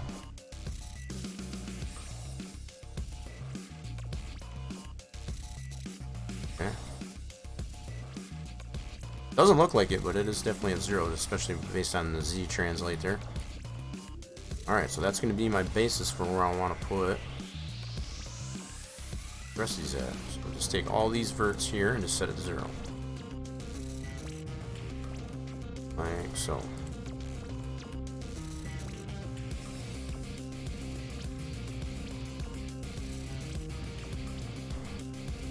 What this will potentially do is create, take away any gap that there will be on this model, no matter where it's located.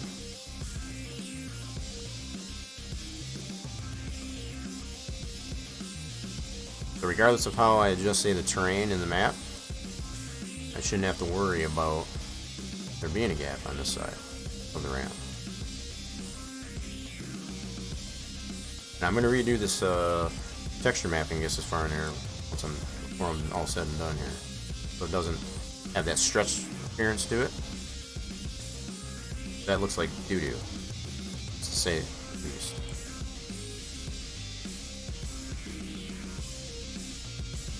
We don't want our texture mapping to be looking like doo-doo.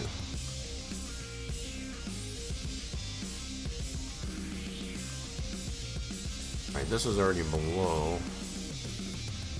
Not by much though. Just that little bit. This is where that plane comes into handy there.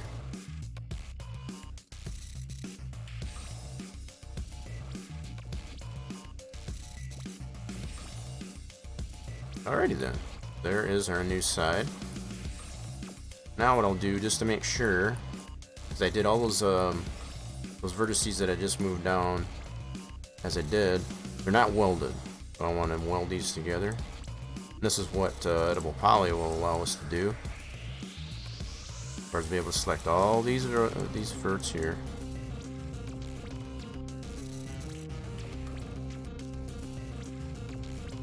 Make sure I get them all.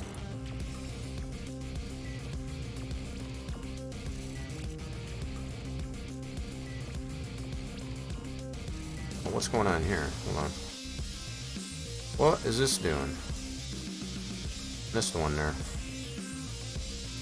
Hold on a second here. We gotta get this one here. Got one that's still below the plane. Throw that out.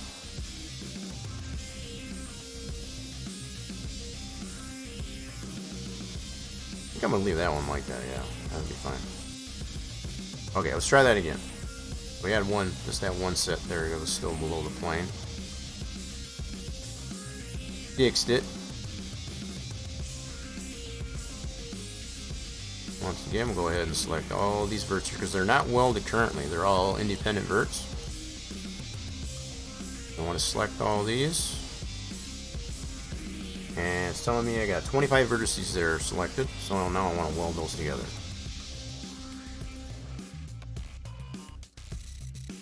Now I've only got 14. And just to confirm, we have 1, 2, 3, 4, 5, 6, 7, 8,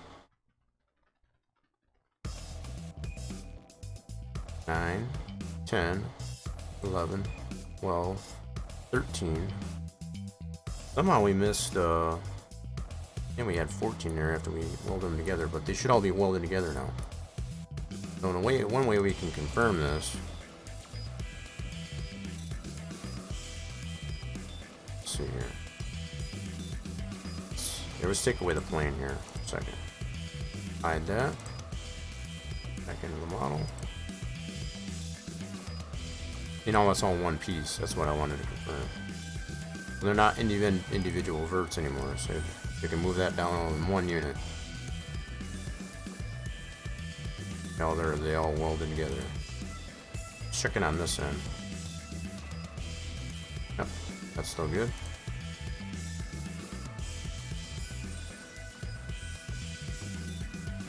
Marvelous. Okay.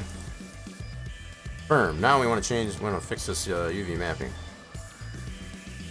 All right. So how we do that is open up my little tool here. So there is the mapping for that ramp. Now we're going to bring in the texture. This one here. Now the pieces that we want to deal with in specific would be these polys right there. So that one, that one, that one, that one, that one, that one, that one, that one, and this one. So that should populate into here. So there's all those polys. Okay, so they're in this area. Now, I just need some clarity here. I want to see where these polys are based off this edge. Just to see where that's being mapped, at least anyway. Alright, so these are being mapped in that same area. Cool. Fantastic, alright. I'll repopulate these.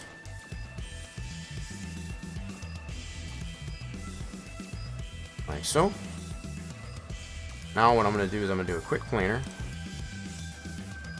It's going to put it in this orientation. And I think what I'll do is I'll flip it each way. Maybe not. Let's see here. Yep, it's actually got the wider end on this part, so I might keep it that way actually. Keep it this way. And we'll basically put it right in the same area here. That so I already confirmed that the top of this ramp is actually mapped right into this area as well. So I'll scale it to that size, and we'll be able to take a look at it this way too, see, just to confirm that it looks good.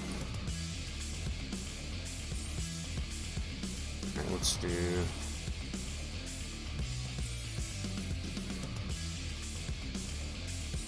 oh, you know what? Hold on a second here. I need to make sure that button isn't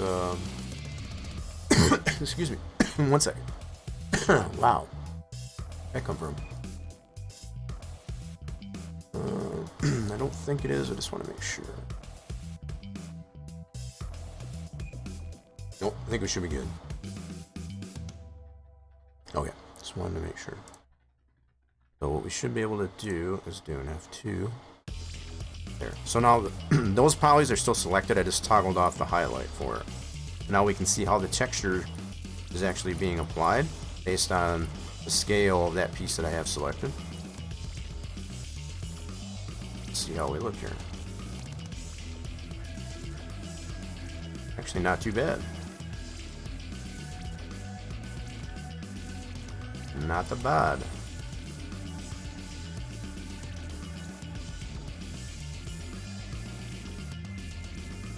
I am not disliking that.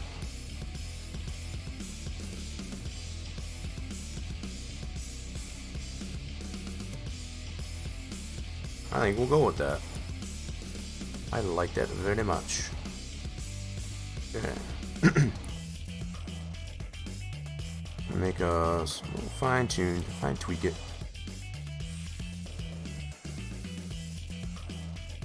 Cool. Alright, we're gonna go with that.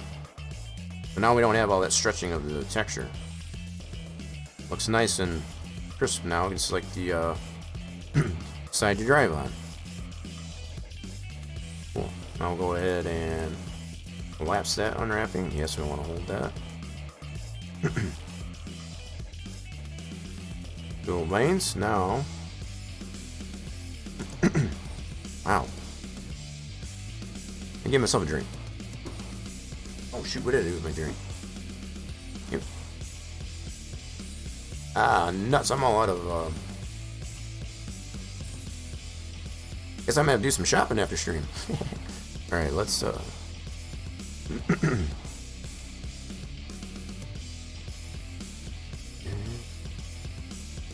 yeah, there's a ritual thing. I appreciate the ritual drink. You know what? Yeah, so I just noticed that too. You got the 6-month badge too.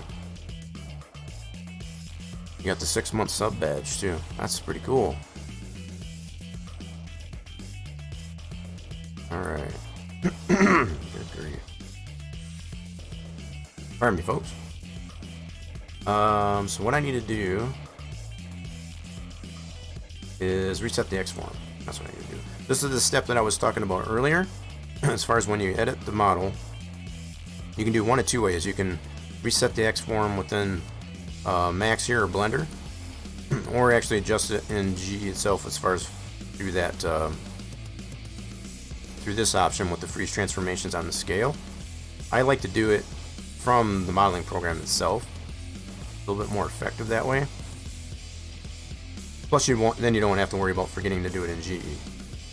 Alright, so let's do our hammer. Reset X form. Reset selected. There we go. We got a nice uniform conformity there.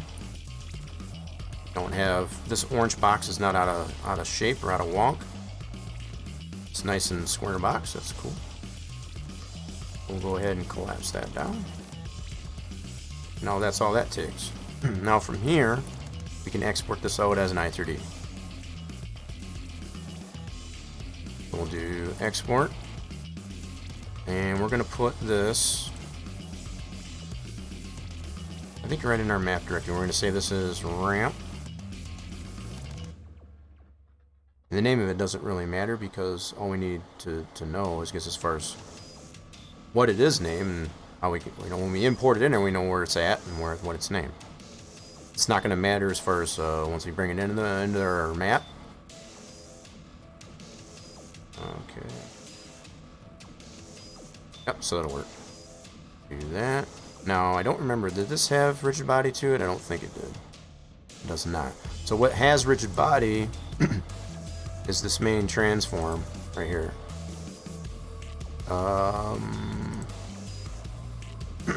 Excuse me, one of these should. Let's see. One of these, gosh darn it, one of these should have a rigid body.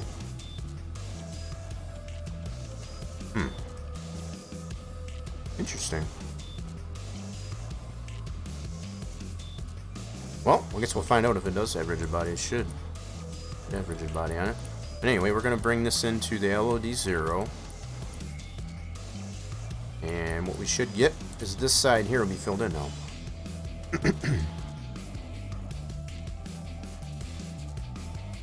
I definitely need something, that's for sure. Let's see. Okay. So now let's go ahead and import this. First of all, what I want to double check. Hold on a second. I already know what I might need to do here. So on this ramp, I need to double check the. Yep. So I need to adjust this here real quick. Let's do this. So we got to do what we consider to be a dollar data, because we are reading just the game files, in-game files. So does dollar data that to make it absolute, not absolute, relative to wherever you're. So it's relative to where I've got my Farm Sim 22 installed. That's what that dollar does.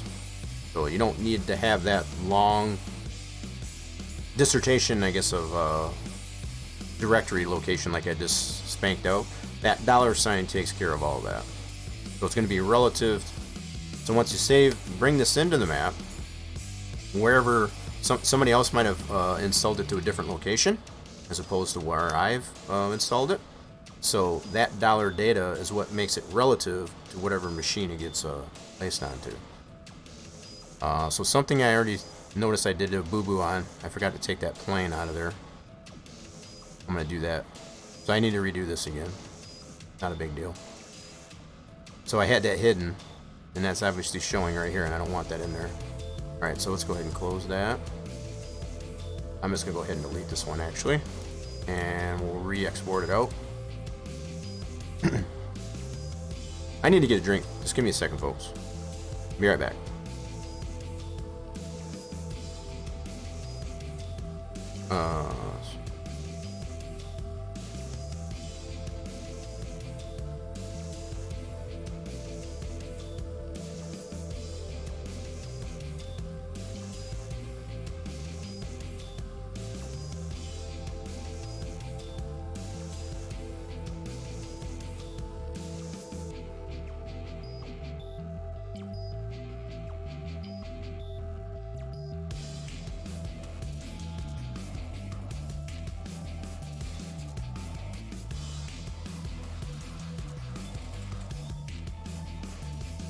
Alrighty then. Found me a bottle of water. Guess that'll work for now. Okay.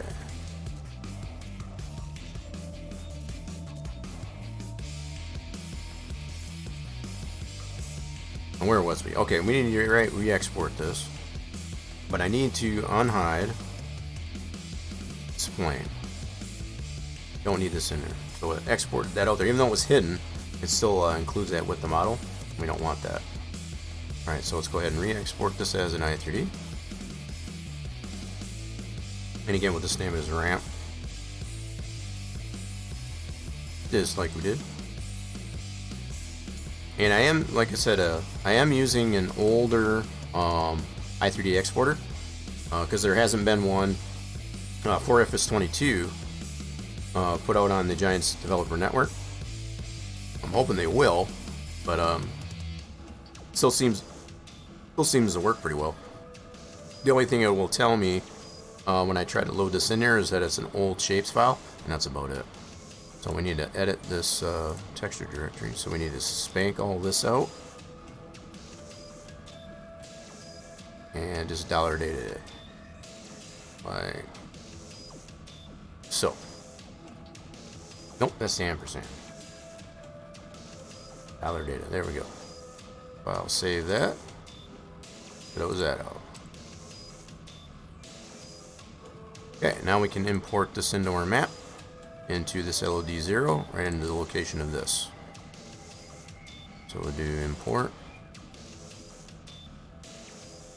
Yeah, let's do that, maps, this, and there's our ramp. Yep, so the only thing this as it has been, only telling me that's an old shapes file, and that's the only error that I get as far as that. So this is the difference as far as when I created those markers earlier, that I didn't reset the X-form in Max itself. It had the scale that I had to do the freeze transform. Now I don't have to do that. By resetting the X-form right within the modeling program. That's just shows that difference, at least anyway. So now from here, I can cut this and paste it into this transform. And there's our ramp. Now we can put it in a position. Now we've got that newly modeled side with our UV texture mapping redone.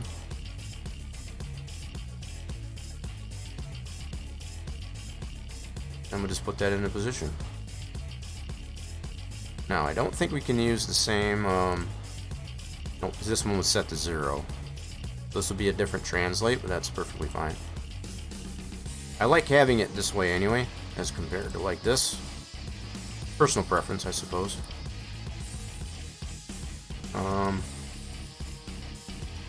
So what else was applied to it? So I will need to, so it didn't necessarily populate all the other textures that are applied to this based on the material name, unfortunately, but sometimes it works, sometimes it don't. But I always try to make the material name the same as the original piece, just for clarity and conformity.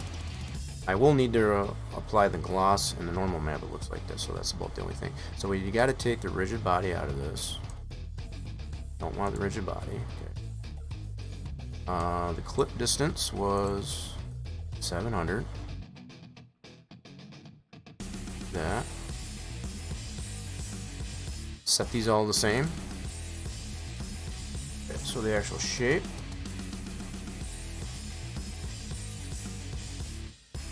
Okay. We do have the shadows. We do need to add a tangent to this because we do have a normal map. Okay, so this normal map happens to be...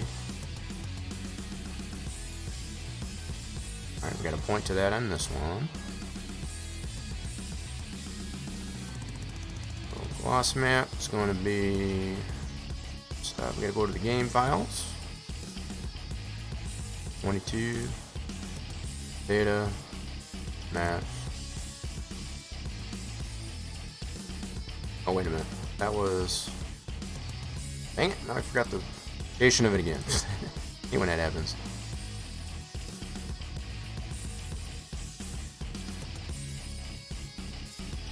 Data maps, maps US textures, okay. Try that again. So we got data, maps, maps US textures. There we go. Now these, the specular and the normal should be in the same location.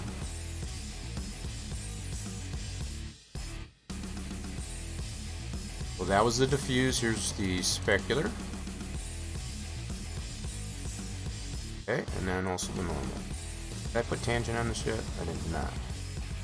Yes, I did. Okay. You won't be able to put the normal lamp on there unless you've got tangents actually selected. In a lot of cases, if you don't have this checked, you can just check that, and then it'll allow to put a normal map onto it. Okay, so just gotta navigate to that. No one stores normal. I don't know what that height one's for. Interesting. What else do we have?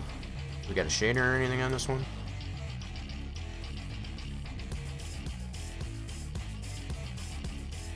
Oh, we do. Okay, hold on a second. Custom parallax. Oh, this has got a building shader on it. This might get ugly. Let's see. Don't know if it's gonna allow me to put this back on there. We'll find out.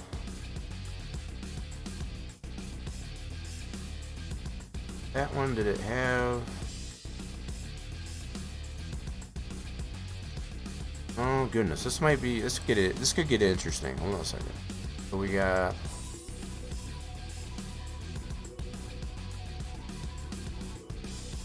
See if we can apply this building shader. Okay. Didn't think so. Alright. Alrighty then. So I guess we won't... Yeah, that's what I figured would happen. So this custom parallax, it's not going to let me do that. Unfortunately. Alright, so we're going to go ahead and take that off. Bummer. Okay. And that's more than likely because of the version of Max that I'm using. It's not a up-to-date version, I guess, of Max that allows me to put that on there. I don't think it's going to be too much of an issue for the most part. Find out here in a second here. I'm going to put this into position.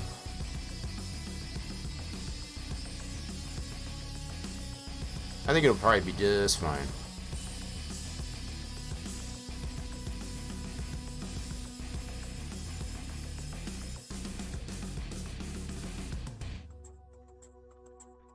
Okay, so that did not have a side there, so now we got that. There. Yeah. I think this will work just fine without the building shader.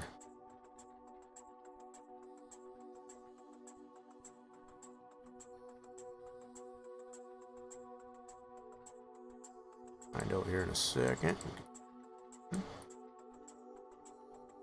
That looks really good, I guess, as far as having that side on there. No more hole. Good.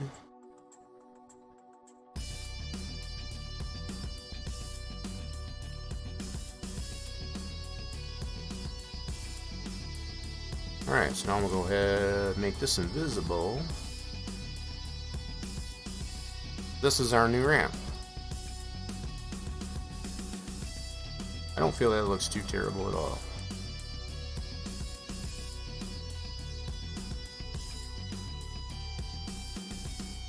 Now just to get the difference between that one, that's our new piece, and our original piece. This is the original one here. So it's got a little bit more grunge to it, I guess you could say. That's about the only difference that I noticed there.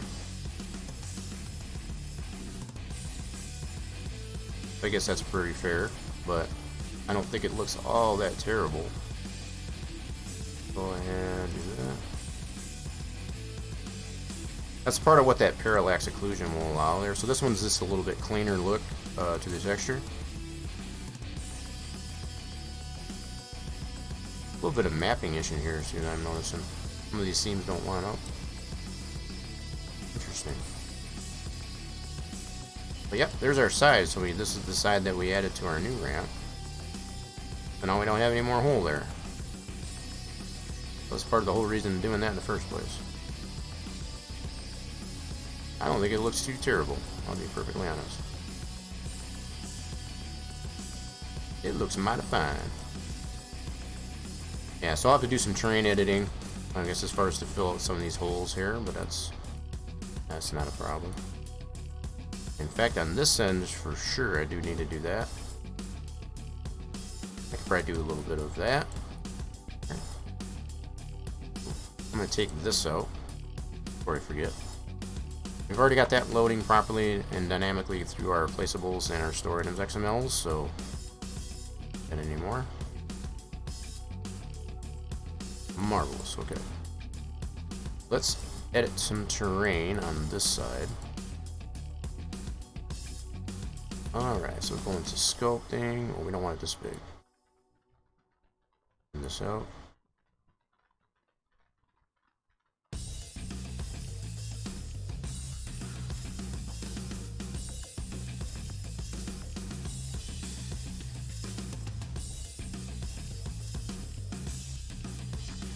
Conform this terrain a little bit better, I guess, to the new model as far as our new building.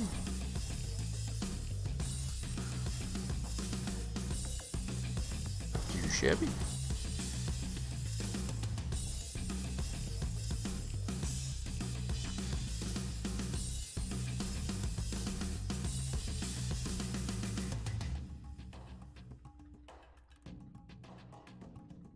I can see that shadow on the edge of that wall there from the building. It's kind of crazy. Fill that in a little bit.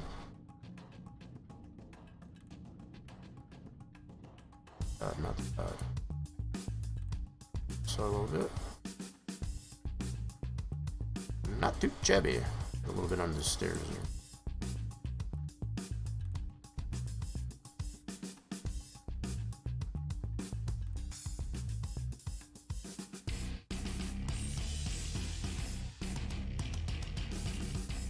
Cool.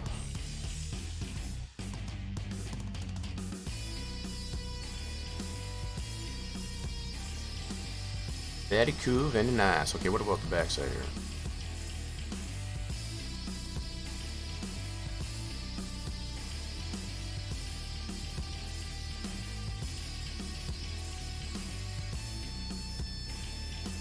I think we need to pull some of this down. I'm just kind of covering the stairs up a little bit.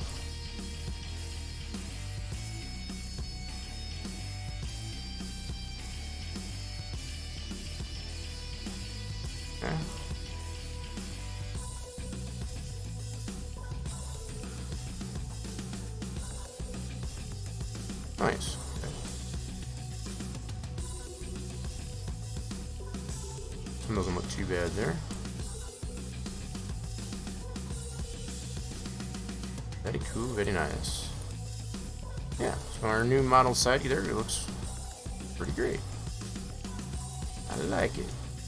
So yeah, we'll need to figure out, I guess, as far as how that works there, I guess, as far as for that decal. So it has. I'm gonna go ahead and take this old one out. Don't need that anymore. I'm gonna use our new ramp now. Ooh. So there is a decals. Oh, that's not the one. Let's see, where are those at?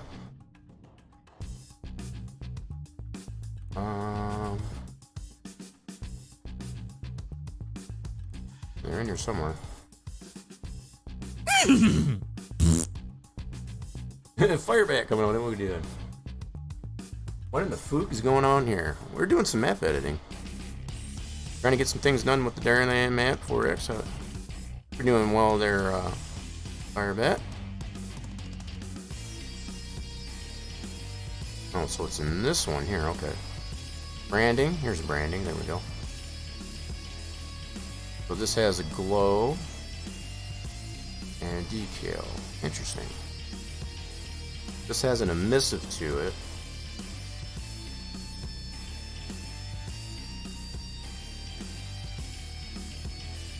Tired but good? Yeah, well. Appreciate you stopping in here, see what we got going on. Even though you're tired. Yeah, we've been doing quite a bit, I guess, as far as getting things figured out here. With we added our one sell point, and we did place an initial trigger, I guess, for that. Confirmed that it works, and we're just doing a little bit of editing to the model. Our ramps needed some attention, so we applied that. Just put it in here. And we needed fill in this hole. I guess that was on that side. Now I'm just trying to figure out, I guess, as far as some of these other aspects of this building, how those work. So we got this glow, and let's see here. I noticed in the game or whatever, it was actually still glowing even during the day. I don't think I wanted to do that. I don't know how this glow shader works. I might have to double check that, I guess, as far as when we go in and test it in the game again. We're gonna definitely go in there and check and see what we got with what we did here. There's two different decals. You got this one over here that doesn't glow, and then this one over here that does glow. But what I did notice that this one was glowing even during the day when we originally tested out in the game. So I don't know if there's something I would have to apply to that, so it only does that at night. Let's go ahead and save the map. I did take out the selling trigger. We don't need that in here. So we'll go ahead and save the map. And this is the mistake that I've made. Please don't make this mistake, I guess, as far as if you're ever editing any maps, especially a mod map like this. If you're in the wrong directory, I've already done this at least once so far, where I've saved one of the over the top of one of the default maps. Don't do that. Make sure you're in the right directory. Yeah, you don't want to step on the default maps. I have already done it once already so far in my course of going through this. Let's get ready to rumble! It's all our all's fault. How's it our fault? Who's rumbling? Oh, Apache coming on in. How we doing there, Apache? Work work call-outs are personal. Long night and day. So how is it our fault? That's what I want to know. How we doing there, Apache? Welcome out in. Alright, so I gotta make sure I'm in the right directory, because as far as the save our map, I mean, we need to make sure it's an i3D, of course. And we don't need that ramp in there, so we'll take that out. We've already got it into our map. Let's go ahead and save that. Give that a second. Okay.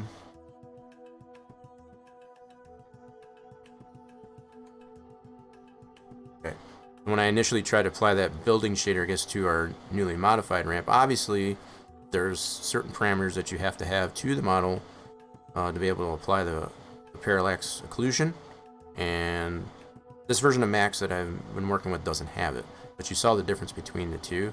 At least some did. And I like this version better, to be perfectly honest. I like the way this looks. I might even go so far as somewhere down the road. I noticed some of the mapping on this is a little bit messed up as far as the way the seams are. I might do a little bit more editing, I guess, somewhere down the road, but for now, that should work just fine. Alright, so we did save the map. Cool. Now what we need to do, I'm going to switch this over. Oh, that's not what I wanted. I'll go through all that. Oh. Hopefully it does. Did it stay over? I think it did. Okay. Wait, did we already go through that?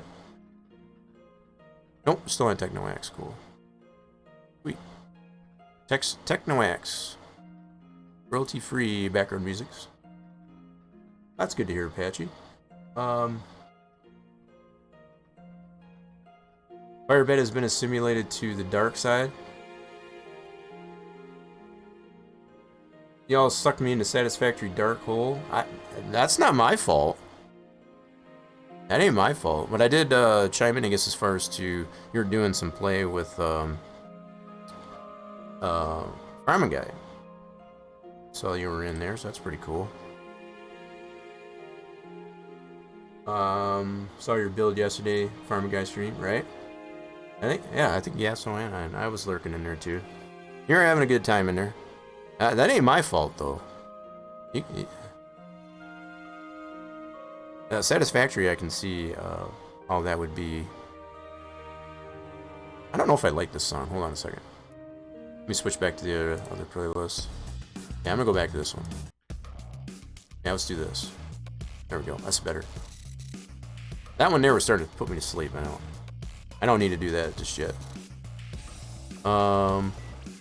Okay.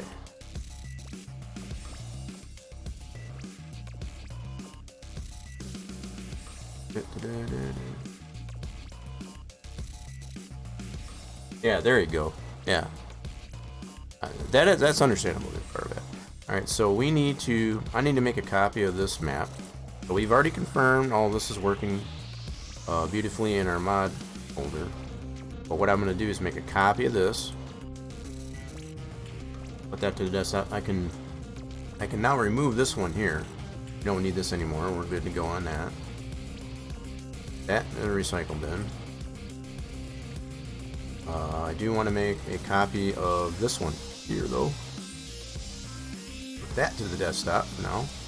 Save keeping. Okay. And then from here,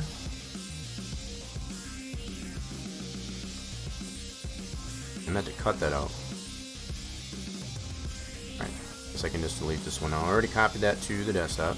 We need to remove that and then bring over our new map that we just saved in our map edit folder, which is right here. And bring that into our mods folder.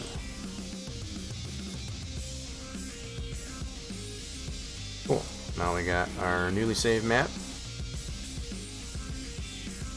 What the heck? No. I want it. Refresh. That's all I wanted to do.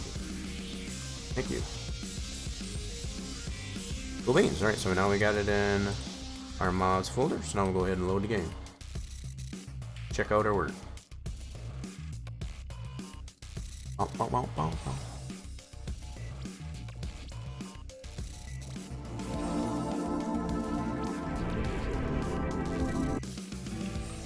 I think it's kind of weird. I don't know about you folks, but for anybody that is used to, I guess as far as the previous renditions of Farm Sim, you always had the 3 cutscenes. You had the one for Focus, the one for Giants, and then the one for NVIDIA. Now you only got the 2. It's kind of weird. I don't know if y'all... It's just very noticeable, I guess, the fact that Giants is actually taking the approach, I guess, to do their own in-house development of the game, as opposed to going through a third party like Focus Interactive. So yeah, it's definitely noticeable, I guess, as far as on the initial start screens there. I've been playing Satisfactory for years. You not go to start. That's funny. When you say years, has it actually been years? I mean, how long has Satisfactory been out? Maybe I'm out of the loop, I guess, with that. I didn't realize it had been out that long. Okay, so populate that.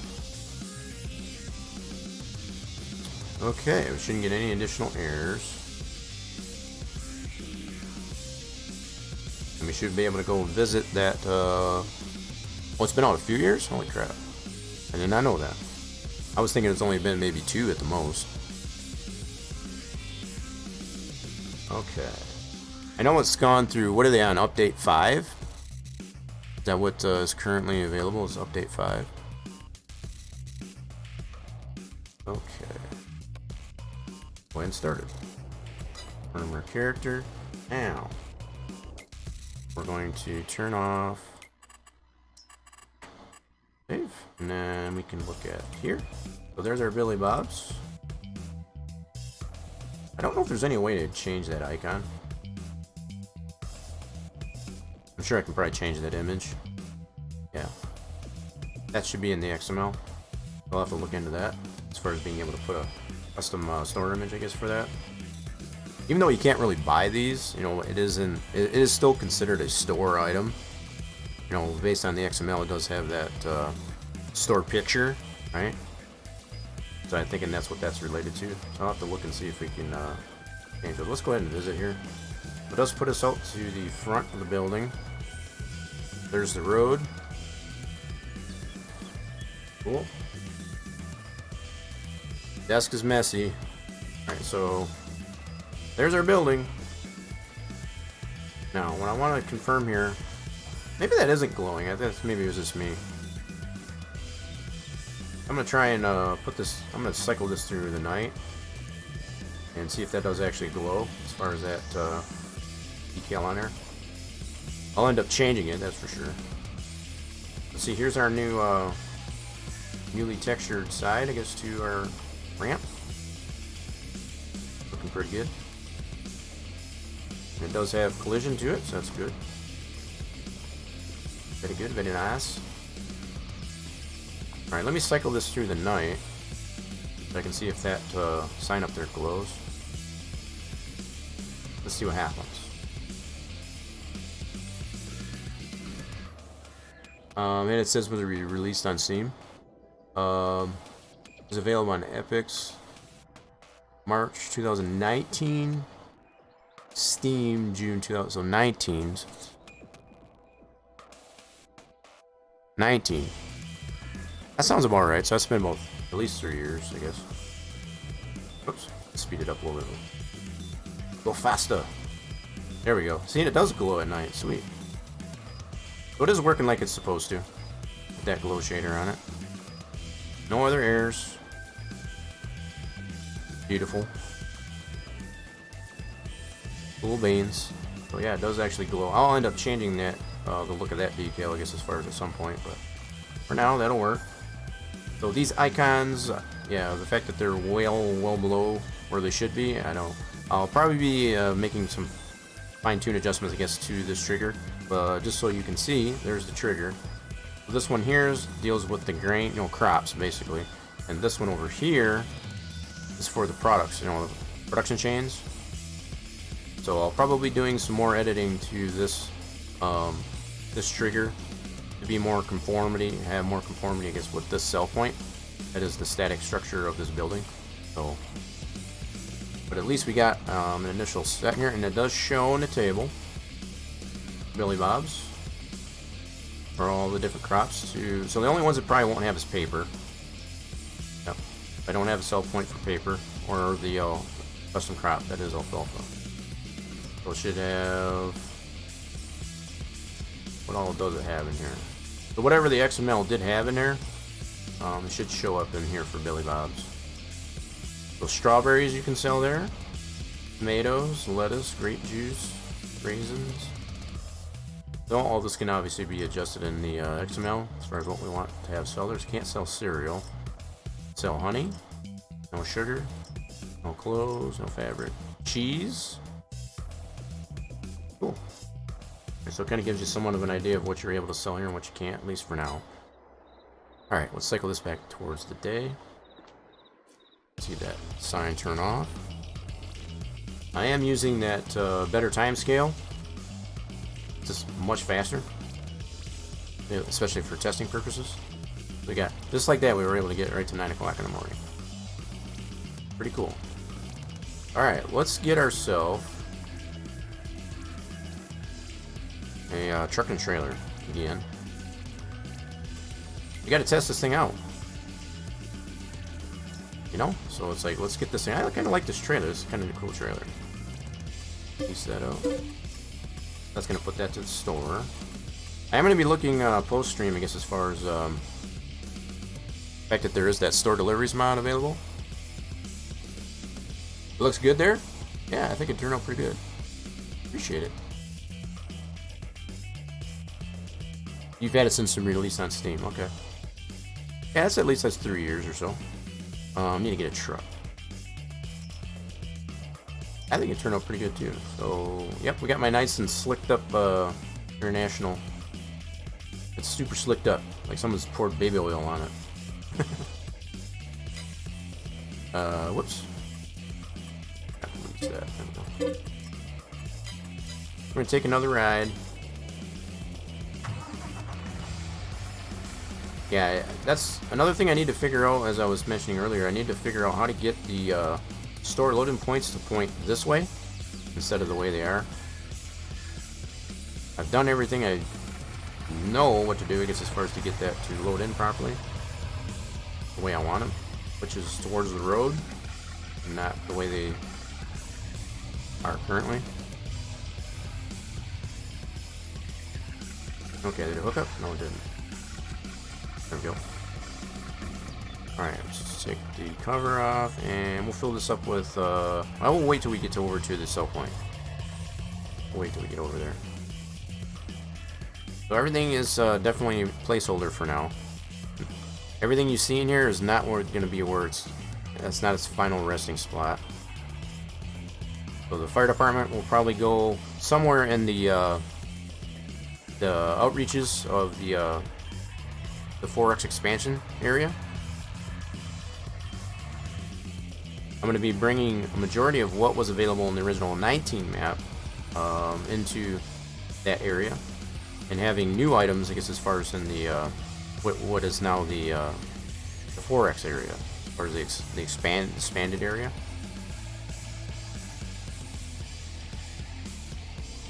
So yep, all these roads that are current, I shouldn't say current, are what you've come to know. Anybody that has played the original Dairyland map in 19, these are all the same roads so far. Whether or not I keep these roads, I don't know yet. And I did it again. I'm telling you, these tires are just slippery. Whoever armor rolled the piss out of these things, making them super slippery. But it's definitely still got some work on this truck yet, making that so shiny. A lot of it just has to do with the shaders, the current shaders that 22 does have. That in itself is toot the horn. Hey, what's up there, Markio?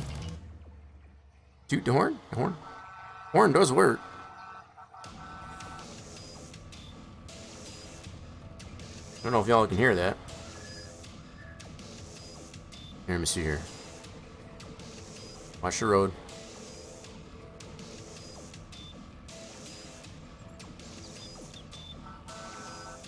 Yeah, it's probably is kind of light, I'm sure. But it does toot.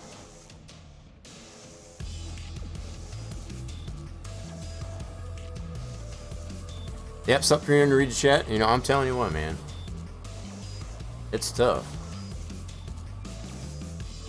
The map is coming along there, though. How we doing there anyway there, Markio? What is going on? What the heck was that all about? From a distance here, I noticed the drive shaft being all... Look at that drive shaft. What in the heck is that doing? That is super strange. But from a distance, it only seems to do that. Yeah, so like I said, there's still plenty of work that needs to be done on this truck, making that look so crazy. So apparently from a distance,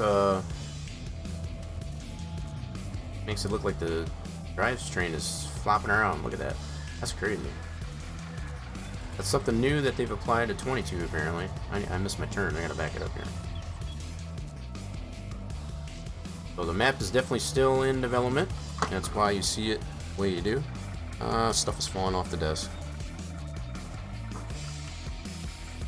Need to clean the desk off once I'm done here. Stomach hurts today? What's up with the stomach? You're still recovering, right? I think the last time we talked with you, I guess you were in, you were recovering, right? Day off today, slept half the day afternoon. Maybe it was someone else. But if it's just a stomach ache, that's it's probably better than what I was thinking. Figured you'd drop in for a bit. I appreciate you stopping in there, Mark. We just been we're making a lot of progress here on the 4X map here for Dairyland. That was formerly available in 19. We're making this for Farm Sim 22. So yeah, we can drive up our new ramp. Sweet. Okay, let's fill this thing up. Let's use our power tools. Gotta cheat this in a little bit. Alright, so we'll go fill vehicle. Let's put some wheat in it. Wheat. Where's our wheat at? I went the wrong way is what I did, that's for sure. I want some wheat. There we go. Alright, so we should get the option to be able to unload. Like so. Sweet. Unload it. We'll get some monies for it. This is a pretty cool trailer. Very cool. So we made a little bit more than we did last time. We made just under 14,000 last time we tried this. How much is it going for? Was it going for like 800 and some odd dollars per liter, per thousand, I should say. So let's check it out this time around. It is going for wheat at Billy Bob's 901, so it's a little bit more than it was before. So stands to reason. That's why we got a little bit more than we did the last time we tested this. Yeah, the COVID crap. So it is related to that. Okay. Ate some food, passed out, and it felt like it got booted. Yikes! Like someone kicked you in the stomach. That's not fun. Well, hopefully it gets better. Definitely hope it gets better. You had a day off though. From what it sounds like, that definitely probably did some good.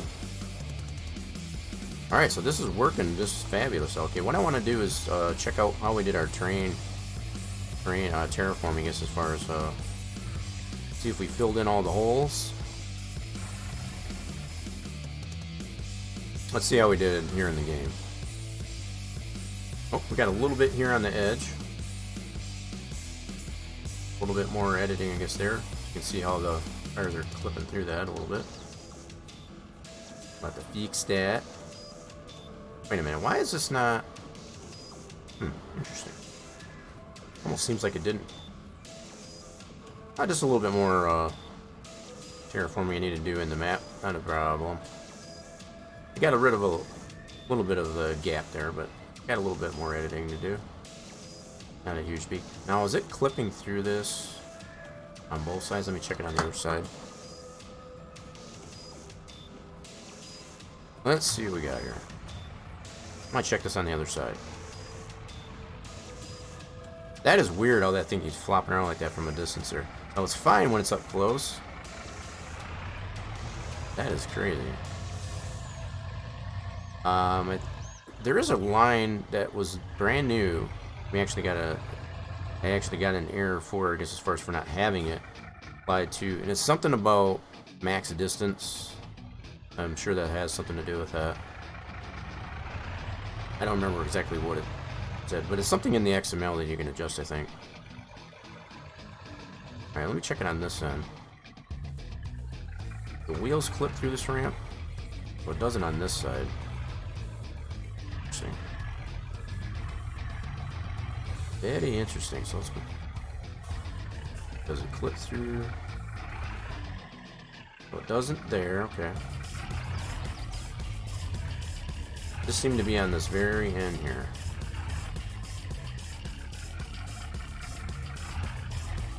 Yep, just on the very end there. Cool. So I can terraform that. I kind of fill in that edge that pretty easily. That's not a problem. But there's our Billy Bob sell point, at least anyway. There'll probably be some more edits to it, I guess, as far as to change the decaling of it. Kind of be more conformity. But this is our new sell point as Billy Bob's for the 4X version of the map.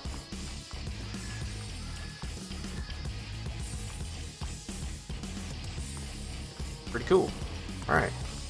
I don't know about you folks, I'm starting to get hungry, so it's been a while. Going on 6 hours, holy smokes. We got a lot done though. We got a lot accomplished, a lot figured out. I do appreciate everybody that did stop by, I guess, as far as to see what we got going on here. I see I noticed a little bit of clipping there, it's crazy. Up with that clipping there. Might have to fix that too. Whoa, what the heck? That's got some wicked clipping to that. Holy mackerel, do we get any? That's got some wicked clipping to that. Might have to play around with that a little bit.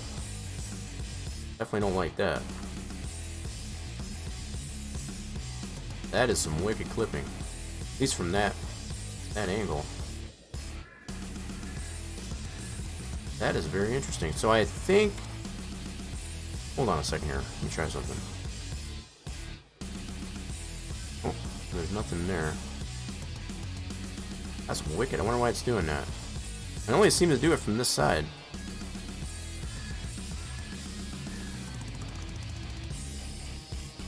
It's just that one little sweet spot there. Check that out. That's wicked.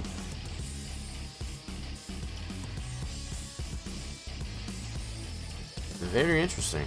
Okay. And that's just the way sometimes levels of detail, LODs. I kind of showed that in the scene graph there, because as far as so at certain distances there, it should depopulate as far as to show less detail, and that's by design. So that you get better rendering, frame rates and stuff like that. That's part of. And that's been evident even in 19 too. Let's turn off this layer there. There we go. That's an extra layer too that I noticed. So I'm just looking to see, where does this depopulate? What distance? I know when we were on that road, I guess as far as with the truck, it was still showing pretty well. Let's move over here by the river.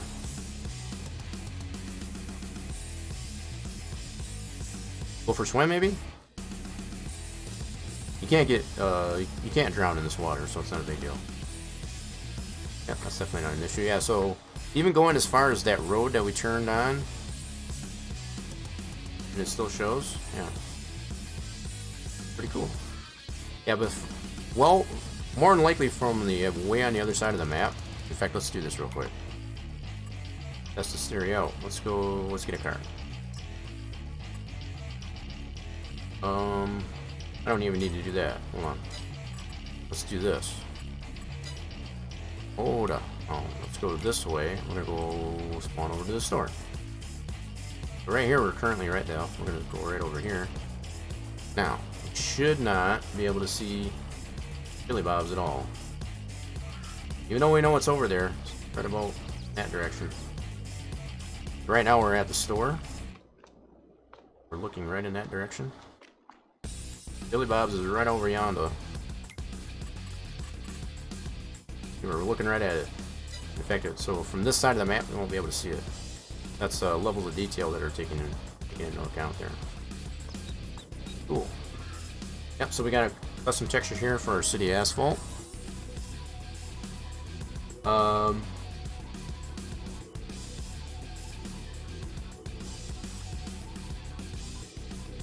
Oh, yeah, so I was asking as far as here. Okay. Better than before? The same. Okay, you were asking Mark, you know. Well, the fact that he's here, that says something too. Hopefully you're just chilling out, and even though you do have this stomach ache, that's a bummer. Hopefully that does subside, like I mentioned. Having a stomach ache, regardless of what you're dealing with or not. That's not fun time. So we did get a chance to check out the paper production. We got that pretty well fine-tuned. We did show off, I guess, as far as how the alfalfa works, as being able to pick it up loose or the custom bales. There are still some issues as far as the log is concerned with the way the fill plane is rendered, even though visually it does render, it does render properly. We're still getting some errors in the log, I guess, as far as that it is, there are some issues, I guess. I don't know if that's something on Giants End that, as far as in another patch would correct that, as well as the errors that we get for the square bales. We'll just have to wait and see to see if there is another patch that comes out that will correct these issues. This one's definitely placeholder, just as well as that. I already know for a fact that I'm going to have to shift paper production over. This will serve as what was known as the hometown printing in the town. So between where the animal dealer is on that side of the road, this all needs to shift this way. So that's something else I'll be doing probably post facto stream. To kind of get things more in line where they need to be in comparison to where they were in the 19 version of the map. So coming along slowly but surely. Kind of put this on the so you can see here what and I think I mentioned this before. I don't know what the deal is as far as with all the fields spawning in the same crop in every field. I don't know if that's something with the seasons growth, the seasonal growth, that all the fields tend to be growing the same thing. Not 100% sure what that's all about, but currently I guess it's showing that everybody is growing oats. It's kind of... Well, in some cases, some of these were harvested. And there are some fields that's already starting to cultivate. Yeah. So there are some maps, some fields here do have some weeds as well as stones. Some are fertilized. I'm just not 100% sure why it's only allowing, I guess, for one crop on every field. That's the only thing that's kind of weird to me. Yeah, so definitely still alive. That's always a good thing too. You're not pushing daisies. Definitely always a good thing. Yeah, so for everyone that is here and has been hanging out, I appreciate it. And just for that, just kind of show my appreciation. I know you are earning yourself units of fluids, even as the stream is live, even if you are in the lurking capacity. Still in kind of the giving mood. So let's see if I can get this to work here. I got to do this way. Yep. I want to give you all a little bit of units of fluid, just for being as cool as y'all are. There we go. 500 units of fluid, just for hanging out, giving me company, and at least checking out, I guess, as far as what's going on here on the channel. This was totally a random stream. Whether or not I will make these, I guess, a regular thing, I guess, on the channel, as far as a Modeling Monday, and whether or not it'll continue. With as much work as there need to be done with the FS22 map, the Dairyland map, 4X for 22, it might become more evident. So as I figure some things out and have something to actually showcase and present to everybody, I will make these I'll make these a more prominent thing on the channel. That's what I'm thinking. But I think for now, at least anyway, doing them as sporadically as I am. Also, feel free to check out the progress page that I've got there, exclamation point map. Yes, get yourself some fluids. Yes, everybody needs them. Fluids are very important, especially with your condition. You got to make sure you stay hydrated and all that. So yeah, so the progress page, exclamation point map, will give you a link. You can also feel free to go to the Spline Design Studios website. That link is also available over on the website. put that out there. So there is the information for the link. If you want to go check that out there, we'll be posting more on the regular as things get figured out with the map. So feel free to check that out on occasion, just to see how the map is progressing, I guess, as far as 422. Probably won't be any more done, I guess, as far as with the 19 version of the map, but I am taking quite a few of the aspects from the 19 map and putting them into into the FS22 map, just like the roads, for example. That's one example. Whether or not I will keep those, as I mentioned, I'm not 100% sure. I might change these out just to kind of I just don't know yet. I've already brought the terrain and such like that over there from the 19 map, but we'll see how it turns out. We'll just see how it goes. I might kind of change my mind on it, but that those types of adjustments and improvements, I guess, to the map will be posted either in the Rock Nation Discord and or that progress page that I just posted there in the chat. So feel free to check that out, like I said, at your leisure. What about, yeah, so what's not fair? What'd I miss? Oh, yeah, so you did it again. Okay, gotcha. Yeah, so anybody can type that in there. Feel free to check that out. Just check it out there. What's not fair there, though, Markio? What did Yasso do? Or you were just talking about her bringing up the map? Oh, I have more fluids? Well, Yasso's been here longer. That's the only thing. Yeah, so you stop by more often, even if you have to be in the lurking capacity. You earn yourself those additional units of fluid. That's how that works. And then in some occasions, I like giving out units of fluids too, just for everybody being awesome as they are. So I'm gonna look for a potential raid target here. So as I'm sitting here flapping my gums, I demand a recount. You just gotta be here more often. That's all it comes down to. You just gotta be here more often. Alright, so if y'all would do me a favor, as far as stick around, as far as I'm gonna peruse the Twitch land here and see if, who we got for a potential raid target. And do feel free to come along for the raid. You'll earn yourself those valuable units of fluids for participating in the raid, as well as channel points. Be able to use such things as the custom sound redemptions and stuff like that. So, and also for special events that we have here on the channel. We did give away a copy, Steam Game Code copy of Wreckfest last Wednesday, prior to Christmas coming in there. So we do have special events, I guess, that every once in a while, and you will need those units of fluids, I guess, to participate.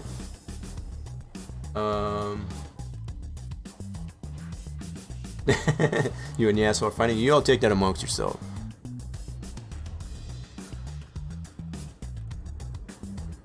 Right, so even Yasso's even mentioning, as far as like, even if you have to lurk in here, if you're busy doing other stuff, it's totally understandable.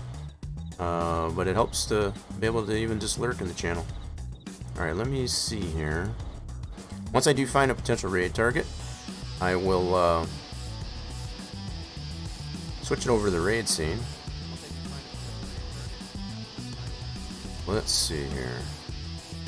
Appreciate everybody's patience while I track down a potential raid target.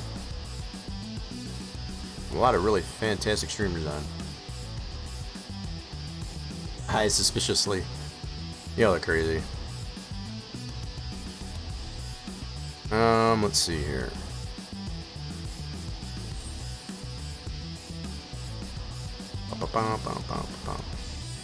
Alright.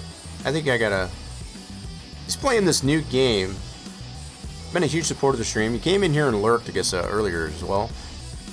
I've been really trying to understand this game. It's kind of like a cross between My Summer Car and maybe, I don't know, maybe House Flipper? For lack of a better way to put it. Maybe a little bit of a Car Mechanic Simulator. I don't know.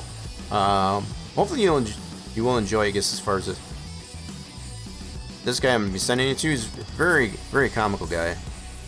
Especially with the types of games that he plays. He plays a lot of these weird types of games. I can't even pronounce the name of the game.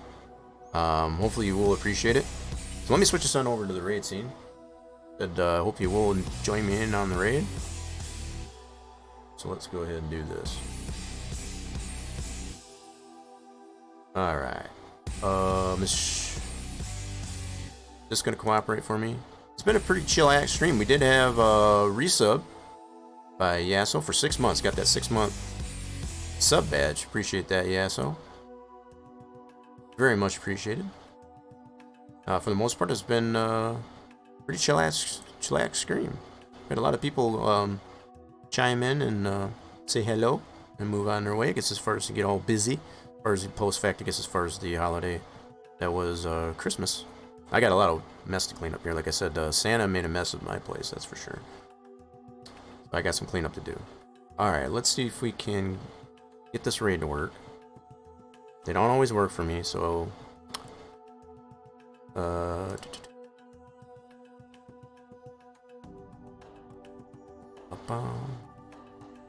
hope everybody does have a fantastic rest of their Monday, going into the start of the week.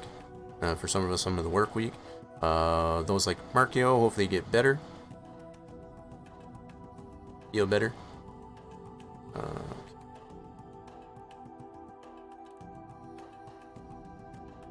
Yep, found him. Okay, cool. Hopefully this will work. We will see y'all again real soon. We'll be doing some trucking for Trucking Tuesday. So if you want to chime in for Trucking Tuesday tomorrow on the stream, feel free to chime in for that. And we'll be seeing you again real soon. Hopefully. Goodbye for now.